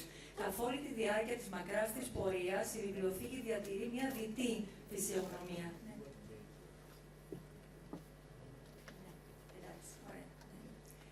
Διατηρεί μια διτή φυσιογνωμία αυτή της κοινοβουλευτικής βιβλιοθήκης, η οποία είναι προσανατολισμένη στην υποστήριξη του κοινοβουλευτικού έργου. Αυτή είναι η πρωταρχική της αποστολή, γι' αυτό ιδρύθηκε. Παράλληλα όμως, ήδη από το 19ο αιώνα, τόσο ως προς την ανάπτυξη της συλλογής της, όσο και ως προς τις παρεχόμενες υπηρεσίες, απέκτησε έναν γενικό χαρακτήρα. Άρα προσομοιάζει λοιπόν σήμερα και στη λειτουργία μιας γενικής βιβλιοθήκης, όχι αποκλειστικά κοινοβουλευτικού ενδιαφέροντος. Είμαστε στην ευχάριστη θέση να διαθέτουμε 3 διαφορετικά κτίρια που μας προσφέρουν τη δυνατότητα να διαμορφώσουμε την ταυτότητα της βιβλιοθήκης προς 3 διαφορετικές κατευθύνσεις, οι οποίες λειτουργούν μεν συμπληρωματικά, όχι αποκλειόμενα, δεν αποκλείει μία την άλλη, αλλά με μία εξειδίκευση. Το μέγαρο της Βουλής, που φιλοξενεί το κοινοβουλευτικό τμήμα της βιβλιοθήκης, άρα εκεί ο προσανατολισμός είναι πρωτίστως κοινοβουλευτικός. Η Βιβλιοθήκη Πόλης στο Καπνεργοστάσιο, ένα κτίριο ανοιχτό, προσβάσιμο στο κοινό που τα τελευταία χρόνια έχει μπει πάρα πολύ δυναμικά στο πολιτιστικό χάρτη της Αθήνας, και το κτίριο της Μπενακίου Βιβλιοθήκης στην οδό Ανθή Γαζή 2, πίσω από το Εθνικό Ιστορικό Μουσείο, το οποίο είναι υπό ανέγερση και σύντομα θα παραλάβει η Βουλή των Ελλήνων, θα ολοκληρωθεί το έργο και θα παραλάβουμε ένα πραγματικά κτίριο στο Λίδι, στο κέντρο της Αθήνας, που είναι πιο ερευνητικά προσανατολισμένο, συντονιζόμενο με το περιεχόμενο της Μπενακίου Βιβλιοθήκης. Οι 2 άγκυρες συνοηματικές της σημερινής τροτιλής τράπεζας είναι η ανοιχτότητα και η συμπεριληπτικότητα. Σε μια ιδανική κοινωνία δεν θα ήταν ανάγκη να διαφοροποιήσουμε τη μία από την άλλη. Η ανοιχτότητα θα εμπεριείχε για τη συμπεριληπτικότητα. Όμως, τελικά, εν της πράγμαση βλέπουμε ότι για να μπορούμε να είμαστε inclusive, να μπορούμε να είμαστε συμπεριληπτικοί, χρειάζεται να υιοθετήσουμε εξειδικευμένες τεχνολογίες και εργαλεία. Επομένως, σε μεθοδολογικό επίπεδο, μας διευκολύνει η ξεχωριστή αναλυτική κατηγορία της συμπεριληπτικότητας. Παρ' όλα αυτά, όλα όσα θα παρουσιαστούν στη συνέχεια αγκαλιάζουν αυτό που λέμε ανοιχτότητα, μια βιβλιοθήκη ως ανοιχτός χώρος για τους πολίτες ανεξαρτήτως οποιασδήποτε διάκρισης. Άρα, άλλωστε, για την βιβλιοθήκη της Βουλής, πολλό δε μάλλον, αυτού του είδους η αποστολή συντονίζεται και με τις βασικές αξίες του κοινοβουλευτισμού. Την ανοιχτότητα, την προσβασιμότητα στη γνώση, στην πληροφορία, τη διαφάνεια, την ισότιμη αντιμετώπιση όλων. Πάντοτε όταν μιλάμε για ανοιχτότητα στη βιβλιοθήκη, υπάρχει ανοιχτότητα ως προς το υλικό, το πώς προσφέρουμε λοιπόν το υλικό μας στους χρήστες, είτε σε αναλογική είτε σε ψηφιακή μορφή. Αναλογικότητα ως προς τις υπηρεσίες, πάλι είτε διαζώσεις είτε μέσω της αξιοποίησης τεχνολογικών μέσων. Και βέβαια οι δράσεις εξωστρέφειας που τα τελευταία χρόνια και για τη βιβλιοθήκη της Βουλής έχουν αποκτήσει μια αυτόνομη ύπαρξη. Άρα η ανοιχτότητα συνήθως πια σχεδόν ταυτίζεται με τις δράσεις εξωστρέφειας, αλλά δεν είναι μόνο αυτό. Έτσι, και το υλικό και οι υπηρεσίες συνεισφέρουν στο να δημιουργηθεί διάβλος επικοινωνίας με τις διαφοροποιημένες ομάδες κοινού. Πάντοτε στο επίκεντρο βρίσκονται τα τεκμήρια της βιβλιοθήκης. Με αφορμή λοιπόν ένα τεκμήριο, είτε πρόκειται για ένα αρχείο, ένα αρχειακό έγγραφο, είτε πρόκειται για μία έκδοση, για έργα τέχνης, για χειρόγραφους, κώδικες, για αντικείμενα τρισδιάστατα, πάντα λειτουργούν ως αφετηρία για να οικοδομήσουμε μία σχέση ανοίγματος και εμπιστοσύνης προς το κοινό. Και βέβαια να γνωρίσουμε και στους patrons, στους πελάτες, χρήστες, πείτε το όπως θέλετε, το τεράστιο υλικό που απόκειται στη βιβλιοθήκη της Βουλής. Υπάρχει μια μεγάλη ιδεολογική ευρύτητα ως προς τις δράσεις που προσφέρονται, είτε πρόκειται για εκπαιδευτικά προγράμματα, για εκθέσεις, τις επαιτειακές εκθέσεις της Βουλής, ενδεχομένως τις γνωρίζετε, ήδη από το 1994 έχει ξεκινήσει η Βουλή συστηματικά να διοργανώνει επαιτειακές εκθέσεις και σε αυτή την χρονική φάση ολοκληρώνουμε την έκθεση για τα 50 χρόνια από το Σύνταγμα του 1975 με μια πολιτοκεντρική οπτική με έμφαση στα ατομικά και κοινωνικά δικαιώματα. Την επόμενη εβδομάδα επικίνδυνται τα εγγένεια της έκθεσης, επομένως σας καλούμε να την επισκεφθείτε στο αμέσως επόμενο χρονικό διάστημα. Θα είναι μια πραγματικά ενδιαφέρουσα και πολυπρισματική έκθεση. Είτε πρόκειται για παρουσιάσεις βιβλίων, για θεματικά εργαστήρια, για ξεναγήσεις στα κτίρια και στις υπηρεσίες της βιβλιοθήκης, για συνέδρια, ημερίδες και ούτω καθεξής. Υπάρχει μεγάλη εξακτίνωση ιδεολογική και βέβαια και απεύθυνση σε διαφορετικές ηλικιακές ομάδες. Ξεκινάμε από την προσχολική αγωγή, από τα παιδάκια. Παραδείγματος χάρη, έχουμε ένα εκπαιδευτικό πρόγραμμα που λέγεται το Σπίτι των Βιβλίων, που επιχειρεί να καλλιεργήσει κουλτούρα αναγνώστη, κουλτούρα φιλαναγνωσίας ήδη στα πολύ μικρά παιδάκια για να γίνει παρέμβαση από νωρίς. Συνεχίζουμε με προγράμματα για την πρωτοβάθμια και τη δευτεροβάθμια εκπαίδευση, εξειδικευμένα για φοιτητές, ερευνητές και φτάνουμε βέβαια και στις δράσεις διαβίου μάθησης, με ενήλικο κοινό κτλ. Ενδεικτικά αναφέρω ορισμένα στατιστικά δεδομένα τα οποία ευγενώς μου προσκόμισαν δύο αγαπητές συνάδελφοι που είναι και μαζί μας στο κοινό, η κυρία Καραπάνου, η προϊσταμένη του Τμήματος Κοινοβουλευτικών Αρχείων και η κυρία Παπακοσταντίνου, η προϊσταμένη του Τμήματος Κοινοβουλευτικής Βιβλιοθήκης. Βλέπετε ότι στο μέγαρο της Βουλής είχαμε περίπου 800 μαθητές και μαθήτριες κατά τη διάρκεια της χρονιάς μέχρι τώρα και πολλούς φορείς που έρχονται και ξεναγούνται, αλλά ενήλικο κοινό, έτσι, είτε πρόκειται για πανεπιστήμια, είτε για δράσεις που οργανώνονται με αφορμή ημέρες όπως ο περίπατος του βιβλίου, η ημέρα αρχείων, η Ευρωπαϊκή Μέρα Συντήρησης και ούτω καθεξής, πιο περιορισμένα στο μέγαρο, γιατί υπάρχει αυτή η προκατάληψη που δεν ισχύει ότι το μέγαρο είναι περίκλειστο και αφιερωμένο μόνο έτσι του κοινοβουλευτισμού και της νομοπαραγωγικής διαδικασίας. Δεν ισχύει. Η βιβλιοθήκη είναι ανοιχτή από το πρωί μέχρι το βράδυ για όλους τους πολίτες και αυτό το στερεότυπο προσπαθούμε να άρουμε εδώ και πολλά χρόνια. Ελπίζουμε ότι το πετυχαίνουμε σταδιακά. Το καπνεργοστάσιο πιο ανοιχτό, έτσι 2.000 μαθητές και μαθήτριες το επισκέπτονται καθημερινά. Έχει εμπεδοθεί πολύ πιο εύκολα και πολύ πιο γρήγορα η ανοιχτότητα του κτηρίου λόγω και της φυσιογνωμίας του. Εδώ βλέπετε μερικά στιγμιότυπα από δράσεις διαβίου μάθησης, λέσχη ανάγνωσης και για εφήβους και για ενηλίκους, έτσι θεματικές παρουσιάσεις στον χώρο των ειδικών συλλογών, μια αφορμή για τους πολίτες να μπουν στο μέγαρο του Κοινοβουλίου και να έχουν μια έτσι εκ του σύνεγγυς εικόνα. Έχουμε διαπιστώσει ότι αυτό που ενδιαφέρει πάρα πολύ το κοινό είναι το backstage της βιβλιοθήκης, οι διαδικασίες που απαιτούνται για να μπορέσουμε εμείς να παράσχουμε υλικό. Άρα λοιπόν είτε έχει να κάνει με αρχαιονομικά ζητήματα, με βιβλιοθηκονομικά και ιδιαίτερα με τη συντήρηση των τεκμηρίων, είναι πάρα πολύ μεγάλο το ενδιαφέρον του κοινού. Οπότε συχνά ανοίγουμε τη βιβλιοθήκη και έρχεται ο κόσμος να δει πώς δουλεύουν οι εξειδικευμένοι επαγγελματίες. Και γιατί όχι και τα νέα παιδιά να αποκτήσουν και νέες επαγγελματικές προοπτικές. Δίνουμε και ιδέες λοιπόν για επαγγελματικό προσανατολισμό, γιατί αν θέλουμε να μιλάμε για δικτύωση με την κοινότητα, δεν είναι μόνο να παρουσιάσουμε έτσι, την πραμάτια μας, είναι να δώσουμε και επιλογές, να ανοίξουμε έτσι και νέους ορίζοντες στους ανθρώπους που επισκέπτονται τη βιβλιοθήκη. Διατηρούμε ένα δίκτυο συνεργασιών με τοπικά μουσεία, με τα οποία έχουμε συστηματική σχέση, όπως το Μουσείο Εθνικής Αντίστασης Χωρισχάδων, το Μουσείο Οικογένειας Τρικούπη στο Μεσολόγγι, η μόνιμη έκθεση στην Οικία Μπελογιάννη στην Αμαλιάδα και τώρα υποκατασκευή βρίσκεται το Μουσείο Βιολογικής Ωκεανογραφίας στη Λίμνη Ευβοίας. Μία ευκαιρία για τη Βιβλιοθήκη της Βουλής να βγαίνει από την Αθήνα και να συνομιλεί έτσι με τις τοπικές κοινωνίες, το οποίο πάντοτε είναι μια πολύ πλούσια εμπειρία. Το πρόγραμμα ενίσχυσης βιβλιοθηκών, δεχόμαστε καθημερινά αιτήματα από σχολικές, δημόσιες, βιβλιοθήκες φυλακών, νοσοκομείων και προσπαθούμε με το βιβλιακό μας απόθεμα να ενισχύουμε τις βιβλιοθήκες αυτές και αυτή είναι μια από τις πολύ σημαντικές όψεις του έργου μιας κεντρικής βιβλιοθήκης που μπορεί να ενισχύσει τις μικρότερες που έχουν και λιγότερους οικονομικούς πόρους. Και βέβαια, ένα πεδίο στο οποίο τα τελευταία χρόνια τοποθετούμαστε δυναμικά και σκοπεύουμε και να το εξελίξουμε είναι η εκπαίδευση χρηστών. Θα συζητήσουμε και στη συνέχεια, είτε πρόκειται για καλλιέργεια της κουλτούρας αναγνώστη τύπου, όπως βλέπετε το εργαστήριο εκεί κάτω, είτε πρόκειται για φιλαναγνωσία, είτε για ψηφιακές πηγές. Η εκπαίδευση χρηστών νομίζω έχει αποκτήσει πολύ σημαντικό ρόλο. Έχουν αποκτήσει οι βιβλιοθήκες πολύ σημαντικό ρόλο σε ό,τι αφορά την εκπαίδευση των χρηστών. Βλέπετε εδώ το λόγο του έργου ψηφιοποίησης και τεκμηρίωσης ενός τεράστιου όγκου υλικού που ολοκληρώσαμε προσφάτως, χρηματοδοτούμενο βέβαια με ευρωπαϊκούς και εθνικούς πόρους. Και σας καλούμε να επισκεφθείτε και το ψηφιακό αποθετήριο της Βιβλιοθήκης της Βουλής, το digitallibrary.parliament.gr. Εκεί θα βρείτε λοιπόν ένα τεράστιο όγκο ετερόκλητου υλικού που κυμαίνεται από το κοινοβουλευτικό μέχρι αρχεία προσωπικότητων, χειρόγραφους κώδικες, χάρτες και πολλά και διαφορετικά τεκμήρια. Σας καλούμε να το επισκεφτείτε και θα χαρούμε να έχουμε και τις εντυπώσεις σας. Οι ψηφιακοί πόροι πλαισιώνουν ακόμη και τις επαιτειακές εκθέσεις. Προσπαθούμε να δημιουργούμε λοιπόν ψηφιακή εκδοχή των εκθέσεων και των εκπαιδευτικών προγραμμάτων, ώστε να είναι προσβάσιμη από παντού, από την τάξη, από το πανεπιστήμιο, από κάποιον που ζει σε μια απομονωμένη περιοχή, ή να είναι εφικτή λοιπόν η πρόσβαση στο υλικό της βιβλιοθήκης.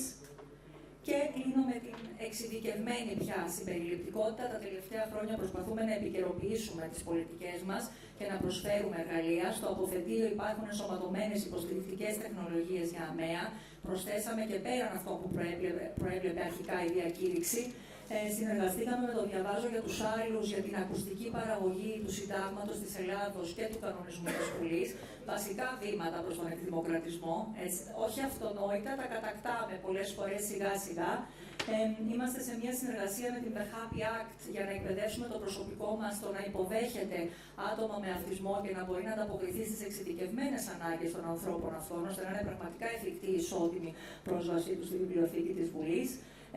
Τα τελευταία χρόνια τρέχουμε στο καπνεργοστάσιο ένα εργαστήριο που λέγεται «Λέξεις που πληγώνουν, λέξεις που χαμογελούν», που είναι αφιερωμένο στο λεκτικό εκφοβισμό και τον γλωσσικό προσδιορισμό της διαφορετικότητας, άρα η συμπεριληπτικότητα και μέσα από εκπαιδευτικά εργαλεία που παρέχουμε ανοιχτά προς τους εκπαιδευτικούς, προκειμένου να τους υποβοηθήσουμε στο έργο τους. Και κάτω βλέπετε μία προσαρμοσμένη εκδοχή του εργαστηρίου για το λεκτικό εκφοβισμό στην τρίτη ηλικία. Το καπί Εγάλιο λοιπόν μας επισκέφθηκε στο καπνεργοστάσιο και μιλήσαμε για το σεξισμό της ηλικίας αυτή τη φορά, που είναι μια μορφή bullying που υφίστανται οι μεγαλύτερης ηλικίας άνθρωποι. Και πάνω βλέπετε επίσκεψη του Κέντρου Εκπαίδευσης και Αποκατάστασης Τυφλών στις ειδικές συλλογές με απτικά εκθέματα Και οι ωφελούμενοι του κέντρου τώρα μας δημιουργούν και ένα οπτικό έκθεμα που θα συμπεριλάβουμε στην έκθεση για το Σύνταγμα του 1975, στο οποίο μάλιστα κατοχυρώνεται συνταγματικά και η προστασία της αναπηρίας. Επομένως, τι καλύτερο από το να έχουμε ένα έργο φτιαγμένο από την κοινότητα αναφοράς για το συγκεκριμένο θέμα. Ωραία. Αυτά από μένα. Σας ευχαριστώ πολύ και θα χαρώ να ακούσω τις ερωτήσεις και τα σχόλιά σας.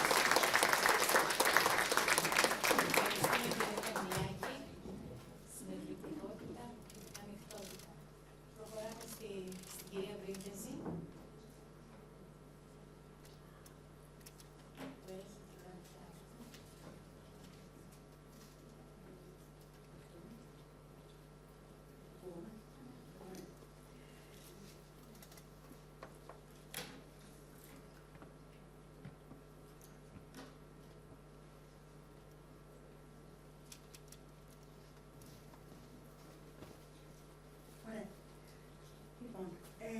Η βιβλιοθήκη του Ιδρύματος Ευγενίδου δεν είναι μια τόσο μεγάλη βιβλιοθήκη όπως η Εθνική Βιβλιοθήκη της Βουλής που ακούσαμε πριν να δραστηριοποιείται σε διάφορους τομείς.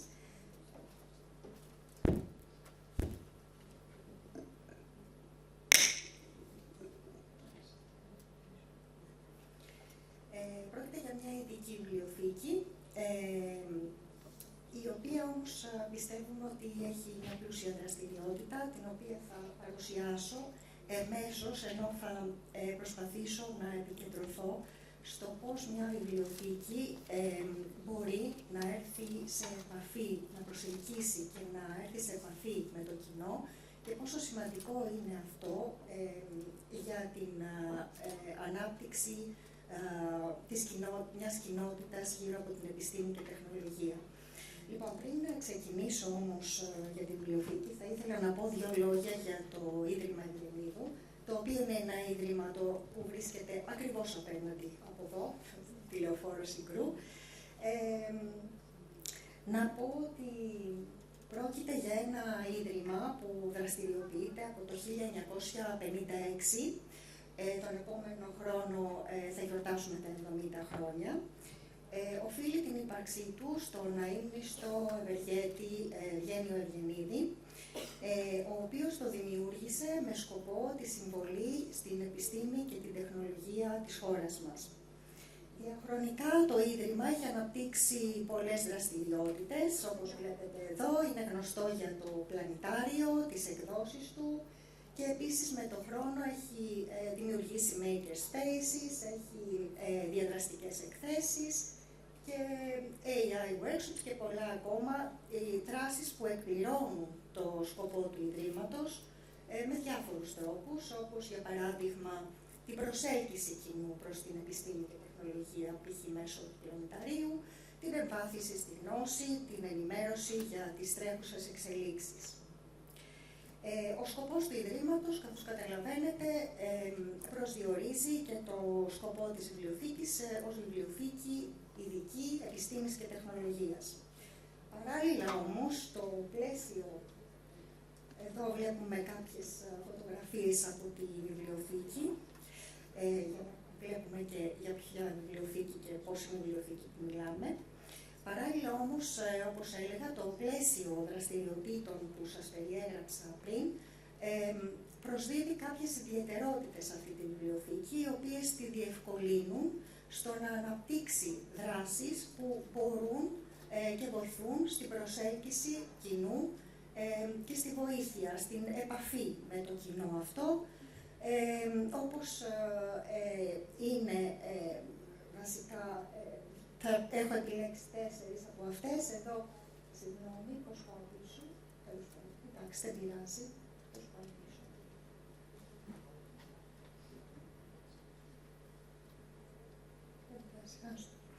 Λοιπόν, είναι για παράδειγμα η πρόσβαση σε όλες, ελεύθερη πρόσβαση που δίνεται.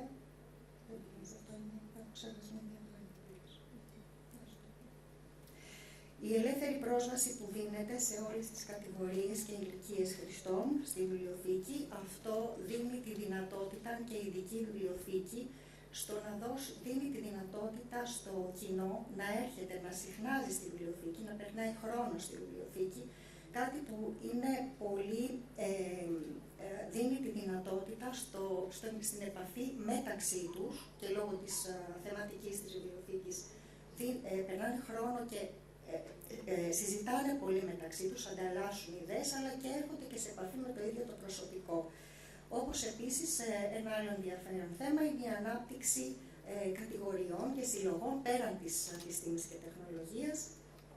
Όπως βλέπετε εδώ, σε αυτή τη φωτογραφία, είναι φωτογραφία από τη βιβλιοθήκη που με συλλογές αρχαίας γραμματείας, λογοτεχνίας κτλ. Αυτό έχει το ενδιαφέρον ότι προσελκύεται και κοινό, επιπλέον κοινό.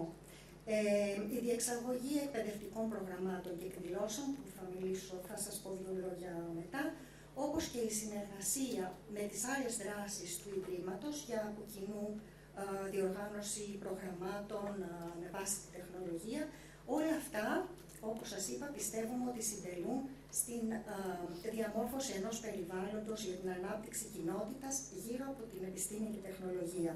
Θα ήθελα να σταθώ λίγο στη συνεργασία μας με την εκπαιδευτική κοινότητα.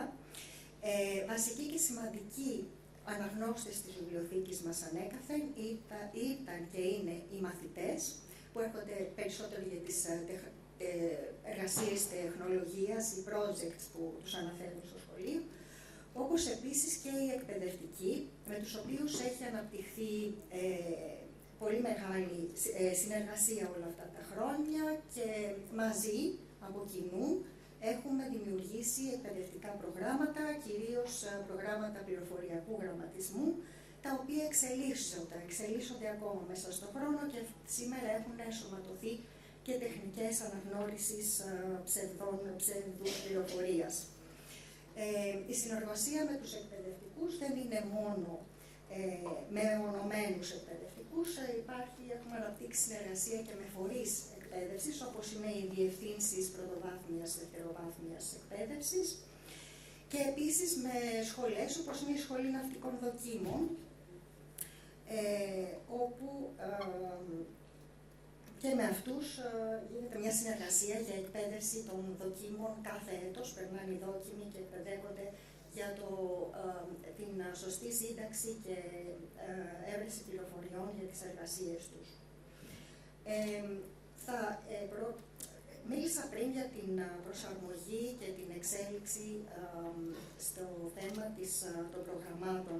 Το θέμα της προσαρμογής στις ανάγκες κάθε εποχής θεωρούμε ότι είναι πολύ σημαντικό για μας σε όλες τις βιβλιοθήκες και προσπαθούμε να τηρούμε αυτή την παρακολούθηση των αναγκών κάθε εποχής.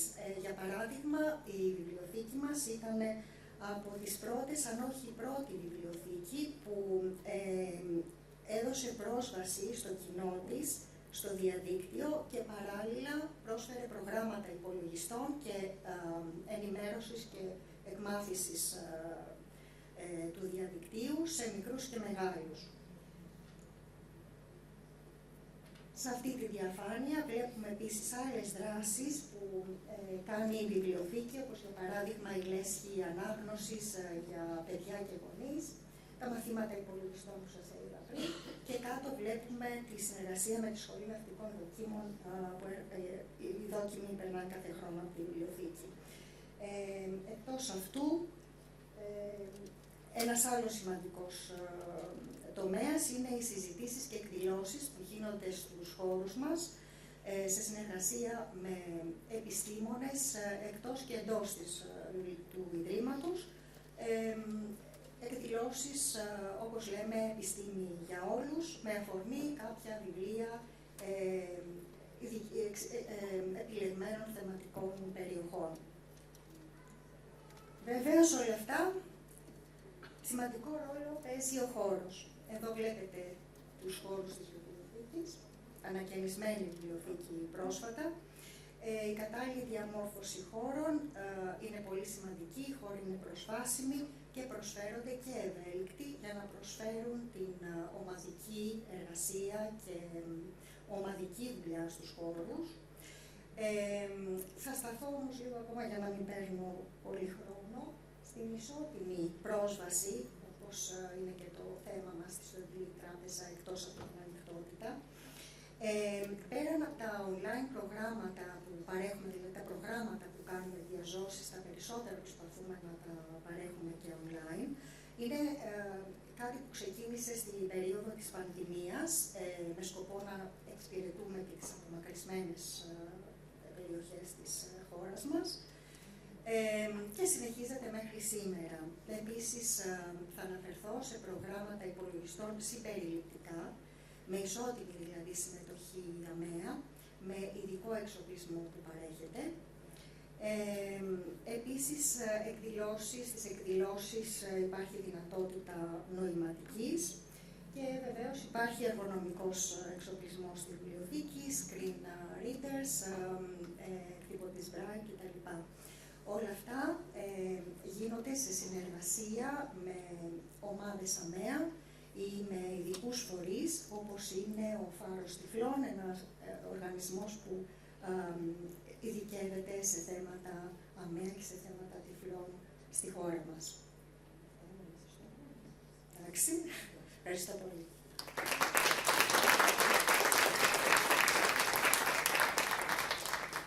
Από τη μία ειδική βιβλιοθήκη θα πάμε στη δεύτερη ειδική βιβλιοθήκη, η κυρία βιβλιοθήκη Λιανοχή.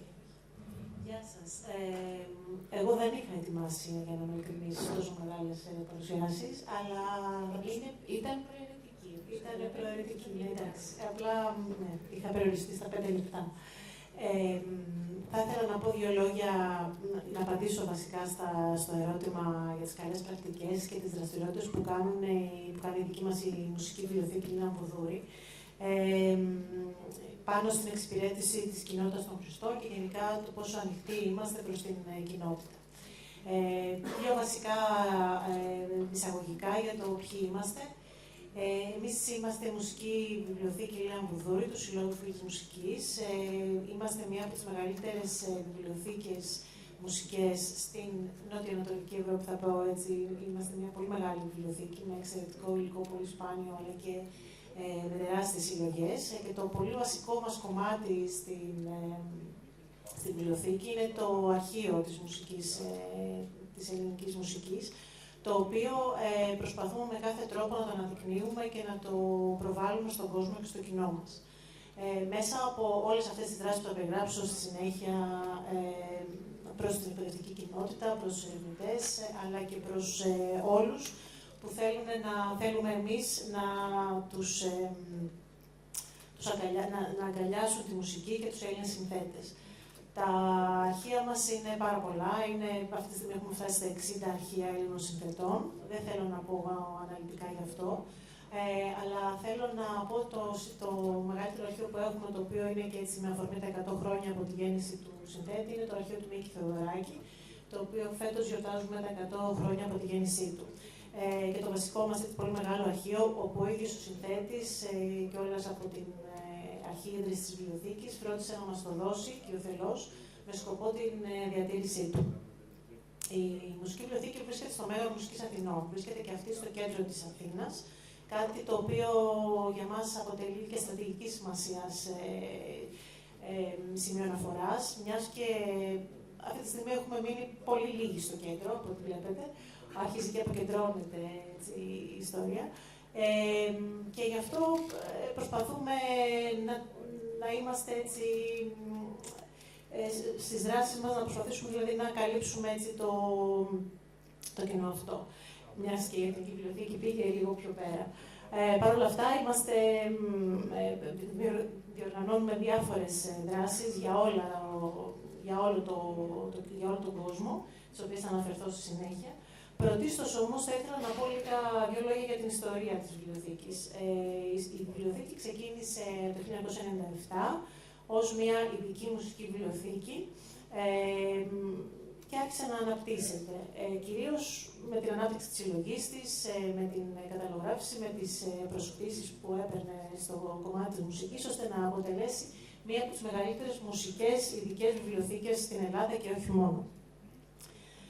Στη συνέχεια, τα χρόνια περνάνε και βλέπουμε ότι η κοινότητα έχει μία άλλη ανάγκη. Μπαίνουμε δηλαδή σε μία λογική ότι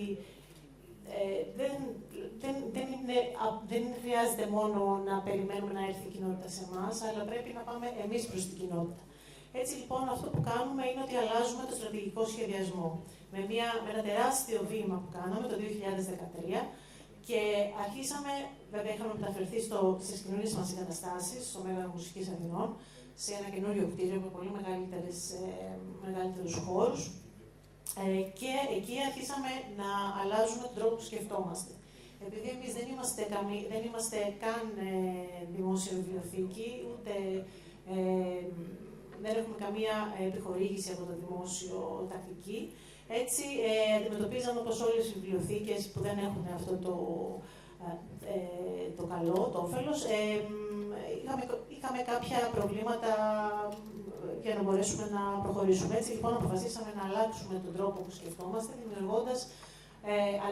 αλλάζοντας το στρατηγικό μας σχεδιασμό. Έτσι λοιπόν αρχίσαμε να διοργανώνουμε πολλές δράσεις για τα παιδιά, για παιδιά μικρότερης ηλικίας, δημοτικού και κάποιες τάξεις του γυμνασίου.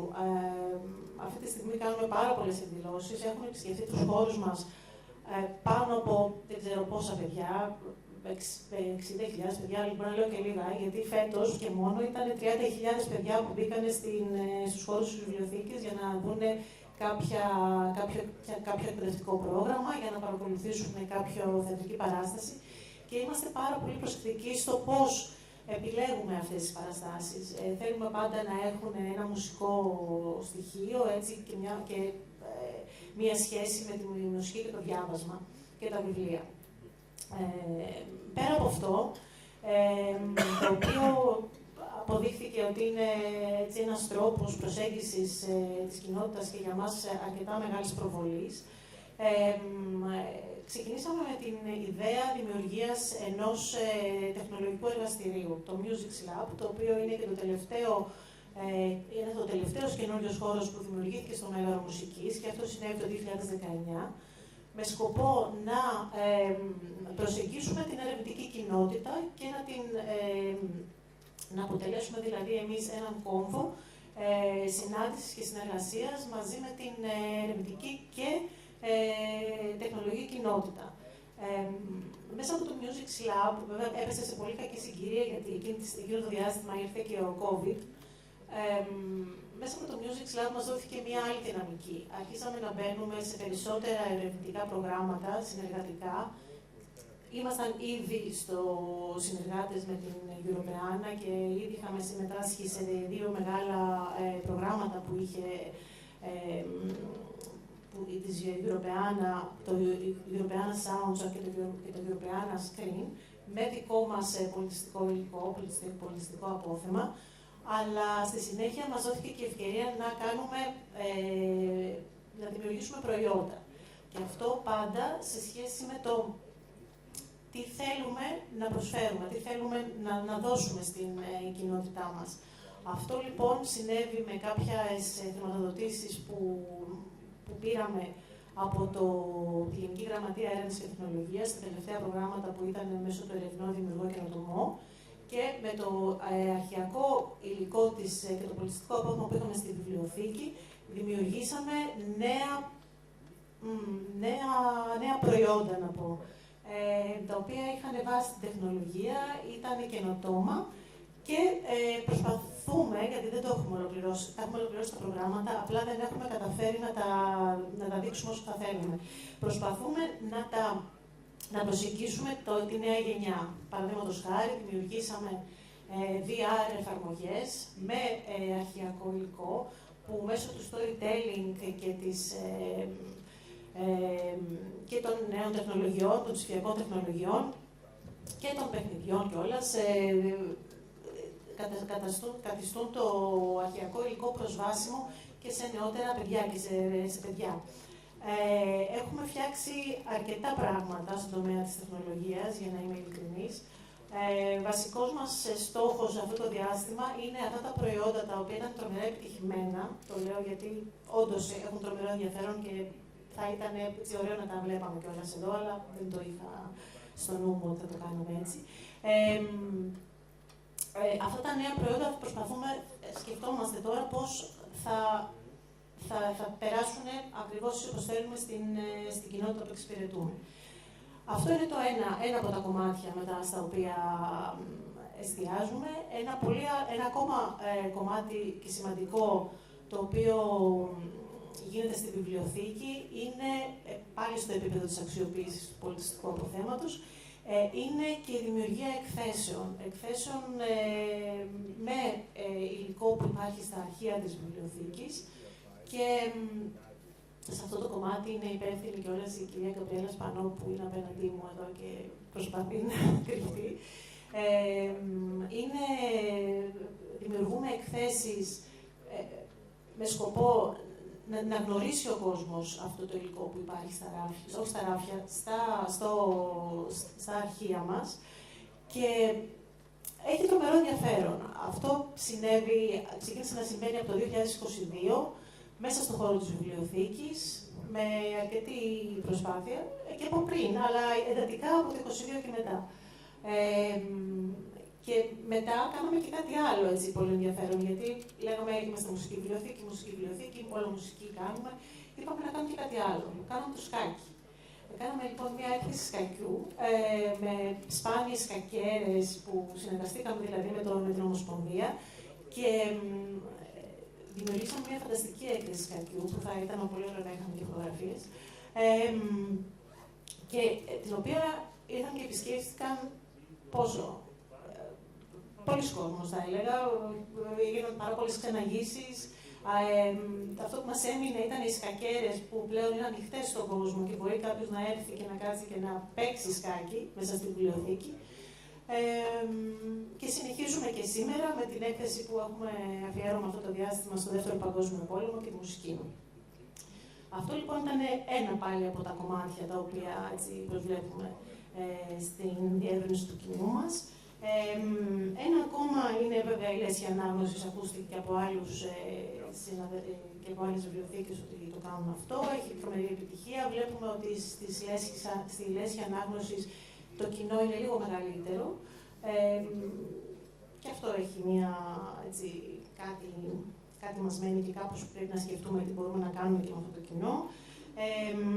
Σημαντικό για την ανοιχτότητα και είναι ότι εμάς η βιβλιοθήκη έκλεινε γύρω στις 5 παρατέταρτο κάθε μέρα, εκτός από τις Τετάρτες. Αυτή τη στιγμή έχουμε πετύχει να είναι ανοιχτή κάθε μέρα μέχρι τις 7. Και αυτό είναι πολύ σημαντικό. Και βλέπουμε ότι ο κόσμος το είχε ανάγκη αυτό, οπότε είναι κάτι το οποίο το έχουμε πετύχει και αυτό. Τα τελευταία 2 χρόνια σκεφτόμασταν πώς θα μπορούμε να είμαστε ανοιχτοί και μάλλον η βιβλιοθήκη μας και οι υπηρεσίες της να γίνονται πιο προσβάσιμες και από άλλες ομάδες κοινού.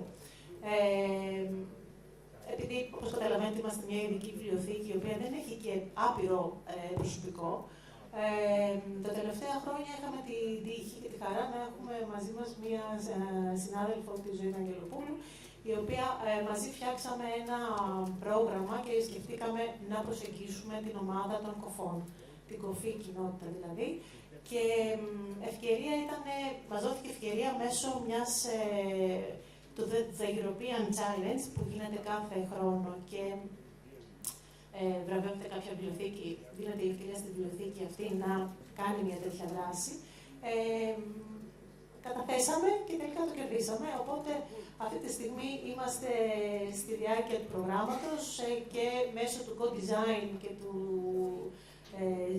participatory design αυτή τη στιγμή περιμένουμε και εμείς να δούμε πώς θα οργανώσουμε αυτά τα workshops με την κοινότητα των κοφών για να μπορέσουμε να είμαστε πιο συμπεριληπτικοί. Αυτά λοιπόν είναι κάποια από αυτά που κάνουμε στη μουσική βιβλιοθήκη. Πραγματικά είναι τόσο πολλά μερικές φορές που δεν ξέρω και εγώ πώς να τα παρουσιάσω. Σημαντικό κομμάτι για μας είναι και η άλλη πολιτιστική κληρονομιά, την οποία είναι και το δικό μου, η δική μου αγάπη.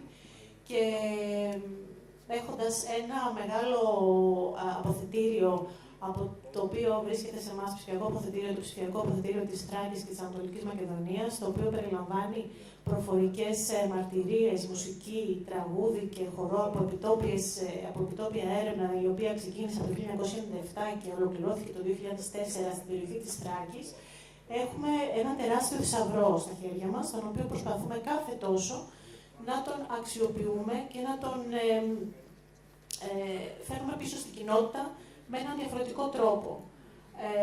Έχουμε ταξιδέψει τα τελευταία χρόνια λόγω ενός προγράμματος που είχαμε, τα χρώματα. Έχουμε ταξιδέψει στις περιοχές της Θράκης και στο Σουφλί και στη Δράμα και στις Σέρες και είδαμε πόσο ανάγκη έχει ο κόσμος για να έρχεται σε επαφή με έναν οργανισμό όπως εμείς, δηλαδή μια βιβλιοθήκη να πω, ότι νιώθει την ανάγκη να είναι μέρος αυτής της κοινότητας. Αυτό το κρατάμε εμείς στο μυαλό μας, έχουμε σκοπό να το προχωρήσουμε λιγάκι σε ένα μεγαλύτερο επίπεδο και να δημιουργήσουμε νέες δράσεις, νέες ευκαιρίες για αυτές τις κοινότητες, ώστε να δημιουργήσουμε κάτι μαζί, χωρίς να τους αποκλείουμε, πάντα να είναι μέρος του σχεδιασμού μας, ώστε να έχει και το σωστό αντίκτυπο όπως ακριβώς πρέπει. Αυτά. Ελπίζω να... Ευχαριστώ πάρα πολύ. Στη διάθεσή σας για οτιδήποτε έτσι θέλετε να ρωτήσετε. Ευχαριστώ πολύ. Προσωπικά ευχαριστώ και τις 4 συναδέλφους. Αλλιώς είχα προγραμματίσει αυτό το panel discussion, αλλά τελικά αυτά που παρουσιάσατε ήταν τόσο πολύ σημαντικά και είναι σημαντικό να ακουστούν και στην ελληνική και στη διεθνή κοινότητα, γιατί μην νομίζετε και στην Ελλάδα δεν γνωρίζουμε εύκολα τι κάνει κάθε βιβλιοθήκη. Οπότε στο πλαίσιο της κοινότητας, της συμπερίληψης, της ανοιχτότητας που είναι και ο τίτλος του συνεδρίου, θεωρώ ότι ήταν καλύτερο που ακούσαμε τις καλές πρακτικές στο θέμα του συνεδρίου. Πλησιάζουμε στον χρόνο της λήξης του συνεδρίου, αλλά ήθελα να ρωτήσω αν υπάρχουν ερωτήσεις προς τις 4 παρουσιάσεις που κάνουν οι 4 συνάδελφοι, πριν να κλείσουμε. Παρακαλώ.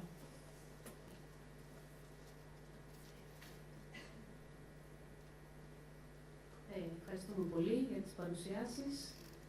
Θα ήθελα να κάνω την εξής ερώτηση όσον αφορά την ανοιχτότητα και τις καλές πρακτικές προς όλες. Έχετε στον σχεδιασμό σας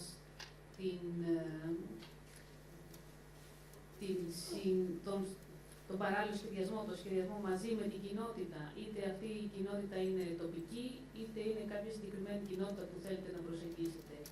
Και αν ναι, ποια είναι η γνώμη σας πάνω σε αυτό και πώς διατηρείτε την ισορροπία μεταξύ του τι θέλει η κοινότητα και τι έχει να πει η Δήμον από πίσω.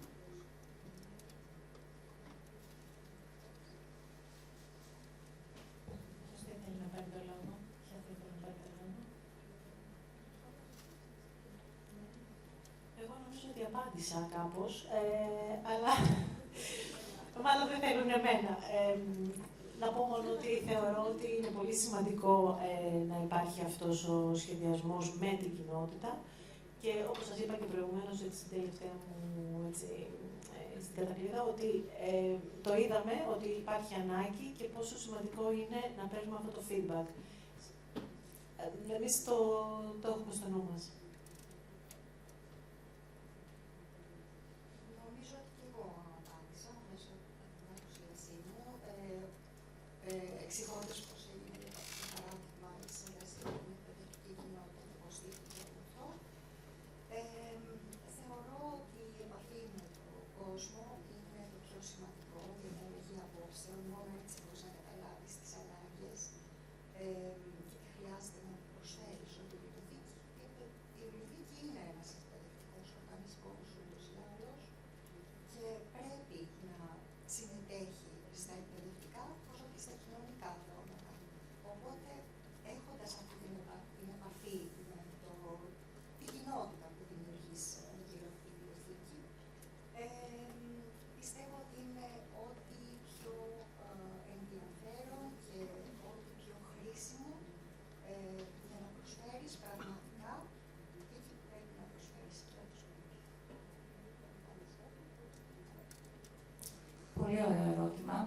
Για εμάς η επαφή με την κοινότητα ή τις κοινότητες είναι και κατευθυντήριο άξονας για τη διαμόρφωση των προγραμμάτων και θα πω μερικά παραδείγματα εμπειρικά. Ειδικά στο καπνεργοστάσιο υπάρχει συστηματική σχέση και με τα σχολεία της ευρύτερης περιοχής της Γ' Αθήνας και της Α' Αθήνας. Άρα συνομιλούμε διαρκώς με τους εκπαιδευτικούς και προσπαθούμε να προσαρμόζουμε κάθε χρόνο τα αναγνώσματα της λέσχης ανάγνωσης στο αναλυτικό πρόγραμμα έτσι ώστε να μπορούν να κουμπώνουν. Το εργαστήριο το λεκτικό εκφοβισμό ξεπήδησε μέσα από μια ευρύτερη έκθεση τη Γλωσσόπολη.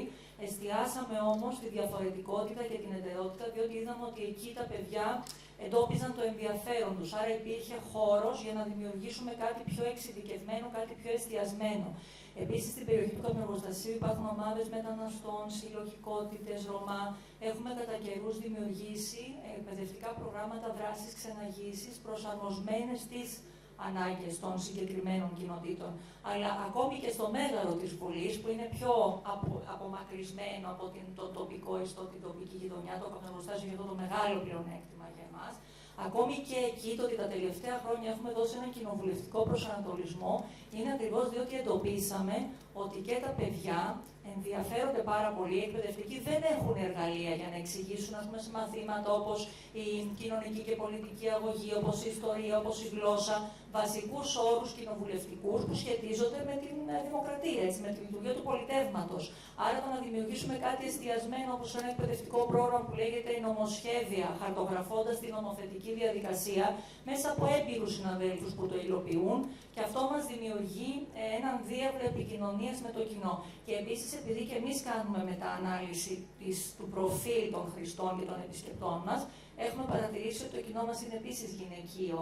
Και από μια ηλικία και μετά προσπαθούμε λοιπόν να προσελκύσουμε το νεανικό ακροατήριο, όχι μόνο μέσα από τα εκπαιδευτικά προγράμματα, και το φοιτητικό κοινό μας ενδιαφέρει και οι νέοι 20 με 30 μας ενδιαφέρουν. Δεν θέλουμε να έχει συγκεκριμένα δημογραφικά χαρακτηριστικά το προφίλ των χρηστών της βιβλιοθήκης.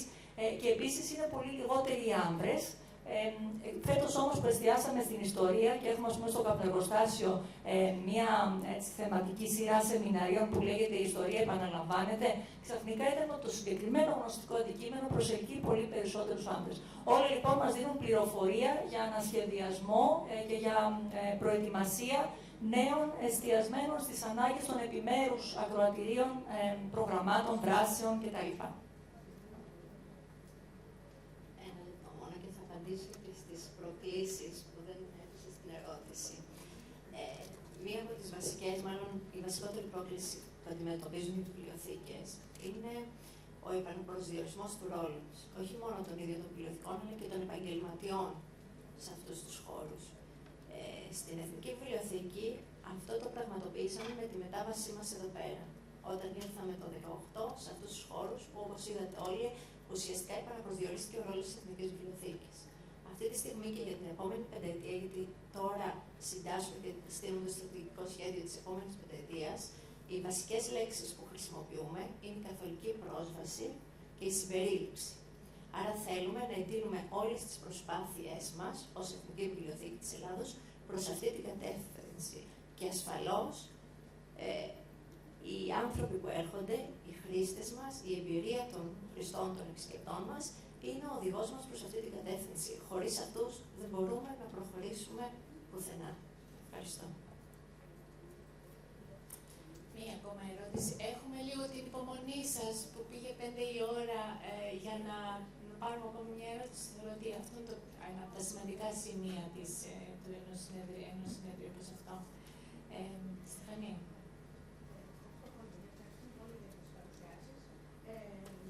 Εγώ διαπιστώνω ένα πράγμα αυτή τη στιγμή, ότι είναι 4 τελείως διαφορετικά ιδρύματα μεταξύ τους, που όλα έχουν τον χρήστη στην πρώτη, σαν πρώτη προτεραιότητα, η εξυπηρέτησή του και η προσέλκυσή του. Και συγχαρητήρια σε όλους για αυτό που καταφέρνει, έχοντας μια σχετική εμπειρία από αυτόν τον χώρο που δεν είναι καθόλου εύκολο. Ξέρω εγώ ότι δεν είναι, από την δική μου εμπειρία δεν είναι καθόλου εύκολο να απευθυνθεί σε όλους, γιατί και ο καθένας θέλει τη δική του προσέγγιση. Ήθελα όμως, η ερώτησή μου είναι στην κυρία Νικολάου και σε σχέση με το ρόλο της Εθνικής Βιβλιοθήκης, που είναι βιβλιοθήκη πρότυπο και η μεγαλύτερη. Θα ήθελα να ρωτήσω αν η Εθνική Βιβλιοθήκη μελέτες, της στρατηγικό πλάνο, είναι ο ρόλος της απέναντι στις υπόλοιπες ελληνικές βιβλιοθήκες. Γιατί οι ελληνικές βιβλιοθήκες στην Ελλάδα είναι τελείως ανομοιόμορφες μεταξύ τους. Λόγω έλλειψης πολιτικής, αν θέλετε, λόγω έλλειψης χρημάτων, χίλιοι λόγοι υπάρχουν. Είναι λοιπόν πολύ ανομοιόμορφες μεταξύ τους. Και γνωρίζουμε όλοι ότι και το επίπεδο των εργαζόμενων σε αυτές δεν είναι πάντα το ίδιο ή όλοι, αν θέλετε, δεν έχουν την ίδια δυνατότητα ή ευκαιρία να είναι πολύ καλά καταρτισμένοι και εκπαιδευμένοι με τα τελευταία δεδομένα που αλλάζουν πάρα πολύ γρήγορα με την τεχνολογία. Έχει σκοπό η Εθνική Βιβλιοθήκη να αποτελέσει πρότυπο για τον χώρο των βιβλιοθηκών για τους επαγγελματίες που δουλεύουν στις ελληνικές βιβλιοθήκες? Αυτό είναι ο βασικός στόχος της Εθνικής Βιβλιοθήκης, ήταν και θα συνεχίσει να είναι, αλλά δυστυχώς προσαρμόζεται πάντα στις εκάστοτε συνθήκες της εποχής. Η έλλειψη προσωπικού που αναφέρατε είναι και πρόβλημα της Εθνικής Βιβλιοθήκης, άρα αυτό από μόνο του μας δημιουργεί μια δυσκολία τόσο στα εσωτερικά θέματα, όσο και στο πώς αντιμετωπίζουμε τις άλλες βιβλιοθήκες. Ωστόσο, νομίζω ότι συγκυριακά αυτή τη στιγμή είναι μια καλή στιγμή για τις βιβλιοθήκες της χώρας, με τη συνεργασία που έχουμε αναπτύξει και με το Γενικό Συμβούλιο Βιβλιοθηκών και με άλλες που υπάγεται στο Υπουργείο Παιδείας, την ύπαρξη του Ελληνικού Ιδρύματος Βιβλίου και Πολιτισμού, άλλες βιβλιοθήκες που είναι και παρούσες σήμερα εδώ, όλες μαζί από κοινού να προσπαθήσουμε προς αυτή την κατεύθυνση. Ασφαλώς θα πρέπει η Εθνική Βιβλιοθήκη να είναι ο πρωτεργάτης σε όλα αυτά, αυτό είναι η πρόθεσή μας, αλλά δεν μπορεί να το κάνει μόνη της. Θέλει την βοήθεια όλων, είτε είναι επιστήμονες, πανεπιστημιακά ιδρύματα, είτε είναι άλλες βιβλιοθήκες στο εσωτερικό και στο εξωτερικό, όμορφες βιβλιοθήκες εθνικές, γιατί δυστυχώς η έλλειψη εξειδικευμένου προσωπικού είναι το μεγαλύτερο αγκάθι για μας. Οπότε με τη βοήθεια όλων σας νομίζω ότι μπορούμε να προχωρήσουμε προς αυτή την κατεύθυνση.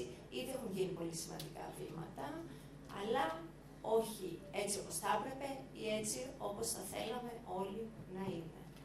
Οπότε ασφαλώς και υπάρχει μέσα στο πλάνο μας, μέσα στο στρατηγικό σχέδιο και καταγράφουμε τους τρόπους με τους οποίους θα μπορούμε να δίνουμε τις προσπάθειές μας προς αυτή την κατεύθυνση τώρα αυτή τη στιγμή.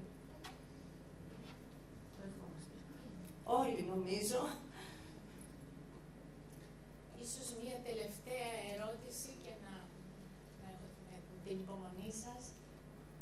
Τελευταία ερώτηση, Kerstin. Τις καλές πρακτικές, αν διαφέρει, πρόκειται από την εμπειρία μου σε εθνές συνέδριο που έγινε πέρυσι στα πλαίσια του Civis Conference. Δεν ξέρω αν γνωρίζετε, Civis είναι μια συμμαχία ευρωπαϊκών πανεπιστημίων, ακαδημαϊκών ιδρυμάτων, με εταίρους βέβαια και αφρικανικά πανεπιστήμια. Το θέμα λοιπόν ήταν αυτό ακριβώς που στο περσινό συνέδριο που είχατε και εσείς σήμερα και ευχαριστούμε πάρα πολύ για τις πολύ ενδιαφέρουσες παρουσιάσεις. Ήθελα απλά, γιατί νομίζω ενδιαφέρει εδώ και την κοινότητα και όσους βρισκόμαστε εδώ, να πω ότι ήταν η πρώτη φορά, αυτό είναι ένα ετήσιο συνέδριο, ήταν η πρώτη φορά που οργανώθηκε, σχεδιάστηκε και προγραμματίστηκε στα πλαίσια του συνεδρίου να συμμετέχουν και ακαδημαϊκές βιβλιοθήκες στο θέμα Libraries and Inclusion, what we can do. Συμμετείχε και το ΕΚΠΑ, στο οποίο εργάζομαι, εγώ στην Βιβλιοθήκη της Νομικής, και το Πανεπιστήμιο της Μασσαλίας, εξ Μαρσέγγι, το φιλοξένησε καταρχήν το Σαπιέντσα, το Πανεπιστήμιο της Ρώμης. Θέλω λίγο να πω δύο λόγια, ένα λεπτό, ότι διοργανώσαμε ένα fishbowl, για όσους δεν γνωρίζουν, είναι ένα session με μια μέθοδο πολύ διαδραστική με το κοινό. Συμμετείχε λοιπόν κοινό από διάφορα ευρωπαϊκά πανεπιστήμια και ουσιαστικά το κοινό έχει τη δυνατότητα σε ένα κυκλικό σχήμα να συμμετέχει στη συζήτηση και να ανταλλάσσει απόψεις. Αυτό που ακούστηκε και τα έχω έτσι, έχουν δημοσιευθεί και στο hub του ΕΚΠΑ και στο Πανεπιστήμιο της Ρώμης, στο hub του Πανεπιστημίου, είναι ότι το κοινό ζητούσε γενικά σε αυτό που λέμε συμπεριληπτικές υπηρεσίες από τις βιβλιοθήκες. Αρχικά, αυτό που ανέφερε και η Βέρα Γκρεζή, διευρυμένο ωράριο, σε κάθε τύπου, μη σταθούμε μόνο στις ακαδημαϊκές, γενικά και στις ερευνητικές, ξέρετε, και στις δημόσιες, διευρυμένο ωράριο. Οι ανάγκες στράφηκαν και στις ειδικές ομάδες, όπως ανέφερατε και εσείς από τη Βουλή, δηλαδή σε ομάδες φυλακισμένων, να μπορούν να έχουν πρόσβαση σε συλλογές. Επίσης, σε χρήστες ως γονείς που δεν μπορούν να αφήσουν τα παιδιά τους κάπου και θέλουν να ερευνήσουν, να μελετήσουν, να συνεχίσουν τις σπουδές τους. Τέθηκε και αυτό σαν ανάγκη. Επίσης, δόθηκε πολύ μεγάλη έμφαση και μάλιστα κάποιες βιβλιοθήκες ευρωπαϊκές είχαν τέτοια προγράμματα σε ψυχολογικής στήριξης προγράμματα. Δεν ξέρω αν γνωρίζετε κάποια, και εμάς το Πανεπιστήμιο της Κρήτης είχε τρέξει ένα τέτοιο πρόγραμμα. Πολύ συγκινητικό ήταν ότι μια βιβλιοθήκη, δεν θυμάμαι τώρα να μην πω κάτι λάθος, είχε οργανώσει ένα πρόγραμμα να μοιραστεί κάποιος μια πραγματικά πολύ δύσκολη, σκληρή θα λέγαμε, στιγμή στη ζωή του και γινόταν σχεδόν με τα μεσονύχτια, πολύ βραδινές ώρες. Γενικά τα θέματα του gender issue, δηλαδή το πώς διαχειριζόμαστε τις διάφορες ομάδες και τα δικαιώματά τους, από την άποψη πώς διαχειριζόμαστε τα δεδομένα τους, ήταν πολύ σημαντικό και γινόταν έκκληση. Υπάρχουν κάποια προγράμματα, ξέρετε, τα οποία έχουν υιοθετηθεί και από τα πανεπιστήμια για τη διαχείριση των δεδομένων, της ΛΟΑΤΚΙ κοινότητα και όχι μόνο. Επίσης, διάφορα θέματα που έχουν να κάνουν με το ότι πραγματικά το κοινό βλέπει τη βιβλιοθήκη σαν ένα πολυπρισματικό χώρο. Αυτό, σας ευχαριστώ. Νομίζω ότι θα πρέπει να κλείσουμε εδώ, γιατί διαφορετικά και θα πρέπει να φύγουμε. Δεν ξέρω εσείς. Διαφορετικά η συζήτηση είναι εξαιρετικά ενδιαφέρουσα. Θεωρώ ότι αν τη συνεχίζαμε θα είχαμε πάλι διάδραση μεταξύ του κοινού και μεταξύ σας και των ομιλητριών εδώ. Ψυχολογική υποστήριξη, ήδη να παίρνουμε παραδείγματα από τους ξένους ομιλητές μας που μας αναφέραν προγράμματα για την ψυχολογική υποστήριξη. Και ακούσαμε ότι μπορούμε να πάρουμε καλές πρακτικές από όσα ακουστήκαν σήμερα και να τα μεταφέρουμε, έστω και κάτι από αυτό να μεταφερθούν στις βιβλιοθήκες. Εκ μέρους της Οργανωτικής Επιτροπής Ενίσχυσης Βιβλιοθηκών θα ήθελα να σας ευχαριστήσω όλους πολύ για την παρουσία σας και τη συμμετοχή σας εδώ. Να ευχαριστήσω και προσωπικά τους εκλεκτούς ξένους ομιλητές μας για άλλη μια φορά, το εκλεκτό πάνελ με τις Ελληνίδες ομιλήτριες και την Εθνική Βιβλιοθήκη ιδιαίτερα για την φιλοξενία σήμερα. Συνεχίζεται αύριο το συνέδριο με τη μορφή των εργαστηρίων. Θα έχουμε δύο εργαστήρια από την Kerstin Wesendorf και την Felicidad Campal.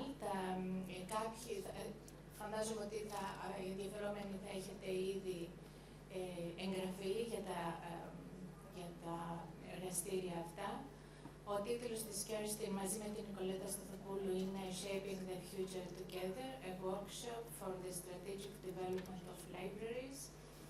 Και ο τίτλος του εργαστηρίου του workshop της Felicidad Campal είναι What kind of public library do we prefer? Let's try to make it happen. Επομένως, και πάλι σας ευχαριστούμε πολύ και ελπίζουμε αυτές να είναι κάποιες σκέψεις, food for thought που λέμε και στα ελληνικά, για να συνεχίσουμε τον επόμενο επαγγελματικό μας βίο στις βιβλιοθήκες.